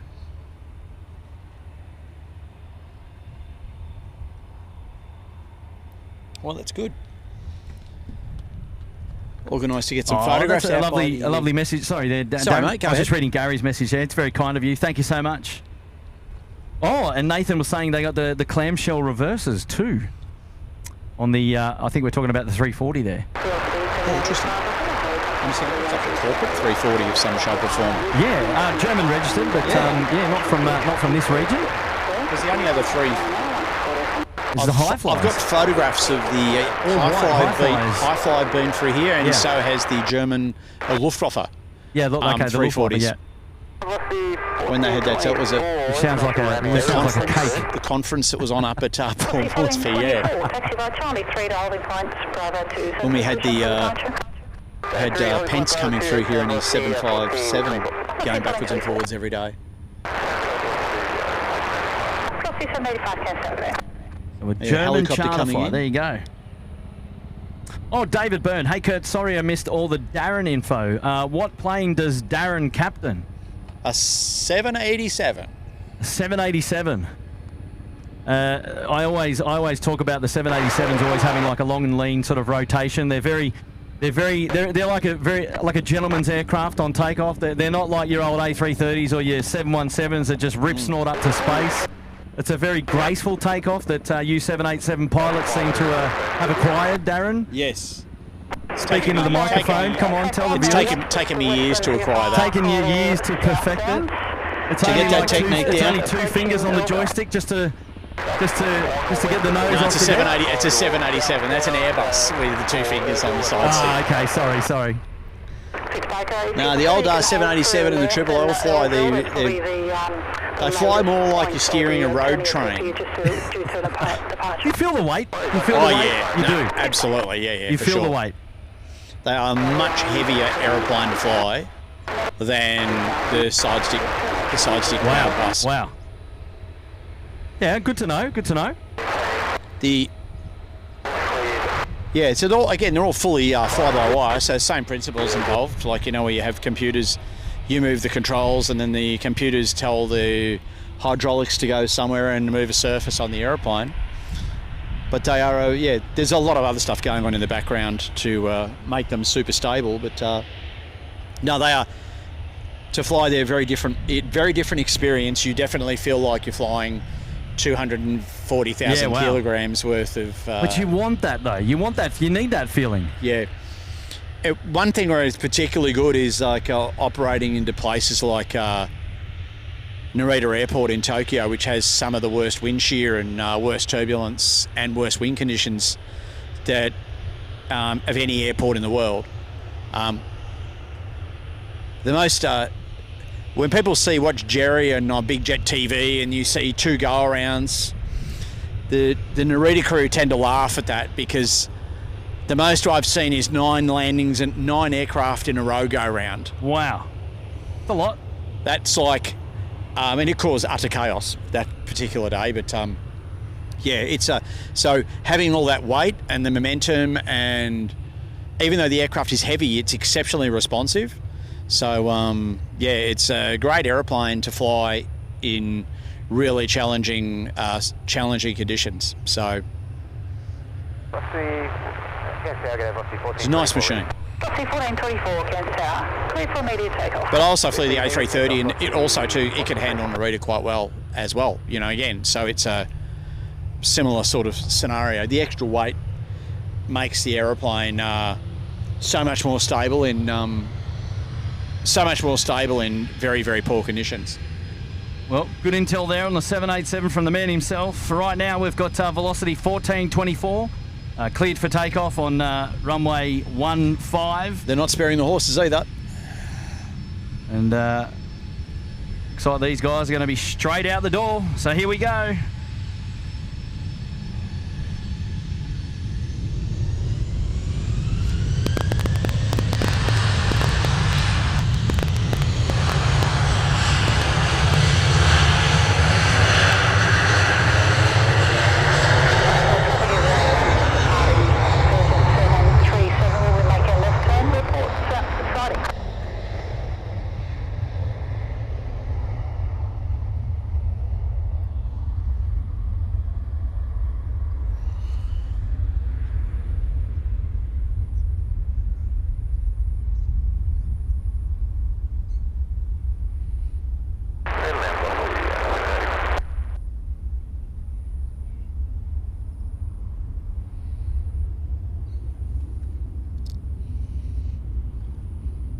One out and one in. Is he far away?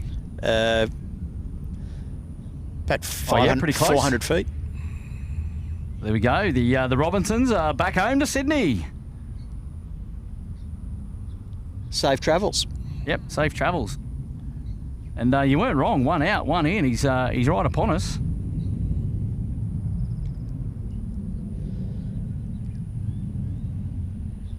And, this service coming in from Brisbane.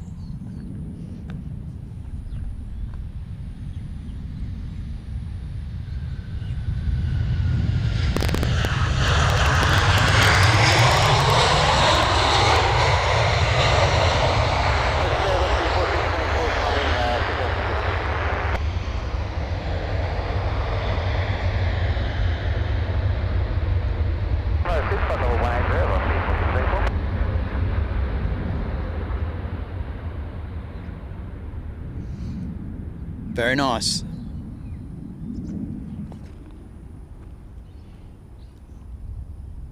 Let's have a look.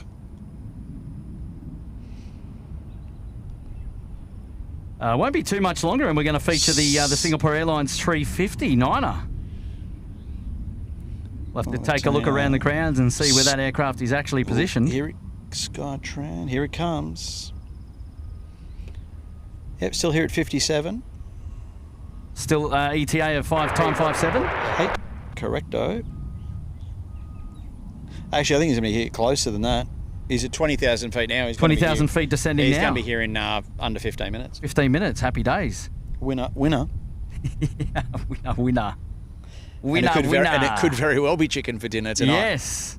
Actually, I do know what I'm having for dinner, so. Oh, very good. Yeah, hamburgers, homemade hamburgers for dinner tonight. Yeah, the crew's organised all the patties and all the meat, and wonderful. it's going to be a feast. Next time you come up, mate, we'll have to get we'll crank up the offset, get the smoker going. Oh, mate, I tell you what, you're painting a really good picture about me wanting to come back again at some point. Yeah. I mean, it's a 3-hour flight. I mean, it's achievable. It's 3 hours. It's but then again, I say that about Melbourne and other places, and then we don't often get. I think there's a lot of time life gets in the way. It's a lot of time that life and work gets in the way. The 3 hour flight isn't the problem. Exactly it's right. It's finding the multiple days in between the two flights. That's the issue. Yeah, and I've done a little bit of jigging on the calendar to make Christchurch work. Yep. We're also doing a cheeky flight down to Hobart for lunch on one particular day because we're taking advantage of the A220. Yep. So down there in the morning, off to lunch, and then back in the afternoon. So I reckon Cairns. Yeah, see, Cairns is one of those places where you can't just come for a day though. No. You need to give it a couple of days because you could get stung by the weather. So. Yeah, if you need to come in June or July, you're generally pretty safe. Yeah? Oh, good intel. Well, okay, well, maybe June and July. We might keep that in mind. Yeah. Always happy to have you back. We'll let you back across the border. Yeah, that's right. Yeah. That's hilarious. Gemma D's here. G'day, Gemma, dropping in one gifted membership. Thank you so much for your support here today. Lovely to see you here on the SydSquad show this afternoon. And that's very, very kind indeed. Yeah, I want to say thanks. There's been a lot of great comments in the chat today. It's been fabulous. So, and some really good questions, which is always keeps the mind ticking over. Yeah, absolutely. As you were talking to our airfield friends there, I was giving you kudos, just given the fact that, well, you have a lot of experience, and another benefit to the entertainment value on the SydSquad show is that you are a local, so you can talk about procedures and things like that, which helps me, and I've learned a lot. And it's good to have a bit of locals input. Home. You know what I mean? Like, I'll take a lot home today as well. It's always good to be able to pass on a little bit of knowledge. Absolutely, and I'll forget it by the time I come back, and we'll do it all again. Oh, okay, here we go. Nightmare is back again. He's dropped in a cheeky 10. And it's Nathan, fellas. So there you go. Hit me up anytime. Was almost going to get some Anzacs for you. And Darren, you ever landed on the Maldives cricket pitch? No, it was back in 1989. No, I have not. No, you have not. Okay, there you go. I'll tell you what, I'm almost looking around the corner there thinking that Nathan's going to come around with some Anzacs. That would be a little bit cheeky. No, good on you, mate. Thanks for popping up. Most appreciated. Good to meet you before too, man. That was hilarious. Yeah, I think I did. Yeah, today wasn't planned in terms of day, as you know, Darren. I had a couple of days in mind, but it was purely based upon life. Oh yeah, exactly. You know, And what was you're on a gonna work holiday. out. You don't. You know, it's like Yeah, and it just so happened to be that today was Anzac Day. It is a day off, so a few other people have been able to come out and say hello here as well, which is always nice. And so been good for good. them. So the Brisbane to Cairns service has just arrived. It's getting docked onto the Aero Bridge as we speak. They're bringing out the stairs to the rear. Having a look around the grounds, we've got a Skytrans coming in from Charters Towers, a Dash 8 100 on finals now for runway 15. He's just shy of Palm Cove now to the southeast. Oh, here he And comes our Singapore Airlines flight is just to the west of Port Douglas as we speak, 12,000, 11,000 feet now. Singapore Cairns, the A350-9er, the headliner for the SydSquad show today. Nice. So hopefully we get a nice shot of that one landing, and then it really comes down to whether we stay. Now they've got a pretty quick turnaround. I'm not sure what their turnaround actually is. You'd have to have a look on. Yeah, well, at least according to the schedule for its departure, it's scheduled to depart at 6:15. So that's an hour 15. It's pretty quick. Sunset today, I think, here is in an hour and 24 minutes. So just after 6 p.m. So it could be quite Still be a nice light. Could be not nice light. I've just got to be. I'll see if the viewers can persuade me to hang around for another.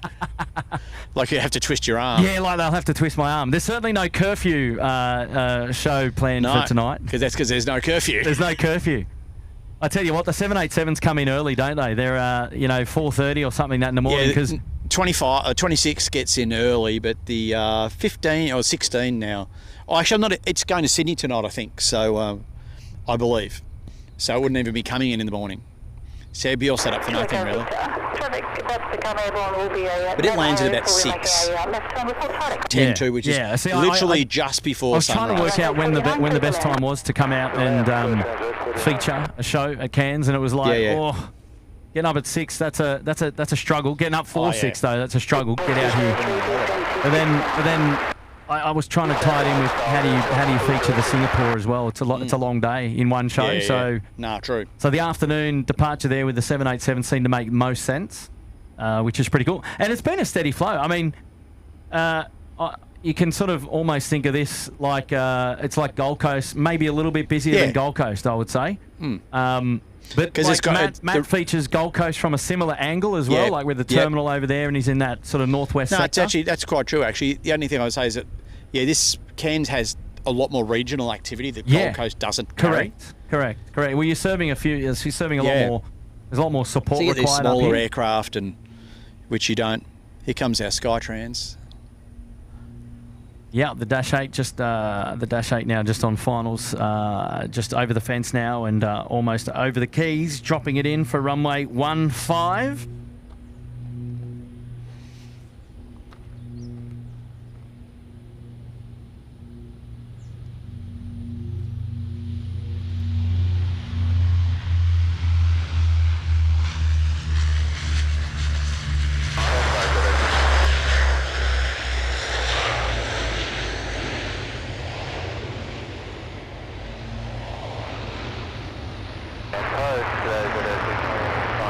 Nice. I still look at those and think they look amazingly short when you compare them to a Q400. Yeah, I love it. I think it's fantastic. Like I was always a big fan. I like the shorter, like the 767-200. You know, the shorter, the pocket rocket. Same as me. Yeah, it was always on almost all variants. Like we're talking about the 76s to 200 for me. The 330s, I think the 330-200s are a little bit more in proportion for me than the 3s or the 9s. Although I do love the 9s, and the Neos are really specky. Nice with those. In fact, recently announced Malaysia Airlines going to be joining us down there in Sydney pretty soon as well. Nice. Operating the 900, which I'm looking forward to. Only Melbourne, I think, is the only port that gets them at the moment in Australia. Right, okay. 787s, the 78. Well, you get to fly the Dash 8s, which is handy. Is there much of it? Have you done the 9s? Yeah, I've done sim in this. We can because you're qualified across all of them. Yes. And the only difference between there's a couple little differences. You have a few more flap settings in the Dash 9 Yep. for takeoff. Right. So the landing flap settings are all the same. Sure. But it has a few extra settings for takeoff. Yep. So it can optimise, because it's taking off a bit heavier, you need the ability to have a few more intermediate settings. So it's got flap settings like it's 17. So Tell me this: when we're talking about the weight of the aircraft, when you're manhandling it and you can feel the weight, do you get the same sensation when you're in the full motion sim? I would say to within about 95%. That's interesting. So it's good, but it's not perfect. No. And if you compare, say, the 8 sim to the 9 sim, do you feel the weight? There's the sims we use. So there's a Dash 9 sim in Sydney and a Dash 9 sim, a new one in Brisbane, which I haven't flown, but I've flown the Dash 9 sim that's in Sydney. Yes. And we've got the Dash 8 sim, which is a Jetstar one, which is in Melbourne, all in Qantas facilities, of course. But they're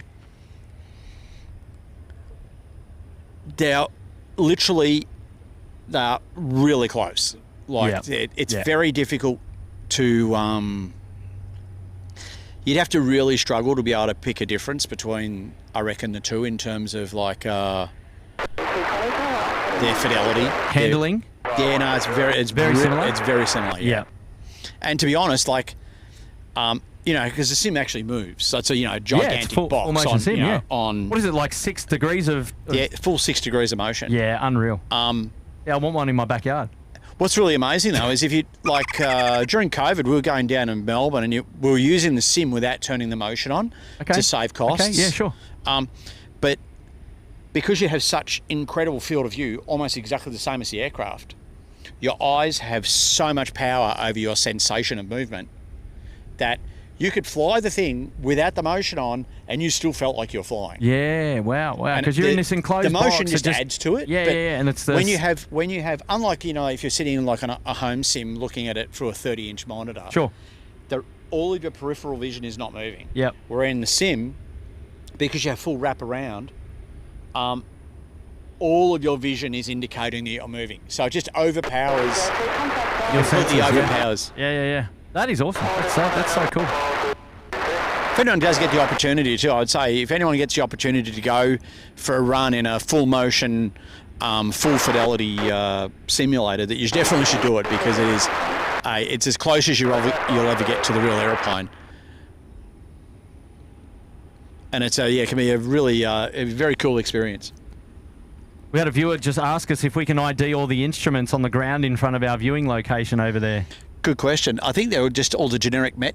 It's all the generic Met stuff that was left here when the Met office closed down. Well, they used to actually have a Met observer here in Cairns, and now I'm pretty sure all of the prediction stuff is all done out of Brisbane now, but they just have all the equipment here. So there'll be the wet bulb, dry bulb thermometer. They have a scanner which scans the sky for cloud, which then generates a cloud report that goes on the hourly or half-hourly.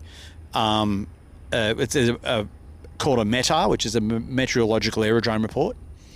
So the wet bulb, dry bulb just gives you the humidity. And then you've got the cloud scanner.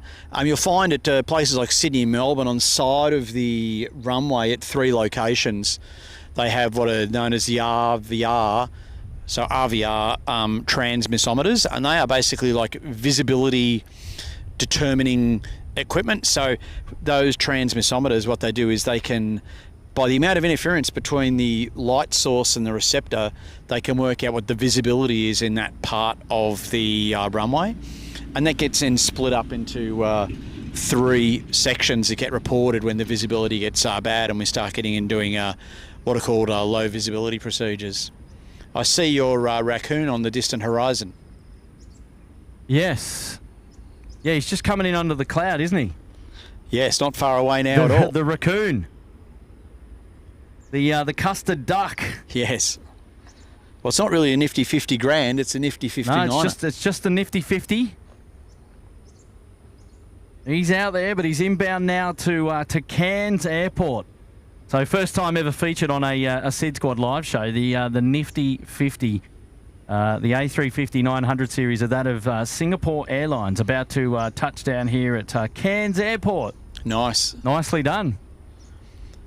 The batteries have lasted. Yeah, the commentators have lasted. So far, so good on the batteries. Yes, they've given us a little bit more juice, so we can continue on a little bit,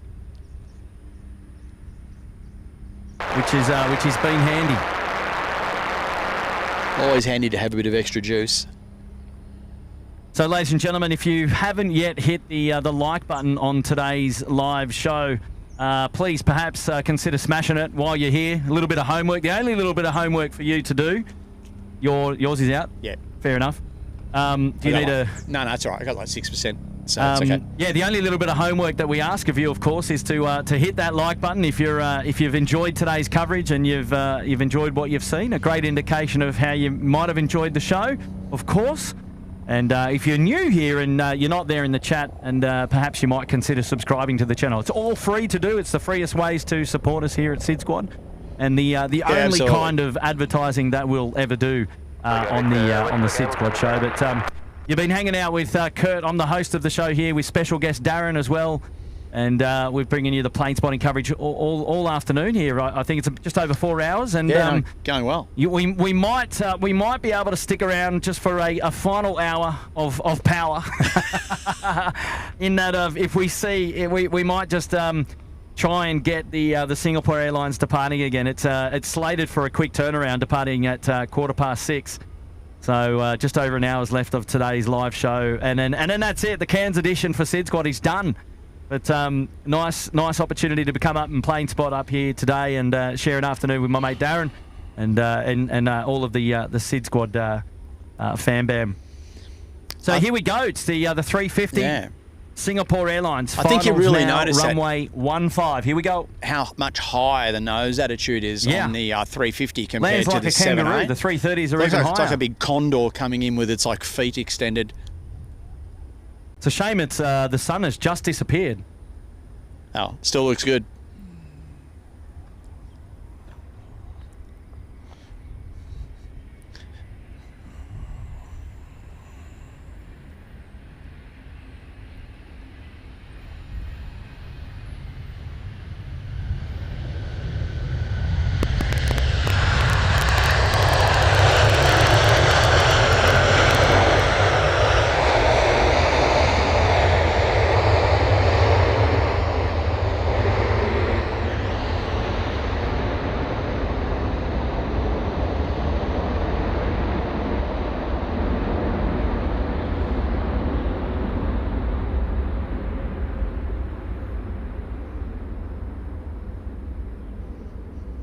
Nice to see a big aeroplane come in, hey? Wow.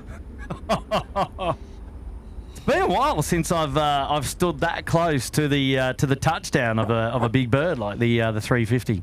I was actually going to say something about that. It's one of the few you are relatively close to the runway here, and when the aeroplanes are powering up to start the takeoff roll. Highly recommend anyone who can get out to the airport, and if you can get close to a runway somewhere.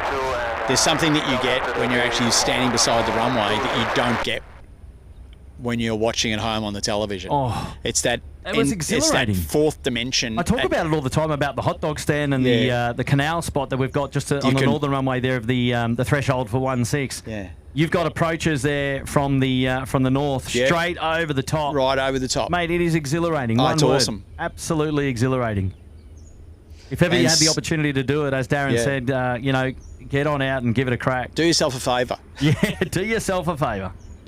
Because it's very cool, and it is something that you get a true appreciation of that you don't get on a flat screen, of the power of the aircraft and the power of the engines, and just the entire experience of being close to them is actually really, really incredible. I want to see the hinterland there in the background as well for the SQ3 350. That just is it's just spectacular, isn't it? That wide shot there. Yeah, it's lovely, eh? Never seen before on a SydSquad show, but I'm excited. This is excited a passion inside me for coming back to Cairns, mate. I'm glad to hear, mate. As I said, we'd be glad to have you. We might let you back across the border. Yeah. Maybe just.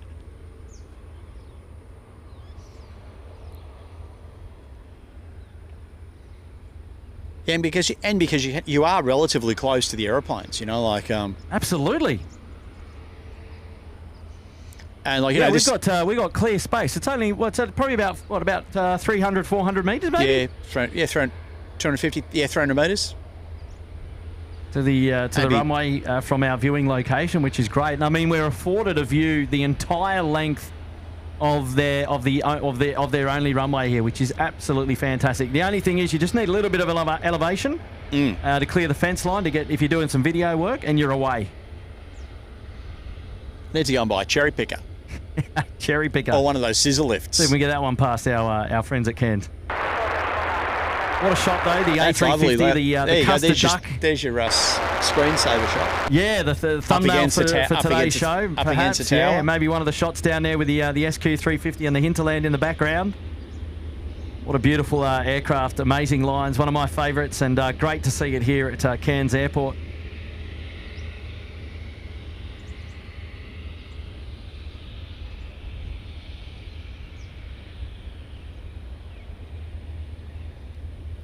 So, how about this, Darren? Tom's just said, Kurt, I just looked and you can see you and Darren on the airport webcams on windy weather. Oh, really? Should we be waving, Tom? Yeah, in which direction? Which direction should we be waving? It's probably... Well, actually, I don't know where it would be. It could be there. Looks like... Is there a... Oh, no. It's a street lamp. That's hilarious. On windy weather. That's awesome. Windy weather. Well, it's not that windy here today. Matt T was asking, Darren, when the reversers are deployed, do the engines power up, so to speak, or are they at idle? So during the landing flare, you either bring them back, or the auto thrust system will bring them back. Okay, hold on, different aircraft type here. The Airbus system is that the pilots will bring the thrust levers back to idle manually during the flare, which is why you have that. You may have seen on videos where the Airbuses will talk to the pilots and call them retards. So it goes retard. So it's a reminder telling you to bring the thrust back. Otherwise, the airplane will continue on down the runway at the speed that they've actually been targeting. Where on the Boeing, they automatically retard by themselves. When they get back to idle, on the thrust levers, you've actually got a set of levers, and when you pull those levers up, it does a few things. It commands the reverser buckets to open on the engine, or the engine casing to slide back, and it puts a set of blocker doors in that stop the air going out the back of the engine and forcing it to go back to the front. As you lift those levers, the engine goes into what's called reverse idle. So it's the same amount of idle thrust as you would have in forward idle, but it's now got the reverser deployed. Then if you lift the levers even further, you will then generate reverse thrust proportionally based on how far you lift the levers up. So the further you lift them up, the more reverse thrust you'll get until you get to like the limit on what max reverse is. So yeah, so basically when you touch down, the thrust comes back to idle, you lift the levers on the front of the throttles.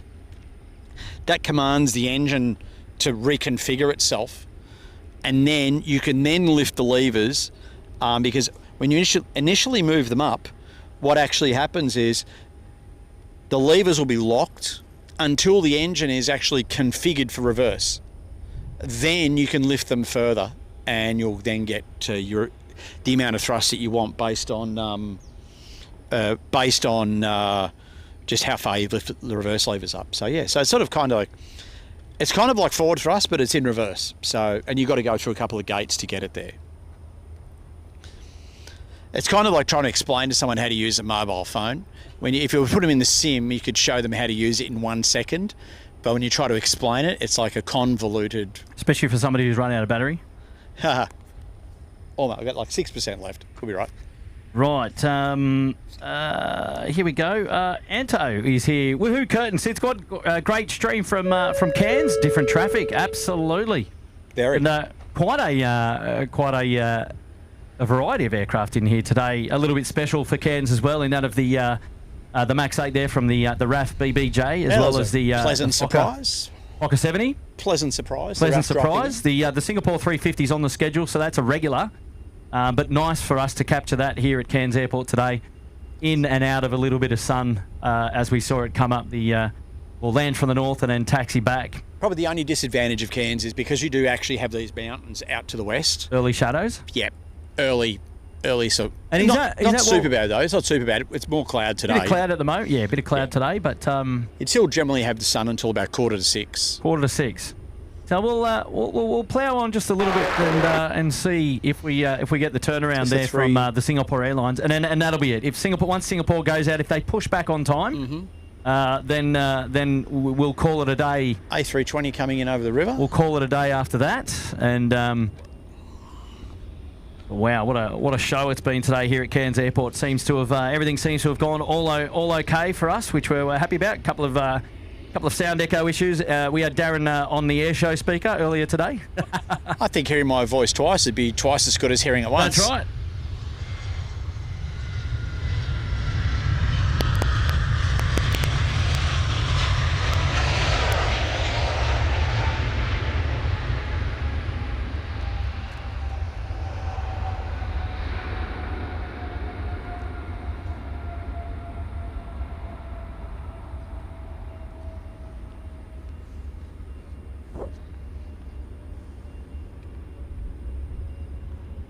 So Matt was just clarifying there, the fan doesn't reverse, it spins. No, it does not. No. So Yeah. the engine, I think that it's a bit of a misnomer that the engine actually spins backwards. And no, it doesn't. What actually happens is the fan generates most of the thrust from the engine.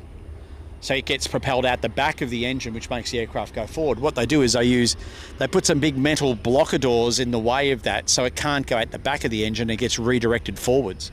So, and that's also why you'll notice in reverse is the noise on the engine goes up a lot, because that air is getting slung out the back of the fan, and then it's hitting these blocker doors and being deflected forwards. And so that actually generates a lot of noise, hence why reverse thrust tends to generate more noise than what you would get from like an engine normally at like normal takeoff thrust.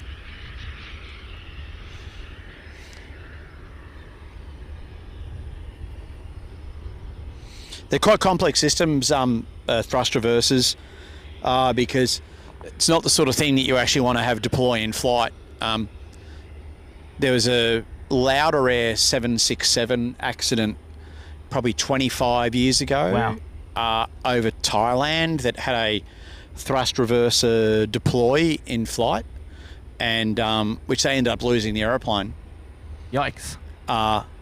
So yeah, and it's a thrust reverse, and so they have a lot of safety mechanisms. Like they have generally they have a system whereby they have a set of weight on wheels sensors on the undercarriage of the aircraft, and they all have to be triggered.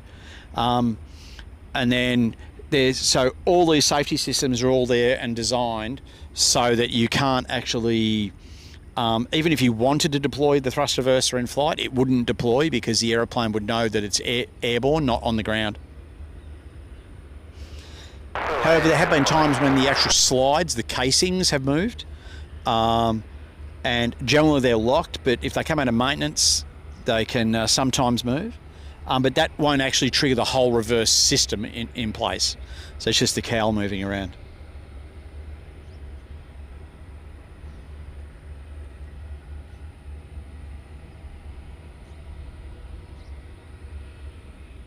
Got a Q-Link 497 Delta on comes. the final now. It's coming in from Horn Island, another Q400.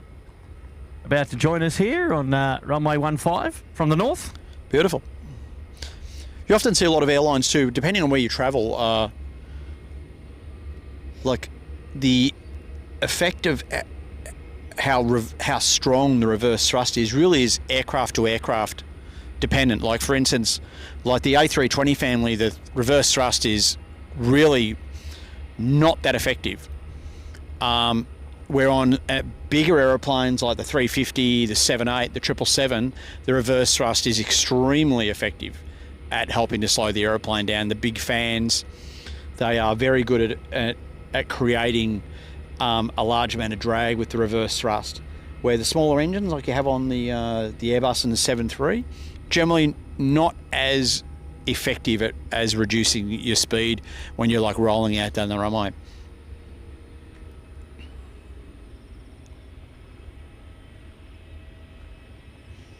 So with that in mind, a lot of airlines actually choose to only use idle reverse these days and only use full reverse when they're like maybe landing on a wet runway or a performance limited runway where you want to get the aircraft slowed as quickly as you can.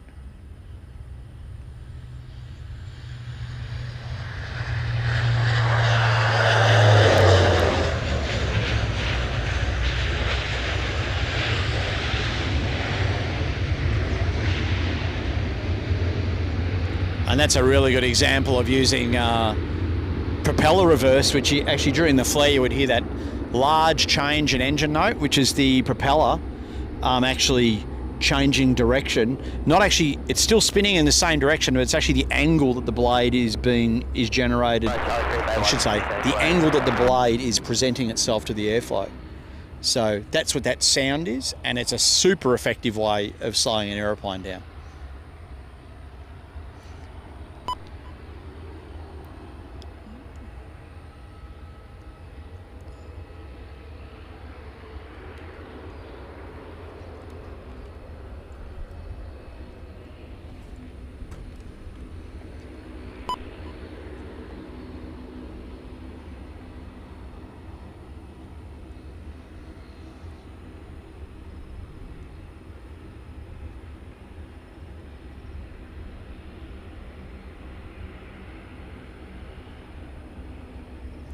Got a message now coming in from Johnny Molyneux down there in Victoria. Welcome to the Bondi Beach Cabana. Good on you, Johnny. Hopefully you're doing well, mate.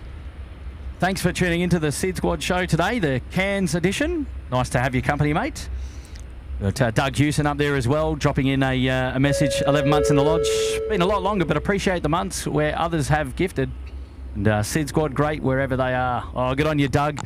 Good words. Very kind, mates. That's very kind. Thank you so much. Here's a question for you. Who came up with all the phrases for the memberships, like the Bondi Beach Cabana? Tim actually, well, we bantered a few around. We had a few others before, but we changed them. Well, we change them from time to time, but yeah. I got to give Tim the acclaim for that.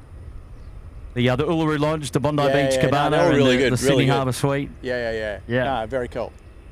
Yeah, cool. Representative of Sydney and Australia, and our channel, I think, which is fantastic. Excellent. Dave Cowper, one of our locals up this end of town. Welcome to God's country, Kurt. Back home from golf and enjoying the stream. And I think, Dave, you're in Rocky, aren't you? I think a little bit further south of Cairns. Yes. But another beautiful place. South Cairns. South We'll Cairns, call it is it? South Cairns. Yeah, South Cairns. I thought you might come up, David, and say g'day, mate. Yeah, it's only about an 18-hour drive. Yeah, 18-hour drive, South Cairns. Hey, good to see you, mate. Good to see you. Hopefully you're doing well. Thanks for your support.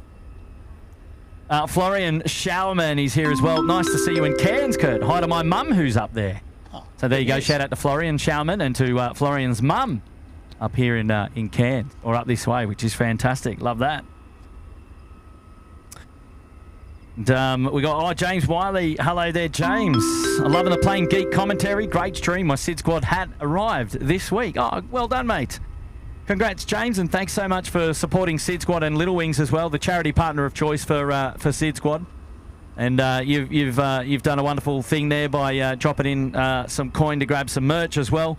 And then all the proceeds from your merchandise going straight to the Little Wings charity, which support sick kids, flying them in from country towns into the big cities to get medical treatment that they otherwise wouldn't be able to get in their hometown. So well done. Thank you, James, and for the generous contribution to the show today as well. Really do appreciate that, mate. Thank you very much. And great support from SydSquad for that charity as well.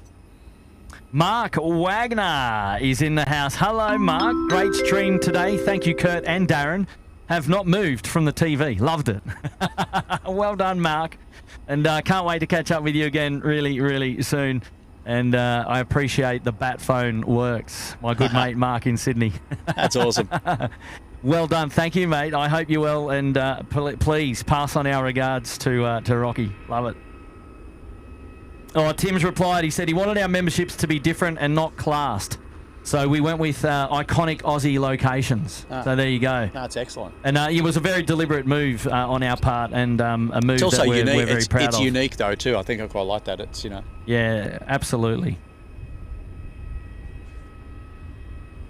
And Matt T was saying the observation there, the A380 only has reverses on the inboard engines. Yeah, correct. Correct.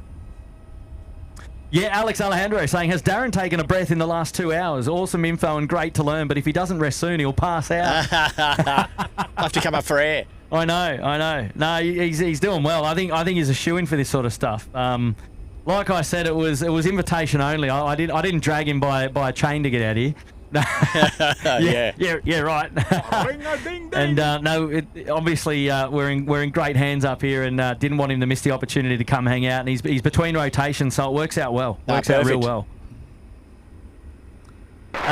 Chris McDonald, you cheeky devils, joining us now on the show. Thanks, Kurt and Captain Darren. What a great and refreshing stream, he says. And I've spent a few days up at the old zip line site on the hill. Fantastic. Oh, really? He knows exactly where the place Chris is. McDonald. Yeah, no, as I said before, it's actually a great place to take photos from. Bit of a hike though, right? Yeah, it's a hike, and it's like the trail's overgrown now, so not a full clear of the airport. So you're actually on the other side of the main highway. Yep. So going up there's no problem. It's just more the hiking up the terrain to get there that's a bit of a challenge, especially when you start. You know, if you're trying to haul all this stuff, it's Subaru with a rooftop and a like even hauling a camera, like a good sized lens and a camera up there. That's heavy going. Yeah, and steep. So I've done a bit of walking over the past couple of days, holidaying.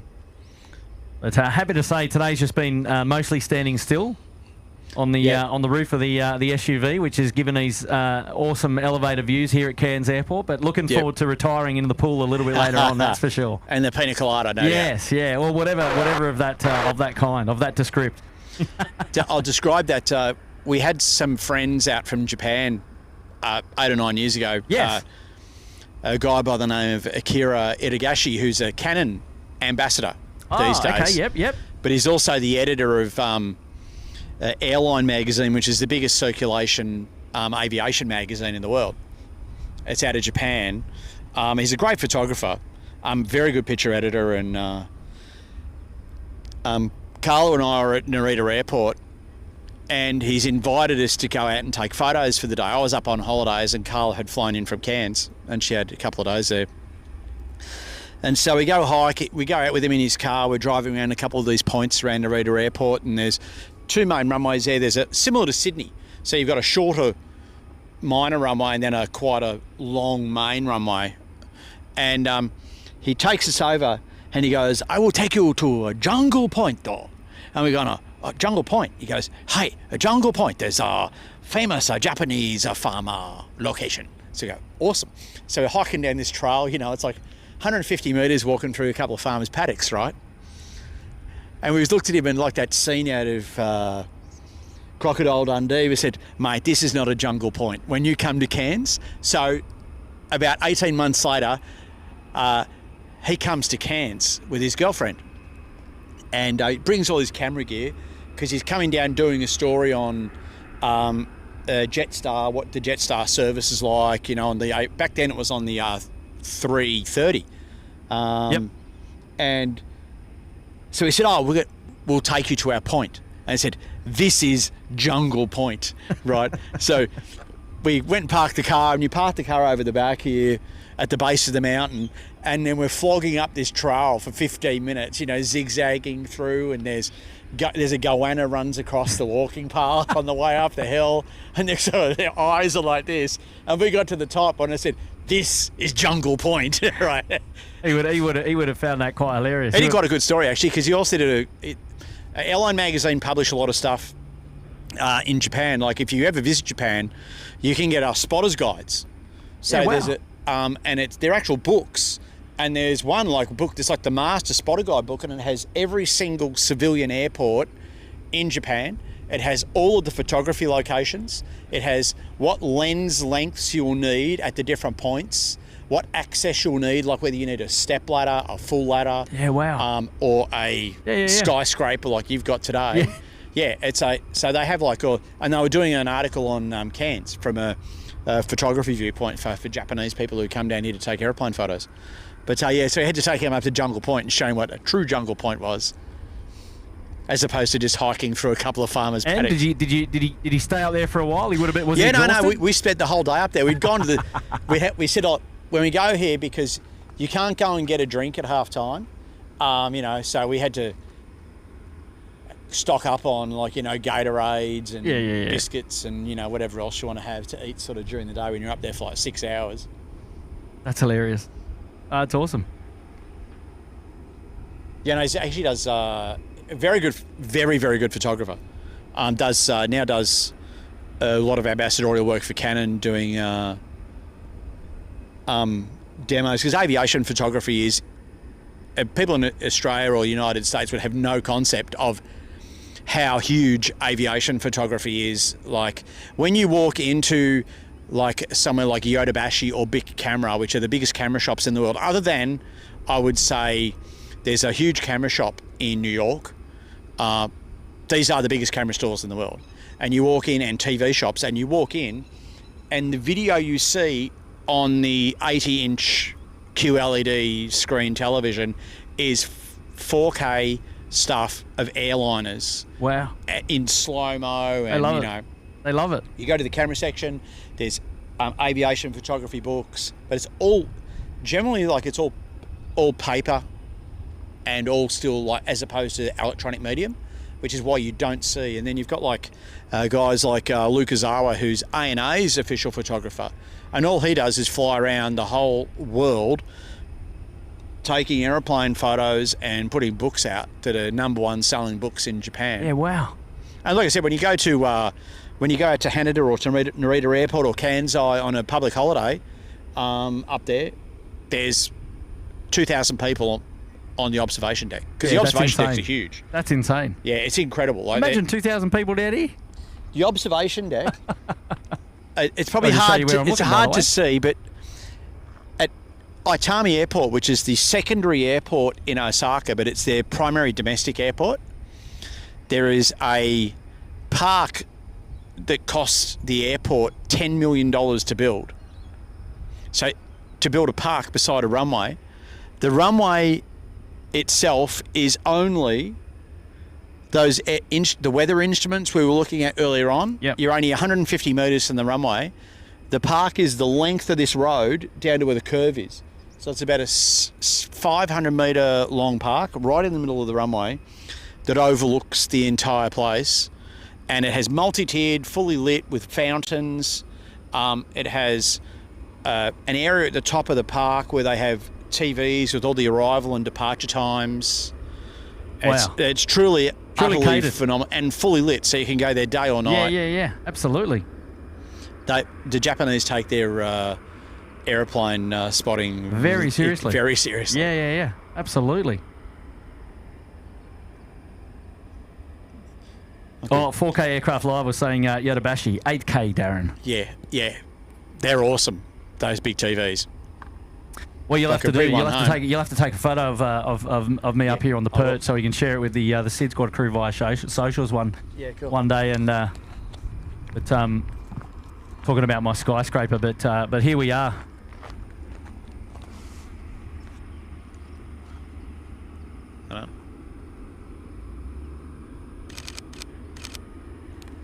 Can you how do you wind on about an extra stop of light? Top right. Yep, thumb. Yep, that one. Okay, cool. Just because you're a bit backlit with the brighter sky behind.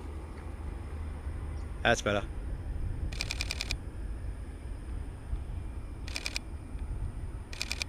Cool. And they're just towing off one of the E190s. Actually, I wonder where they'd be going. Do they come around? Do they service on this side of the airport at all, Aaron? Yeah, generally over on the microphone on the far side.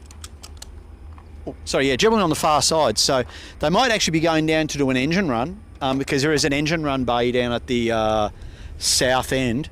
However, generally they might be towing them over to do some service over at the Hawker Pacific hangar. Most of the Jetstar stuff all gets serviced on the bays, and where over where the 350 is, where that Alliance is in front. If we have any aircraft up here that have like significant tech problems, they'll get basically worked on over there where they've got a spare bay. Occasionally though, they may put them on the far taxiway, based on just depending on what type of work they actually have to do. I'm going to plug something in here, Darren, and hopefully it doesn't turn off. Let's give this a second. Fingers crossed.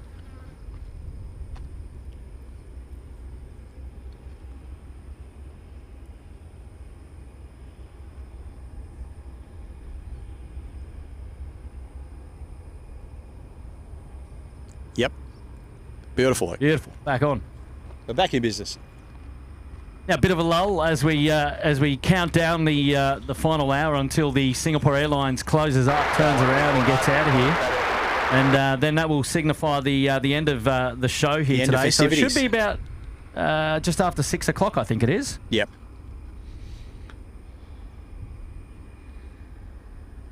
I've come all this way. I've got to see it depart. Yeah, you got to. Got to see it depart. 6:15 is what it's scheduled. Apparently, between now and then, we've got the Alliance E190 departing. Should be going very soon. Another E190 service to Darwin. Two Dash 8s to Townsville, closer to the top of the hour. It's already 20 past, so we're within that final hour. Arrivals, one of those, yeah. Arrivals up until about 6 o'clock. A couple of Dash 8s, one from Charters Towers, one from Horn Island. I think we have a Cessna Caravan coming in from Kawanyama. Oh, yay. And then an E190 from Brisbane, Dash 8 from Townie, and then a 321 from Sydney. So the Air New Guinea service coming in from Port Moresby, they're bringing in the Fokker 100. Yeah.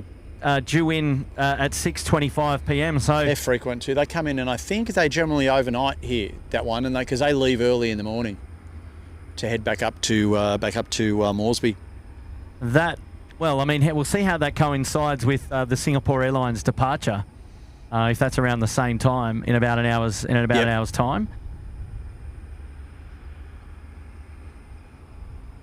No, it's been a pretty good afternoon, actually. It has been a good afternoon. I've learned a lot. I've experienced Cairns and Cairns Airport, that is, of course, and it's been great.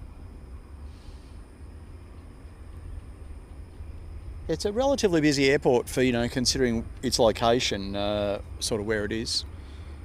I think it's a GA aircraft, that sort of keep it ticking along too. Like, you don't have a huge number of very heavy stuff, and predominantly all the narrow body jets coming and going. It's probably a little bit quieter today than what it will be on like a normal weekday, given that you got most of the mining flying isn't going out on a public holiday. So you'll generally have like there's a couple of Alliance Fokker 70s and 100s over the other side, which would actually be going out backwards and forwards as well.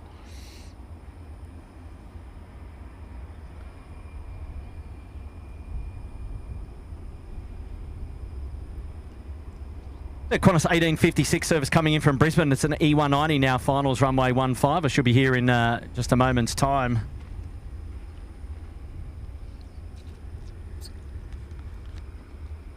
That Embraer looks like it's down in one of the engine run bays. Yeah, I did see it a moment ago. See it turning him around, I think.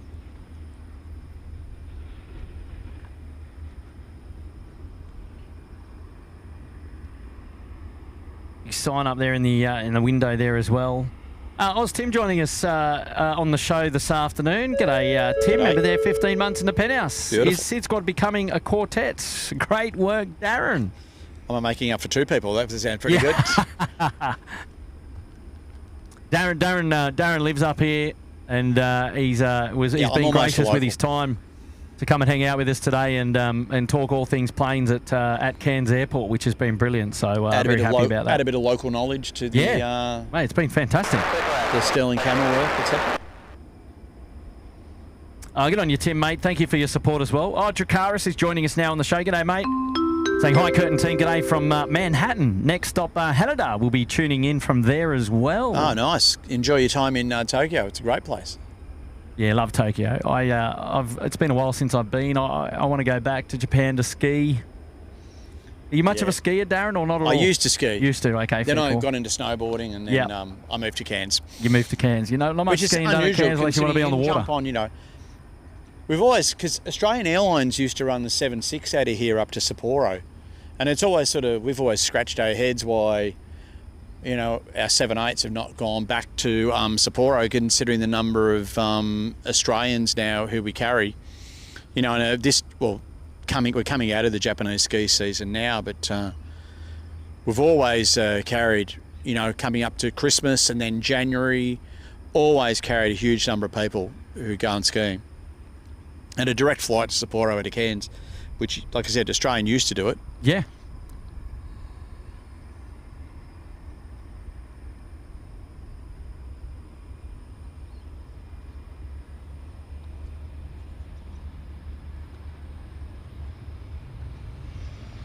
Lovely.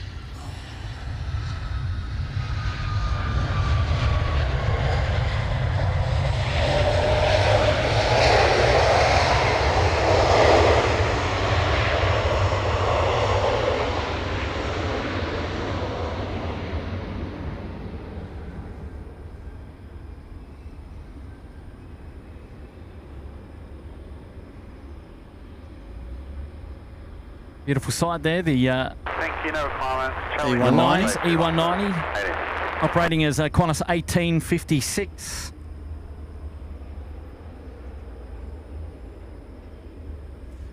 Yeah, you're not wrong with the shadows over the foreground here compared to that of the and you got a double hinterland. shadow today with you got cloud, like the mountains blocking the sun, and then you got the clouds as well. Yeah. 38 minutes to go until sunset here. We're not rocking the iPhone 15 Pro Maxi One Plus Ultra today, so we'll have to see how well the how the night vision goes. Yeah, the night vision goes. As it gets darker, we're counting down. 38 minutes till sunset. Like it. That puts us just past 6 p.m. We'll see how quickly Singapore Airlines can turn around. So they can do the business. Yeah, well, they were about five to 10 early today, which was handy. So they'll be closing up shop and getting ready to go.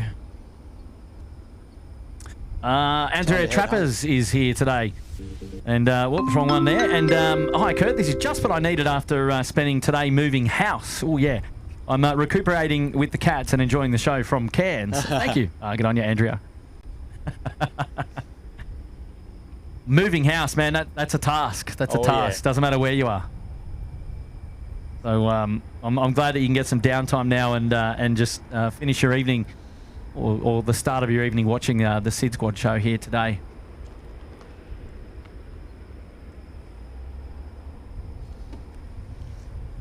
Oh, you see, there was a China Southern which just went past. We won't be able to see it as well. It's gone straight down the coast. Over. Yeah. It's going Guangzhou, Auckland. Guangzhou. Oh, wow. Literally just straight down the coast here. They must have changed their schedule because they were doing Guangzhou, Auckland. It used to fly over here at about 9:30 every morning. You'd hear 35,000 feet. We've got cloud above us right this second, so we wouldn't have been able to see it anyway. No. But you do get a lot of overflight traffic here, though. Yeah. You know, to New Zealand and also heading down south Brisbane, Sydney. Yep, Australian Airlines. Now that brings back some memories. Absolutely. Yes. 4K Aircraft Live saying that's not an A340, but 7879 Dreamliner. And Matt T saying hopefully you've got the insect repellent. Well, my blood type suggests that I've already got it installed.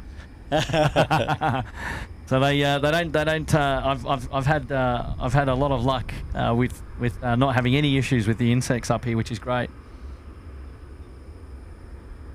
Good to see you there, Francis Wade. Thanks for tuning in.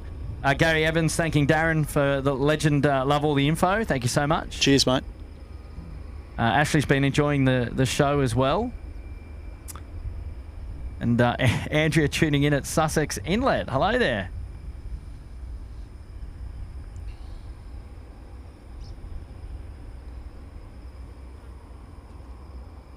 Maria's in the chat. Hello there, Maria. Hopefully you're having a wonderful day as well. Yep, had a great Easter and have enjoyed Cairns and its surrounding towns, I should say. Or Oh, wonderful. you know though, That whole region's it's got a lot to offer, though. it has a lot to offer, the this area. It is strange though coming to the area, and I've known this for a long time because I've been a few times before, but not. You know, it's so coastal and it's so beachy, but not going in to swim. Yeah. You know, you got the stingers, you've got you got the crocs. I mean, you can swim. There are netted off areas, but some of the stingers get through that as well. So then you take a risk. Yeah. But I mean, you can get away with it. But it's kind of like, you sit in the pool. Yeah, you sit in the pool. I know you go all that way to sit in the pool. It's not the same, is it?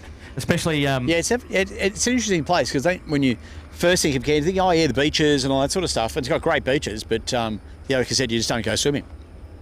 There's too many things up here that want to kill you in the water. So it's. I think our airfield team is taking this the downside in to do some operations inspections. to do a runway inspection at the moment. Looks like it. So we've got an opportunity there to use the ops car emoji there in the chat. Drop it in. Oh, Quizzy Dude was saying that China Southern to Auckland is running 8 hours late, so that'll explain. That would explain why. That'll explain what you were talking about before. George Smith is there in the chat. Hello there, George. How are you, mate? Thanks for tuning into the SydSquad show today. Nice to have your company here.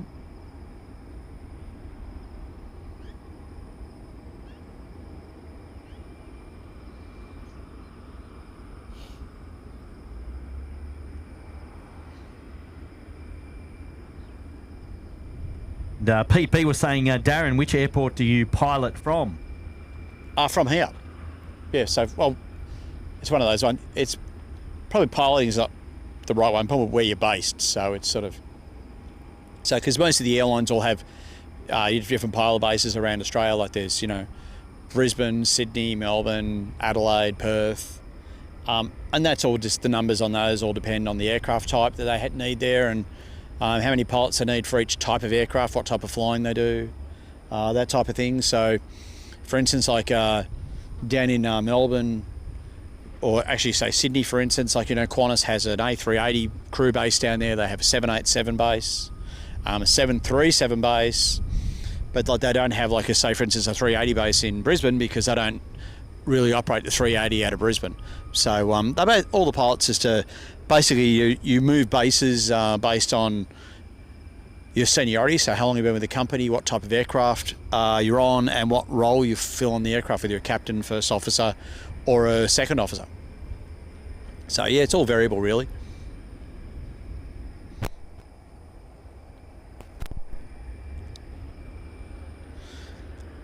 But coming into a sleepy, it's a nice little airfield to be based at because it's relatively low maintenance and easy to get to and from work, short drive, and the airport's great to fly in and out of because there's like you rarely, if ever, get holding or traffic or rarely get weather issues to the point where you have to divert somewhere.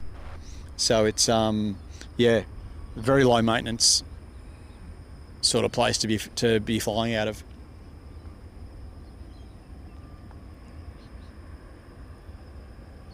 I think you're right, Darren. I think they were doing engine run-ups down there. They're still going? Yeah, I think I can hear it.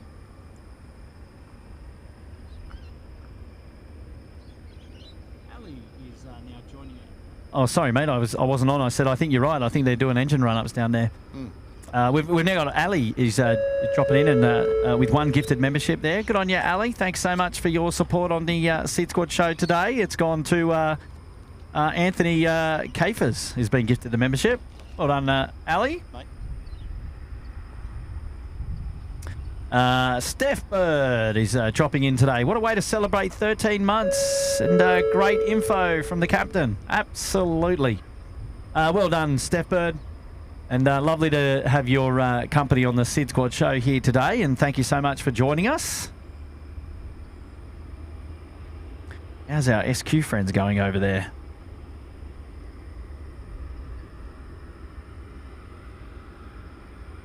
Still got a bit of loading to do. And, well, I love that profile picture there too, Steph Bird. That's awesome.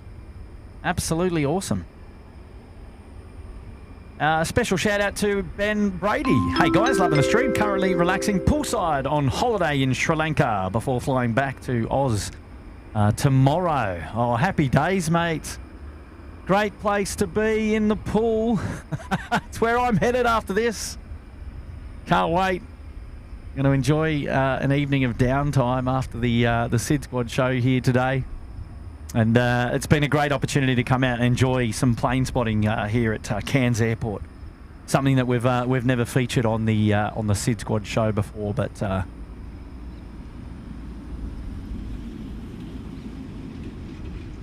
lot of fun for us today.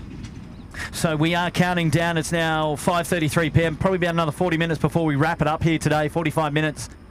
We do want to try and feature the Singapore Airlines A350 departure on the show, and if we can pull that off, that will be all box ticked for SydSquad today, which would be absolutely fantastic. So yeah, fingers crossed. Keep it locked on, and we will keep bringing you the coverage. So good on you, Ben Brady. Getting me excited about jumping in the pool a little bit later on. So temperatures just dropped down to 26 with a field temperature of 28 degrees, a slight breeze as well coming in from the southeast. It's been fantastic.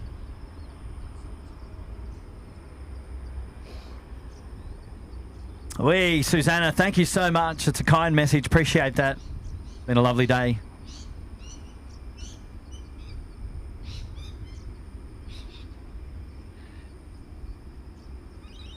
G'day, Aussie Live Music. Wonderful story there as well. Thank you so much. Andrea Trapp is asking about the Hobart trip. Not too sure how many we've got going to the Hobart trip just yet. I think we've got about five or six from the SydSquad crew. But I think I need to do we need to do a page registry so that we can get indications from our viewers about how many people are going to come and join us. That one's slated for Saturday the 21st of June, I believe. And we'll be going down to Hobart for the day. We're travelling down on the A220 with Qantas for a day trip, and then coming back so going down in the morning and then coming back in the afternoon, which will be quite exciting. Oh, okay, so there you go. Elise was saying it was about 10 people last time she checked. Okay, well there you go. We'll have to ramp it up. 21st of June, if you want to get involved. Saturday the 21st of June, we're flying from Sydney to Hobart and return. Wow, it really does get quiet in this last hour. There's not a single movement on the airfield as we speak. The one of the Dash 8s, the Q-Link Dash 8s over here, I think is about ready to go to Townsville, just popping up on flight radar. It's the Q400, still got the back door left open at the moment. Cairns to Townsville. I was trying to say Townsville and Cairns in the one word there. That doesn't work. And some of our arriving aircraft still a little bit away. There's a Q-Link just to the south there near Hinchinbrook Islands off the coast there to the east. Got a couple coming up. Should we stay? Should we stay for the 350 departure? What do you reckon? You guys mind if we hang about for another half hour or 40 minutes and see if we can snag the SQ departing? What do you reckon? All in favour. Pink hands in the chat. All in favour.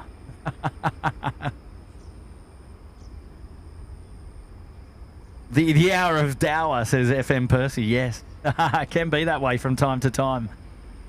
But that's okay. It's been a cool day of plane spotting. I've really enjoyed it. I've learned a lot about the airport and its movements, and yeah, it's given me inspiring me to perhaps come back another day and feature some Cairns again. And a bit of a special movement there, surprise movement there with the 738 Max from the RAF. Oh, pink hands! They all want us to stay for the SQ departure, and.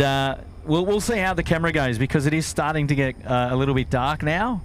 5:37, sunset 25 minutes, and then after that the departure of the SQ350 coming up.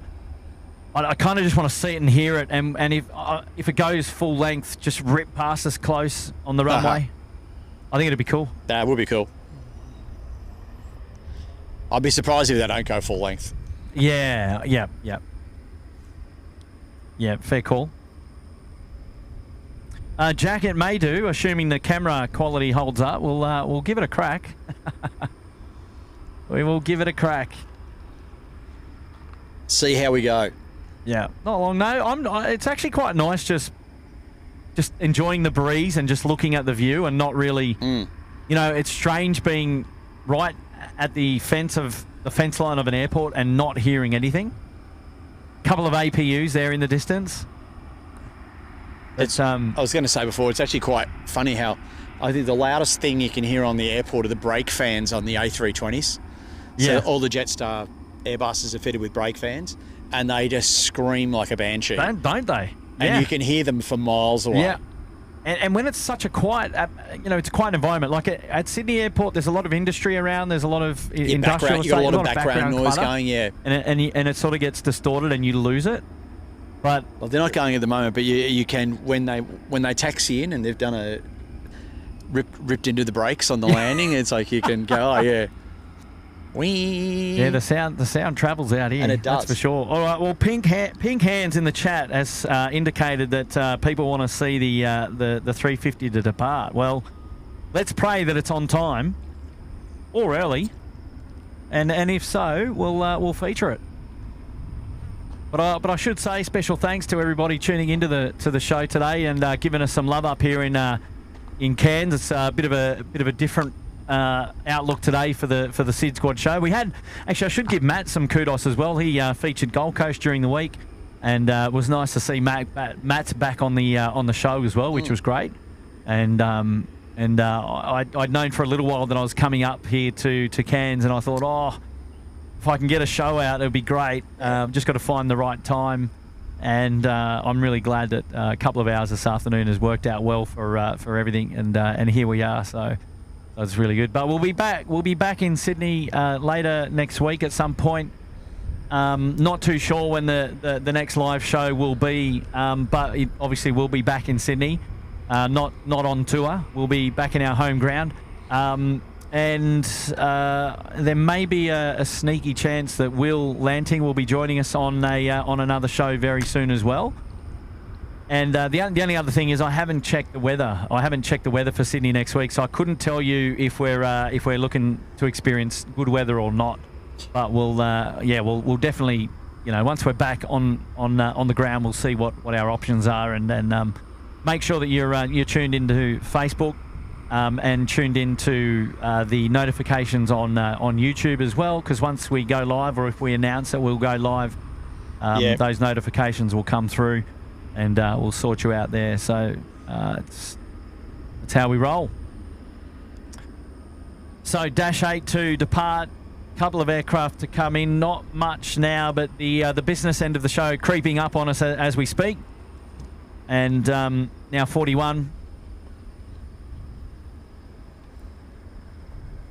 I'm just having a look at those arrivals, but you get a real quiet. So a Q-Link coming up the coast, probably about 20 minutes away, I reckon.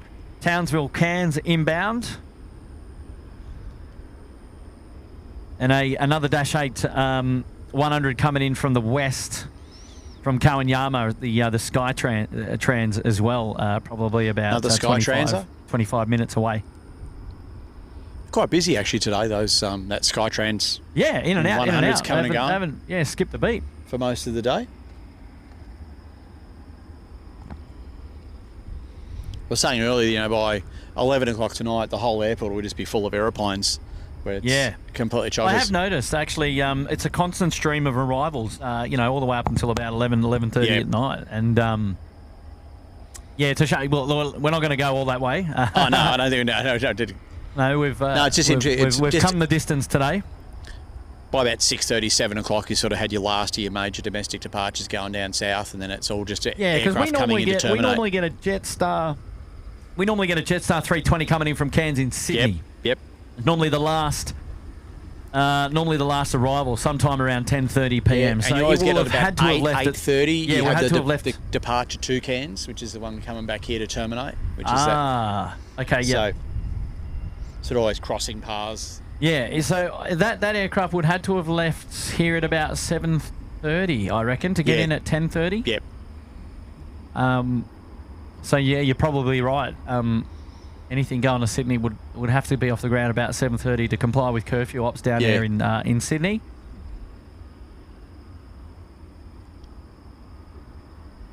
Well, they've closed the rear of the Dash 8 now, and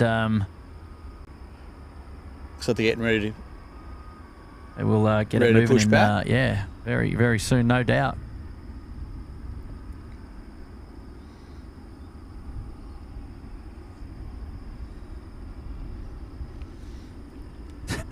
Francis Waite, he's got all these hoodies packed for his journey south, and yes, and then across the ditch on the Emirates A380 coming up on the 3rd of May, Saturday 3rd of May, not far away. It's a good way to go to New Zealand, actually jumping on the EK380. We were lucky enough to go to and from Europe on Emirates only a couple of months ago and had a great experience with them. Yeah, the idea, it was just born through a bit of banter on the show a couple of months ago. We were just talking about wanting to just fly on, particular aircraft, and obviously the A380 came on, and we were just talking about how do you want to just get on an A380 just for fun? How do you do it? You sort of thought, well, what's the best way? It's a really unique, because it's one of those things too. I think people should, we're pretty fortunate because of the industry I work in. We have, reciprocal rights to travel on airlines, and so you can get access to things that, that would generally cost you tens of thousands of dollars. But like on an EK flight out of Sydney, like just going over the ditch, for someone who wants to save up and have a really amazing, once in a lifetime experience, you can save up and go business class, or you can go all out and go first class, which, if you were to try to go and do that once in a lifetime thing between, Sydney and Dubai, it's going to cost you, it's lifetime savings, right? Yeah. Like economy return, we're looking at flights. I think it was like $680 return, Sydney to Christchurch and back, which is fantastic. Yeah. And if you upgraded a leg, it was $1,000 return, and then I think the full return on busy was like $1,600 or $1,500. I think you get picked up at home by in a limousine. Yeah, in a limousine, right? At the Sydney end. I'm just saying, for $1,600, it's like it's an experience where you can really spoil yourself, and if you're lucky enough to have that spare $1,600. You can give yourself maybe an experience that you would never normally be able to, Absolutely. A Qantas business class ticket to the States is like, one way is like 10 grand. It's a lot of money. It's a huge amount of money. Yeah. But to then be treated, when you're flying with Emirates, like you get treated like royalty. Yeah. The quality of the service on that airline is absolutely phenomenal. And that's about it. We're just going to take the opportunity to, as aviation people, enthusiasts, to get on board the A380, and it's a 2.5 hour, 3 hour flight over. And in fact, we're staying the night, which is good. Get on to Emily as well, and like. Well, we spoke to Emily. She bid for the return flight, but she couldn't get it. But she might have left a. She can drop an email into someone. She might have left a memo for the pilot who's actually been rostered on board, taking us over there. So you never know. Well, it could be fun. We'll just I'm sure it'll be amazing, mate. Yeah, absolutely. It'll be fantastic. And now the sun, nothing blocking the sun on those mountains apart from local cloud now. So out here in the western side, it's so even the local hinterland now in the shadows of the cloud. 16 minutes until official sunset, of course, and the Qantas E190s just been brought back onto the apron after their engine runs down there at the southern end of the field. Yep. We've got a Q-Link Dash 8 now, which has pushback service going down to its brother, Townsville. Sending it down the road, mate. Just a quick one.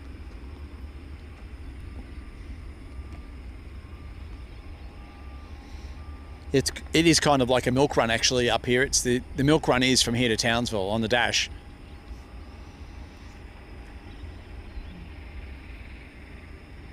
As soon as I see those doors close on the SQ A350, I think we'll be cheering. Haha.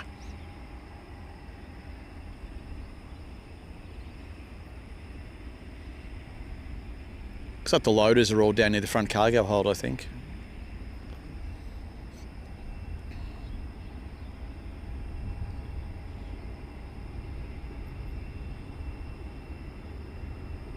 Message now coming in from Anitra MC. Hey Kurt, when in Tassie, will you do an event?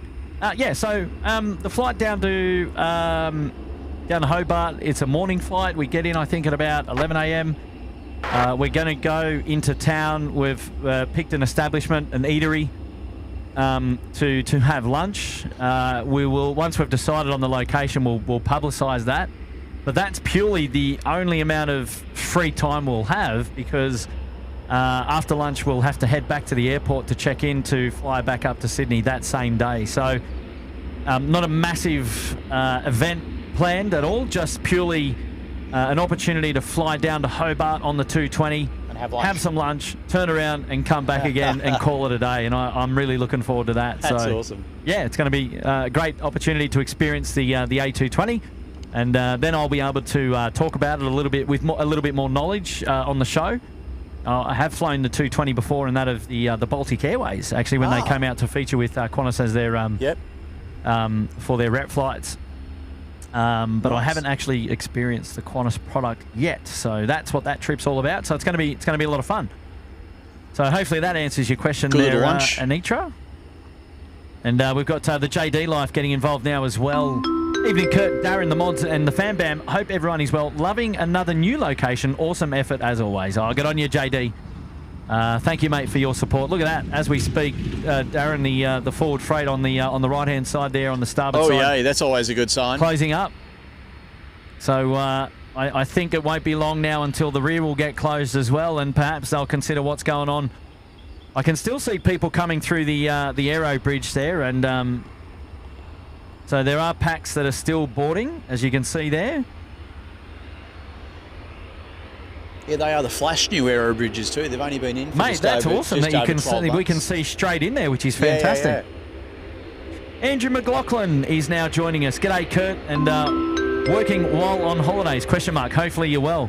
Well, I wouldn't call this work, but yes, I am on holidays. I'm plane spotting while on holidays, which is normally something that I do. If I've got to be completely honest with you, Andrew, yeah, today was a bit of a cheeky one to come out for a couple of hours, and see, I tend to go on holiday sometimes to go plane spotting. So it is. I don't. No, I've got the family, so I don't. Go on holidays to go. Well, I should say Christchurch and Hobart are sort of prime examples of just that, but not extended periods of time, I should say. But Andrew, I'm doing well, mate. I'm enjoying my time up here in FNQ, and Darren's looking after me. And we're having a great old time. Not long to go now. We're at the business end of the show. We should be wrapped up in about half an hour. We're just waiting for the Singapore A350-9er to close up, push back, and take off. And that'll be curtains on the Cairns edition of the SydSquad show here today. And but we've had a lot of fun together, and it's been great. And really going to enjoy watching this one back.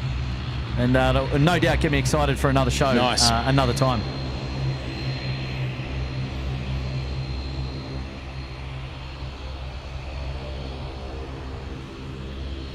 It's got the pulsating lights there as well, Darren. As I was saying before, that's like an anti-bird strike measure.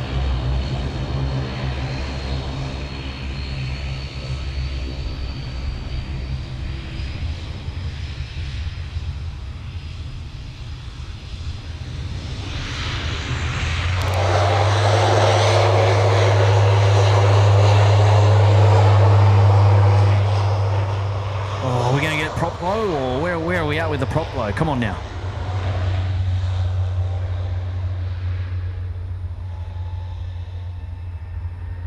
Oh, there's a little bit, but not. Oh. Yeah, it's pretty dry here at the moment. I don't think you're going to get too much of the. No, not the vortices. No. Nah.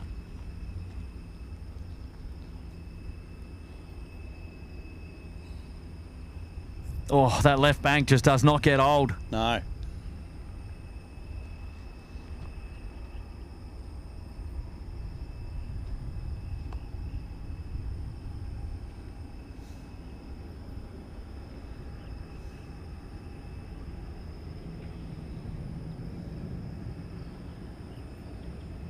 James 351, Nada. Good night.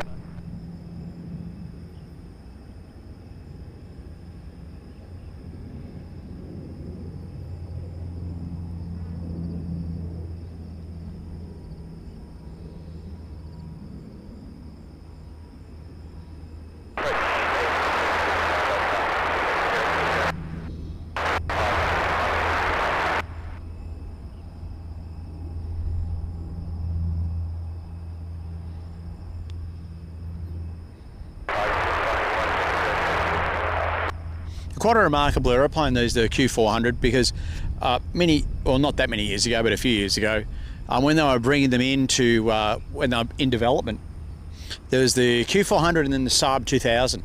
Oh, yeah, I remember. And the Saab 2000 was basically it was a Saab equivalent of a Q400. It just had monstrously big engines on it.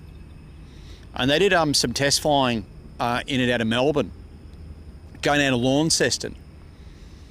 And the only jet that it couldn't beat was a 737. Yeah, okay. So going a distance between like here and Townsville, like so your regional distances, against the F-28, F-70s, the Q400 could actually do that leg faster than what the jet can. Yeah, wow. Because its rate of climb is phenomenal. Yeah. And over a distance of only, a couple of hundred miles, where you spend proportionally a third of the flight in the climb, a third of the flight in the cruise, and a third in descent, it had the advantage the entire way there over all the jets. Unreal. I'm just having a look here to see what's going on at the back of the SQ aircraft. We've had a couple of engineers hanging around the back door there, and a couple of people go up and down. It looks like they're trying to close the door. I'm not sure whether they're having problems with that or not. Maybe. Maybe not.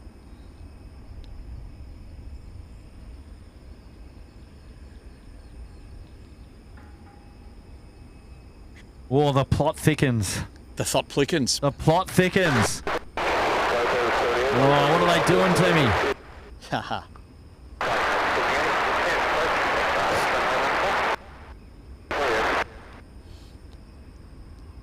Oh, sending somebody else up now.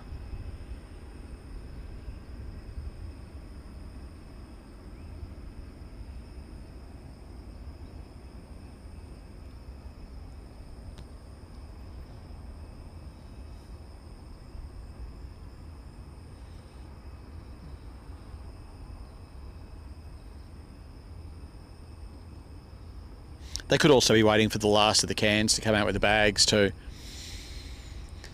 Leaving her open. He's not happy. He's running off. He's got to sort something out. Oh, there's a couple of more people coming now. There we go. Like I said, the plot thickens. Oh, that'd be my luck.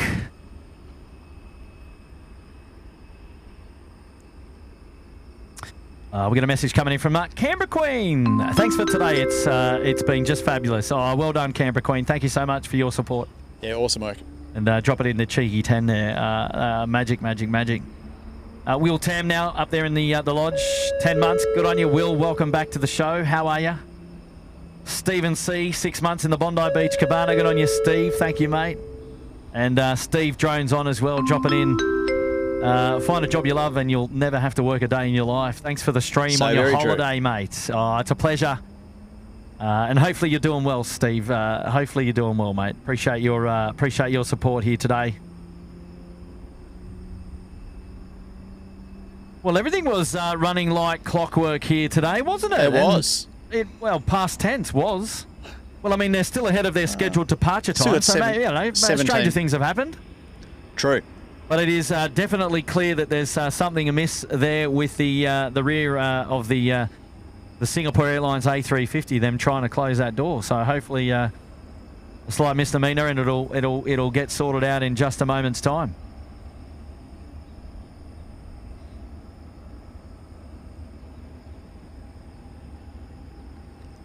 It's quite funny actually when you think how sophisticated aeroplanes are. and the complexity and the technology that goes into them, and that the amount of chaos that can be caused by cargo doors. Absolutely. There was, Question is, are we still boarding at the front? Or I think packs are still boarding, so they're none the wiser at the moment. That's always a good sign. It's always a good sign. So they're still coming on. I think boarding as usual would have taken place, and look, they're getting the door closed now. So what they needed to do was they moved the stairs, and they were just checking all the pins. Maybe one got latched, so running on the automated system there, it was probably unable to auto lock. And they've obviously fixed that. Now it's closing. I think they'll all be relieved on the ground there that they've been able to do that ahead of the final passengers boarding, and they can report up to the deck and say, right, we're good to go. And Darren, talk to me about the procedure here pre-flight. The ground crew now. Yeah, so the ground crew basically, obviously, they'll get instructions on where all the cans, which carry the bags, and any freight that they might have on board, where it has to be loaded. So obviously they load that in accordance with that instructions. Then they send off a compliance sheet that goes back actually to the Singapore Airlines load control department. Yep. And then they'll be then waiting for the last passengers to board. And once the flight is fully closed, and by that I mean that everyone is through the gate who is expected to go through the gate. The gate people then electronically send off a notification to load control. So load control will be sitting in Singapore, and they'll receive the exact load out of where the passengers are on the aircraft. Now, obviously, the crew know approximately how heavy that aeroplane's going to be. They'll know that today the aeroplane weighs 100,000 kilograms, and then you've got 225 passengers approximately. And so they work out these estimates. You know you're carrying 10 tonnes of freight and you're going to put on 42 tonnes of fuel. They work out all the performance numbers beforehand so that you work all that sort of information out, get all the aircraft, the flight plans all programmed into the flight management computer. You have the aeroplane all set up. You talk to air traffic control, get your airways clearance to be able to fly the aircraft through Australian airspace. And now they're just waiting for the last of the passengers to come on board. Then what will happen is load control will then send them electronically a compliance form that says these are the final weights for your flight today. And these are the settings, the centre of gravity. Your aeroplane is like a gigantic seesaw. If you can imagine, like, it's balanced about where the wing is. And so you've got to have the right amount of weight forward of the wing and the right amount of weight behind the wing. So... A question for you. Yeah. So 15 minutes before departure, right, we're still loading packs. Yeah. Now, you'll have already gone through your FMC and loaded up all the weights. We've loaded all the preliminary data based on what we anticipate the aeroplane is going to be. So you'll make adjustments based upon that final load sheet? No. In theory, no. It's only if you've got a substantial difference between the preliminary one and the final one will you have to adjust any of your performance data. Okay, cool. And that will dictate runway length. Yep. So we would have done, like, for instance, like now at minus 15, we've worked out our performance data, we've worked out the balance of the plane. Everything is all set up and done. And now all you're waiting for is the last person to board, and then to receive your compliance form that comes in and says, yes, everything is within reasonable limits. Now, because you're talking about aeroplanes that weigh, 300,000 kilograms. So whether a person who's 70 kilos sits here or there is completely insignificant in the big picture. Sure. What they do is in these systems, they build in a lot of flexibility whereby you could, in theory, maybe move 2,000 kilos from here to here. And as long as you're within one of these limits, you will not actually have a problem with the weight or the performance or anything like that of the aircraft. It's only if there's a substantial change, like, we just picked up 4,000 kilos worth of crayfish at the last moment that need to go to Singapore. And now all of a sudden you're significantly above that. Now, that would be exceptionally rare because freight all has to be closed out early and that type of thing. It's more if you have, like, say, a whole football team at the last minute, they go, we can't travel today. We're all going back. And so you've got to have 40 people offloaded off the aeroplane. Right. So that would cause a significant change, yeah. and you would then have to rework all of your figures. I get it. Dash 8 just coming over the fence. Yeah, all right. Well, let's see the with another one at about 5 miles.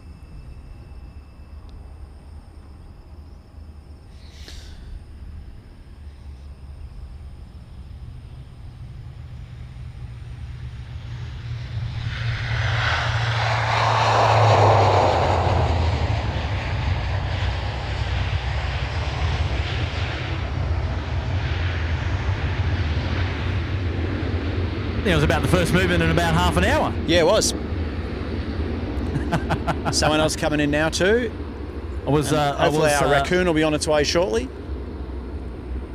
I was saying that we might experience some of those lulls, but we've only had that one real period, and another one coming in on finals. One of the in just cool a moment's things time. about the lulls, though, is is that it often gives you a chance, like what we're doing today, where you're sort of talking about some stuff on a more technical level. If there's just activity the whole time, which we had, occasionally that time in Sydney, is it's hard to be able to have a talk about something at length in one go. Yep. You sort of got to break it up a bit. Absolutely. And it can get a bit disjointed. Absolutely. So there's what you were talking about, the system and the processes, like the process, like for instance, that gets used on something like the Dash 8 or the A320 is very different from like what Singapore Airlines would have on the 350 or what Qantas or Jetstar use on international wide-body flights, primarily because wide-body loads don't tend to change very much. Now, you know that when you hop on a Melbourne-Sydney flight, it's literally like a bus service. And so you have all these people finish work early, turn up at the airport, and they go, can I get on an earlier flight, please? Yeah, exactly. And next minute you have, like on a domestic flight, you may have planned on carrying 120 people and now you're carrying 165. So that's where the systems that are in place that are used on a narrow-body jet are very different from... There's a lot more pilot interaction with the load control system on the narrow-body aeroplanes. And they're generally a lot more fuel restricted than the smaller jets, than what the big jets are. So when you have, like, for instance, if you're flying all the way to Perth from Brisbane, a 5.5 hour flight, 6 hour flight, and there's weather in Perth and you've got passengers turning up, and the pilots really need to be involved with that whole system simply because it then allows them to go, okay, I want to carry as much fuel as I can tonight going into Perth because I know the weather's going to be average. And so because you're more interactive with it, you can interface with it very well to be able to work out exactly what you need to be able to get the job done. Looks like they've got the tug down the front of the aeroplanes. It looks like it's not far away. I'm just having a look now. I see a flashing amber beacon near the nose gear. Yeah, I think they've just connected the pushback tug. So it is just past, it has just passed sunset now, and some information there for you, a bit of trivia for you, Darren, when you're waking up. It's 12 hours and 22 minutes until sunrise. Oh, lovely. 12 hours 22. What will I be doing tomorrow morning? I'll be in bed at 6:27 or 6:28 in the morning. You'll have a look. It's quite hilarious. So it's a nice little statistic that we have up there on the show, which obviously, we like to look at from time to time. Right now, we've got another Dash 8 about to join us on final from Kawanyama. It's the Skytrans Dash 8 100. Again, short finals, runway 15, as we wait with anticipation for the final movement on this afternoon's SydSquad live show. The Nifty 50. Yeah, not the Nifty 50 grand, but the Nifty 50 in that of the Singapore Airlines A350 900 series. And that will wrap the show up today here at Cairns Airport on the SydSquad Cairns edition. And she's starting to get a little bit dark now. She's going to test the camera, but it doesn't matter. We're in for the long haul. We're gonna feature the 350 to depart now, and thankfully they've had that rear cargo hole closed correctly, which has been good. Another one of those Dash 8 100s, and you can tell, as saying earlier on, you can tell the Dash 8 100. It's got that light in the middle of the nose. Hey, a little bit of prop glow there. And made a bit of a floater too.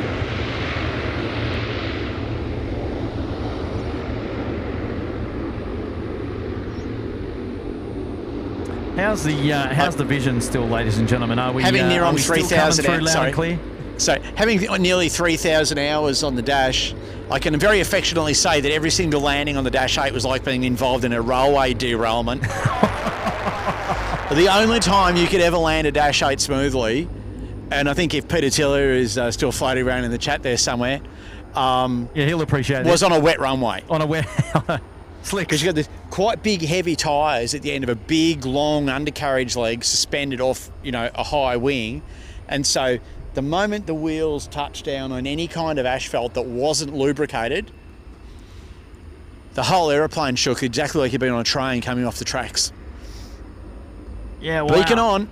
Yep, beacon on. Jeez, it's bright, isn't it? Oh, it's intense.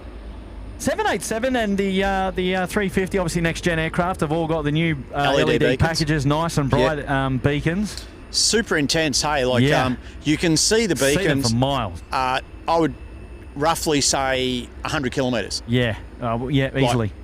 Because we'll be flying back at night from Japan, and we pass, and you see them on your curfew busting streams. You have the Qantas flight that goes up to Haneda, I think, is a 330, and then there's an ANA 787-9. Correct.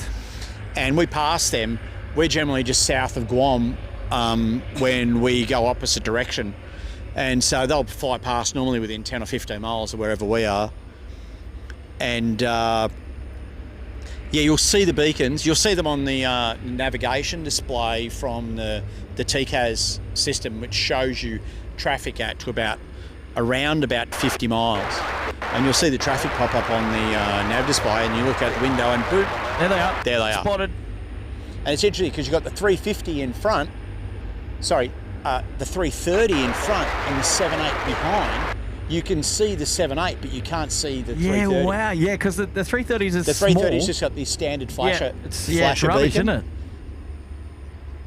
And the beacon on the 78, I just love the 78 beacon. Yeah. It's just like it's like a death ray. It's like almost like. Question for you, Darren, as a pilot of the 787 and the beacon, do you have the ability to turn top beacon and lower beacon at all in any differential sequence? They're both wired together. So they're both wired together. Yep. So why do we ever see sometimes the top beacon going and not the bottom? It could be primarily it's because the beacon's failed. All right. And so I'm not sure if people listening in are probably not that familiar with the way that the aircraft are operated, but when they design a new aeroplane like this A350, one of the responsibilities of Airbus is to create a document that's called a minimum equipment list. And what that basically specifies is, because these aeroplanes have so many redundant systems, that it's quite possible and extremely legal to be able to operate the aircraft with things that are broken on it.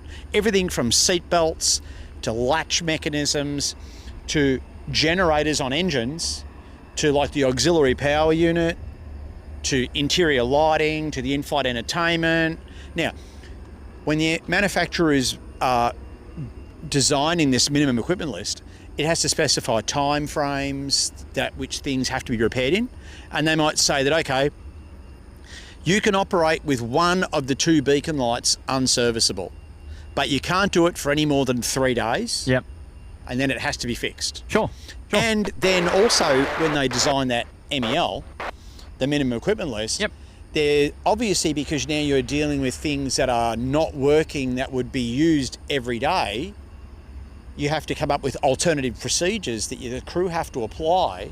Now, for instance, like if the lower beacon on this aeroplane wasn't working, okay, there would be a procedure in place whereby the crew in the cockpit would have to coordinate with the ground crew, because the ground crew, once you park the aeroplane on the gate, when you pull in after a flight, when they see the beacon has been turned off, they know it's now safe to approach the aircraft. Correct.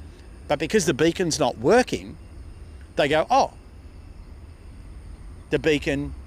So how are they going to work out when it's safe to approach the aircraft? So that what will happen is you'll talk to the guy on the ground and say, hey, lower beacon's not working. Stay away from the aircraft until we tell you when. Yeah, wow. Yep. Or yeah, it's common can sense. you see the upper beacon? Okay, and if you can, okay, work off the upper beacon, not the lower beacon. And there's all sorts of things, and then like, you know, you have, you know, problems with engine gauges and things. Now, there's a lot of things that you can't operate the aeroplane safely without. So MELs are generally there basically just to improve aeroplane reliability, so you don't have flights being cancelled for, you know, menial items that have multiple levels of redundancy anyway. Yep. Like, for, you know, you can have like the red, you've got the red navigation light on the, there's all these airliners all have 2 navigation lights. So they have 2 red ones and 2 green ones. And if you lose one, then you've got 10 days to fix it. But the other one on the same side must be working. Things like the landing lights, the taxi light that they'll turn on when you want to taxi out. So the document itself is like 1,000 pages long with all the different items that can actually be,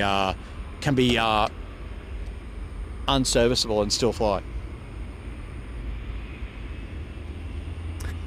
Well, ladies and gentlemen, we are counting down now. With the A350 900 has pushed back. Ground engineers at the main nose wheel gear there, and the pushback tug has been removed as well. So they will be taxiing out very soon. They will come towards us, do a right turn and start heading down towards runway 15. It's likely that they'll have a backtrack in place. The winds aren't strong enough to support the headwind from the intersection departure is my... I would assume so as well. Yep. And full-length departure from the north to the south. And it is now 6:14 going on 6:15 p.m. local time. So they have pushed back from the gate a little bit early, which is great, even though they had a bit of a mishap there with the rear cargo hole, but managed to get that one closed on time, which is good news.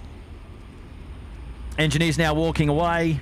We'll get the final wave in place, and it's time to go. I just got a message actually from the captain of Jetstar 935 who departed before, saying they should have touched base with us before we left, because he had a brand new first officer in training. Oh, wow. And she loves the live streams. She loves the live streams. Said to say hi. Pass on our regards from the entire SydSquad family. That's amazing. That's funny. Got a message coming in now from, one second, it does, Tango Tilly, lest we forget, Navy veteran here, Spanner, Cairns. I'll get on you, Tango Tilly. And thanks for joining us on the SydSquad show here this late in the piece. I appreciate your company. Ladies and gentlemen, if you haven't yet already, now it's only just starting. They're just one of the airlines. I think they're one of the airlines that won't do a engine start and push back at the same time. Ah, okay, cool. So they pushed them back, and now they're doing their engine start. Now they're doing the engine start. So almost ready to taxi. Same time, I think there's a 320 or someone taxiing out here as well. Yeah, we've got the E190 taxiing out, going to Brizzy, I think it is.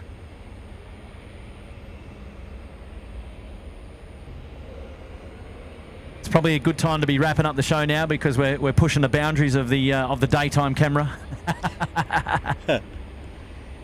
I tell you what, it's been a show. It's been a show. 5 hours 50, so we'll finish up at about 6 hours. A good slog there for the Cairns instalment. Solid effort all round, I think. Yeah, looking forward to sitting down. Good interactive audience. Yeah, absolutely. We've had a really good showing of SydSquad viewers here today, and I thank everyone who's dropped in super chat messages, membership anniversaries, and dropped in some gifted memberships as well to build the community here. It's some amazing support that you guys bestow upon us, which is awesome.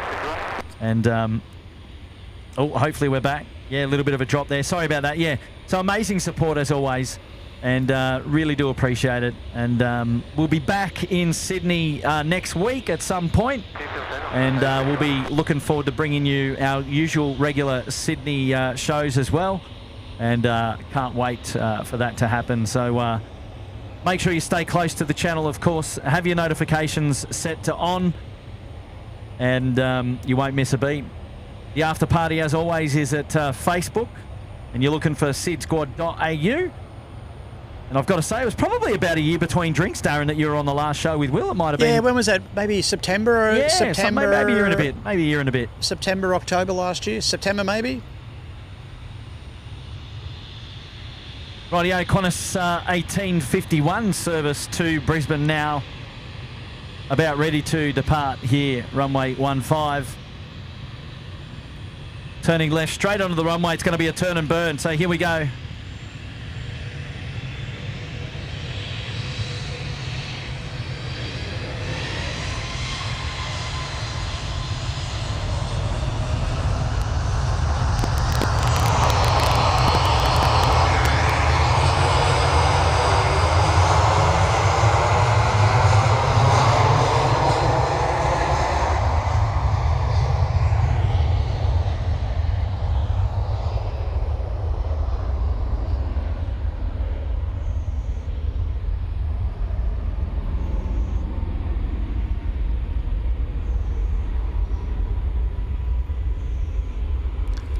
This is going to turn out time nicely, I think, for this 350 because there's one on final now who'll land before they get there, so they should be able to roll straight out and backtrack with a bit of luck.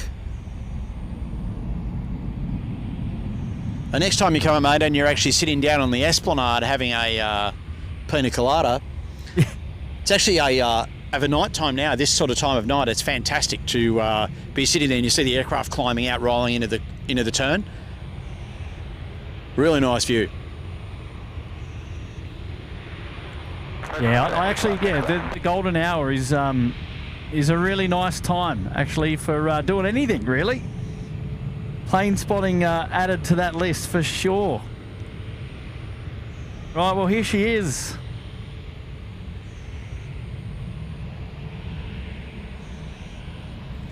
And Duncan Mock up there as well, 15 months. What a great way to celebrate the membership anniversary. Thanks for the brilliant stream and thanks for all the great background commentary.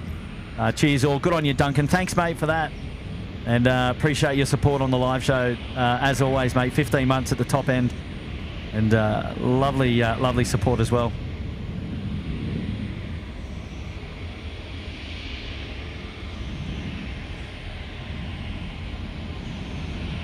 Oh, Cairns Refuel are saying that they might not backtrack. Well, we'll see. Oh, yeah.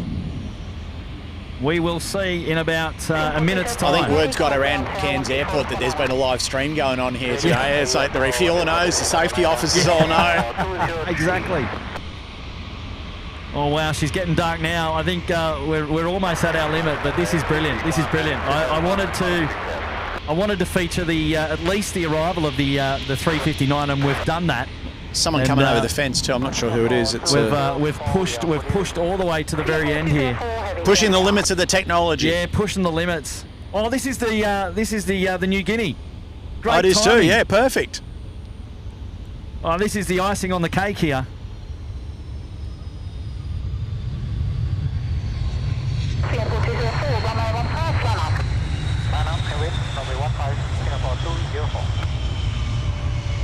Yeah, the Fokker 100 there from Air New Guinea. Nicely Lovely. done. The first of its kind joining us on the show today, and of that of Air New Guinea as well.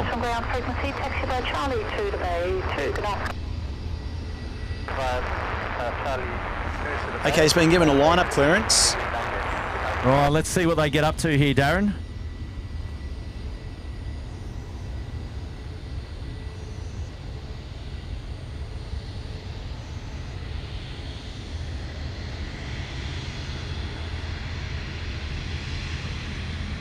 I don't mind if it's a turn and burn because we get the full thrust rotation right in front of us. So let's see what happens.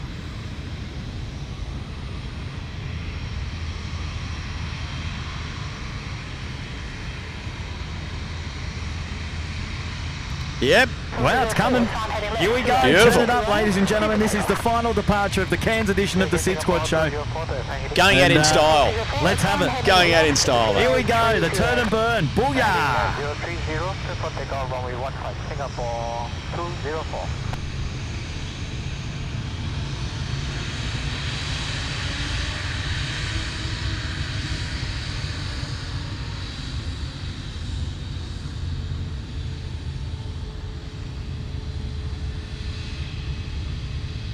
Well, not so much turn and burn anymore. We're just waiting for the, I think the Fokker 100's now clear. Yep. There we go.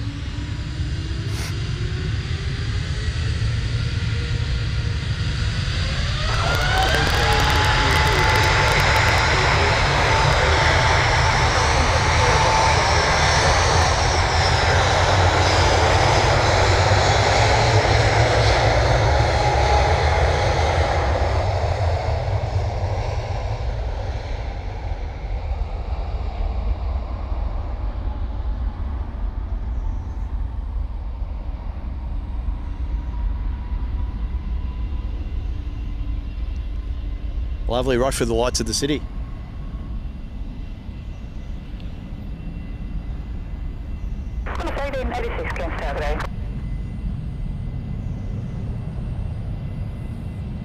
Oh, nice early turn too. Wow, that was up super quick. That was absolutely spectacular. Wow. What a rip snorter. Oh yeah.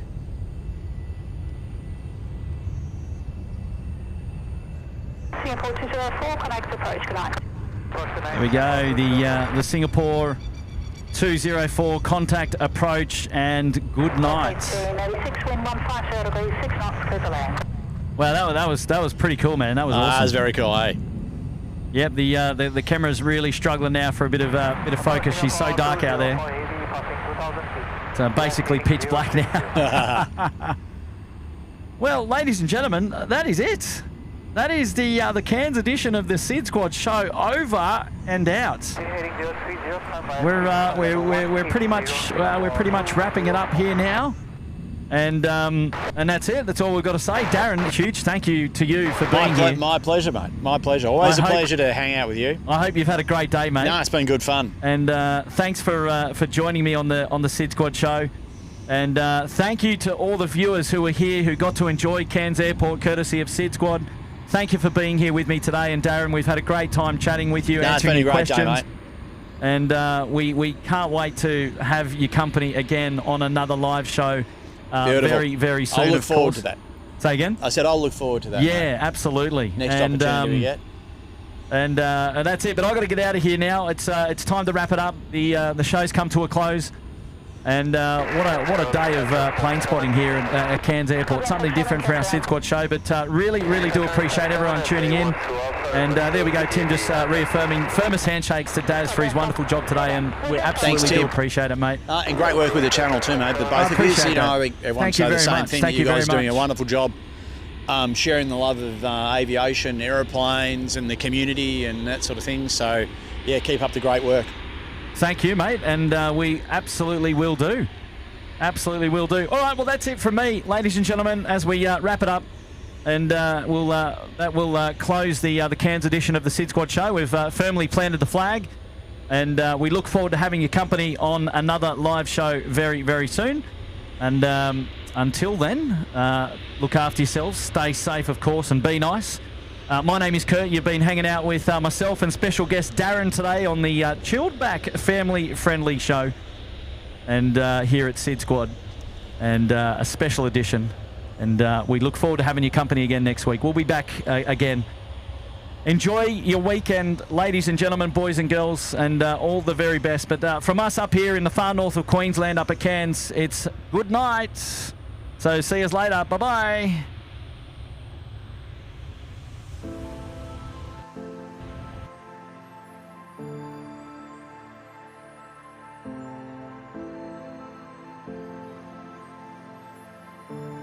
So the mics are off, or they will be. Mine will be off in a minute. See you guys. Take care.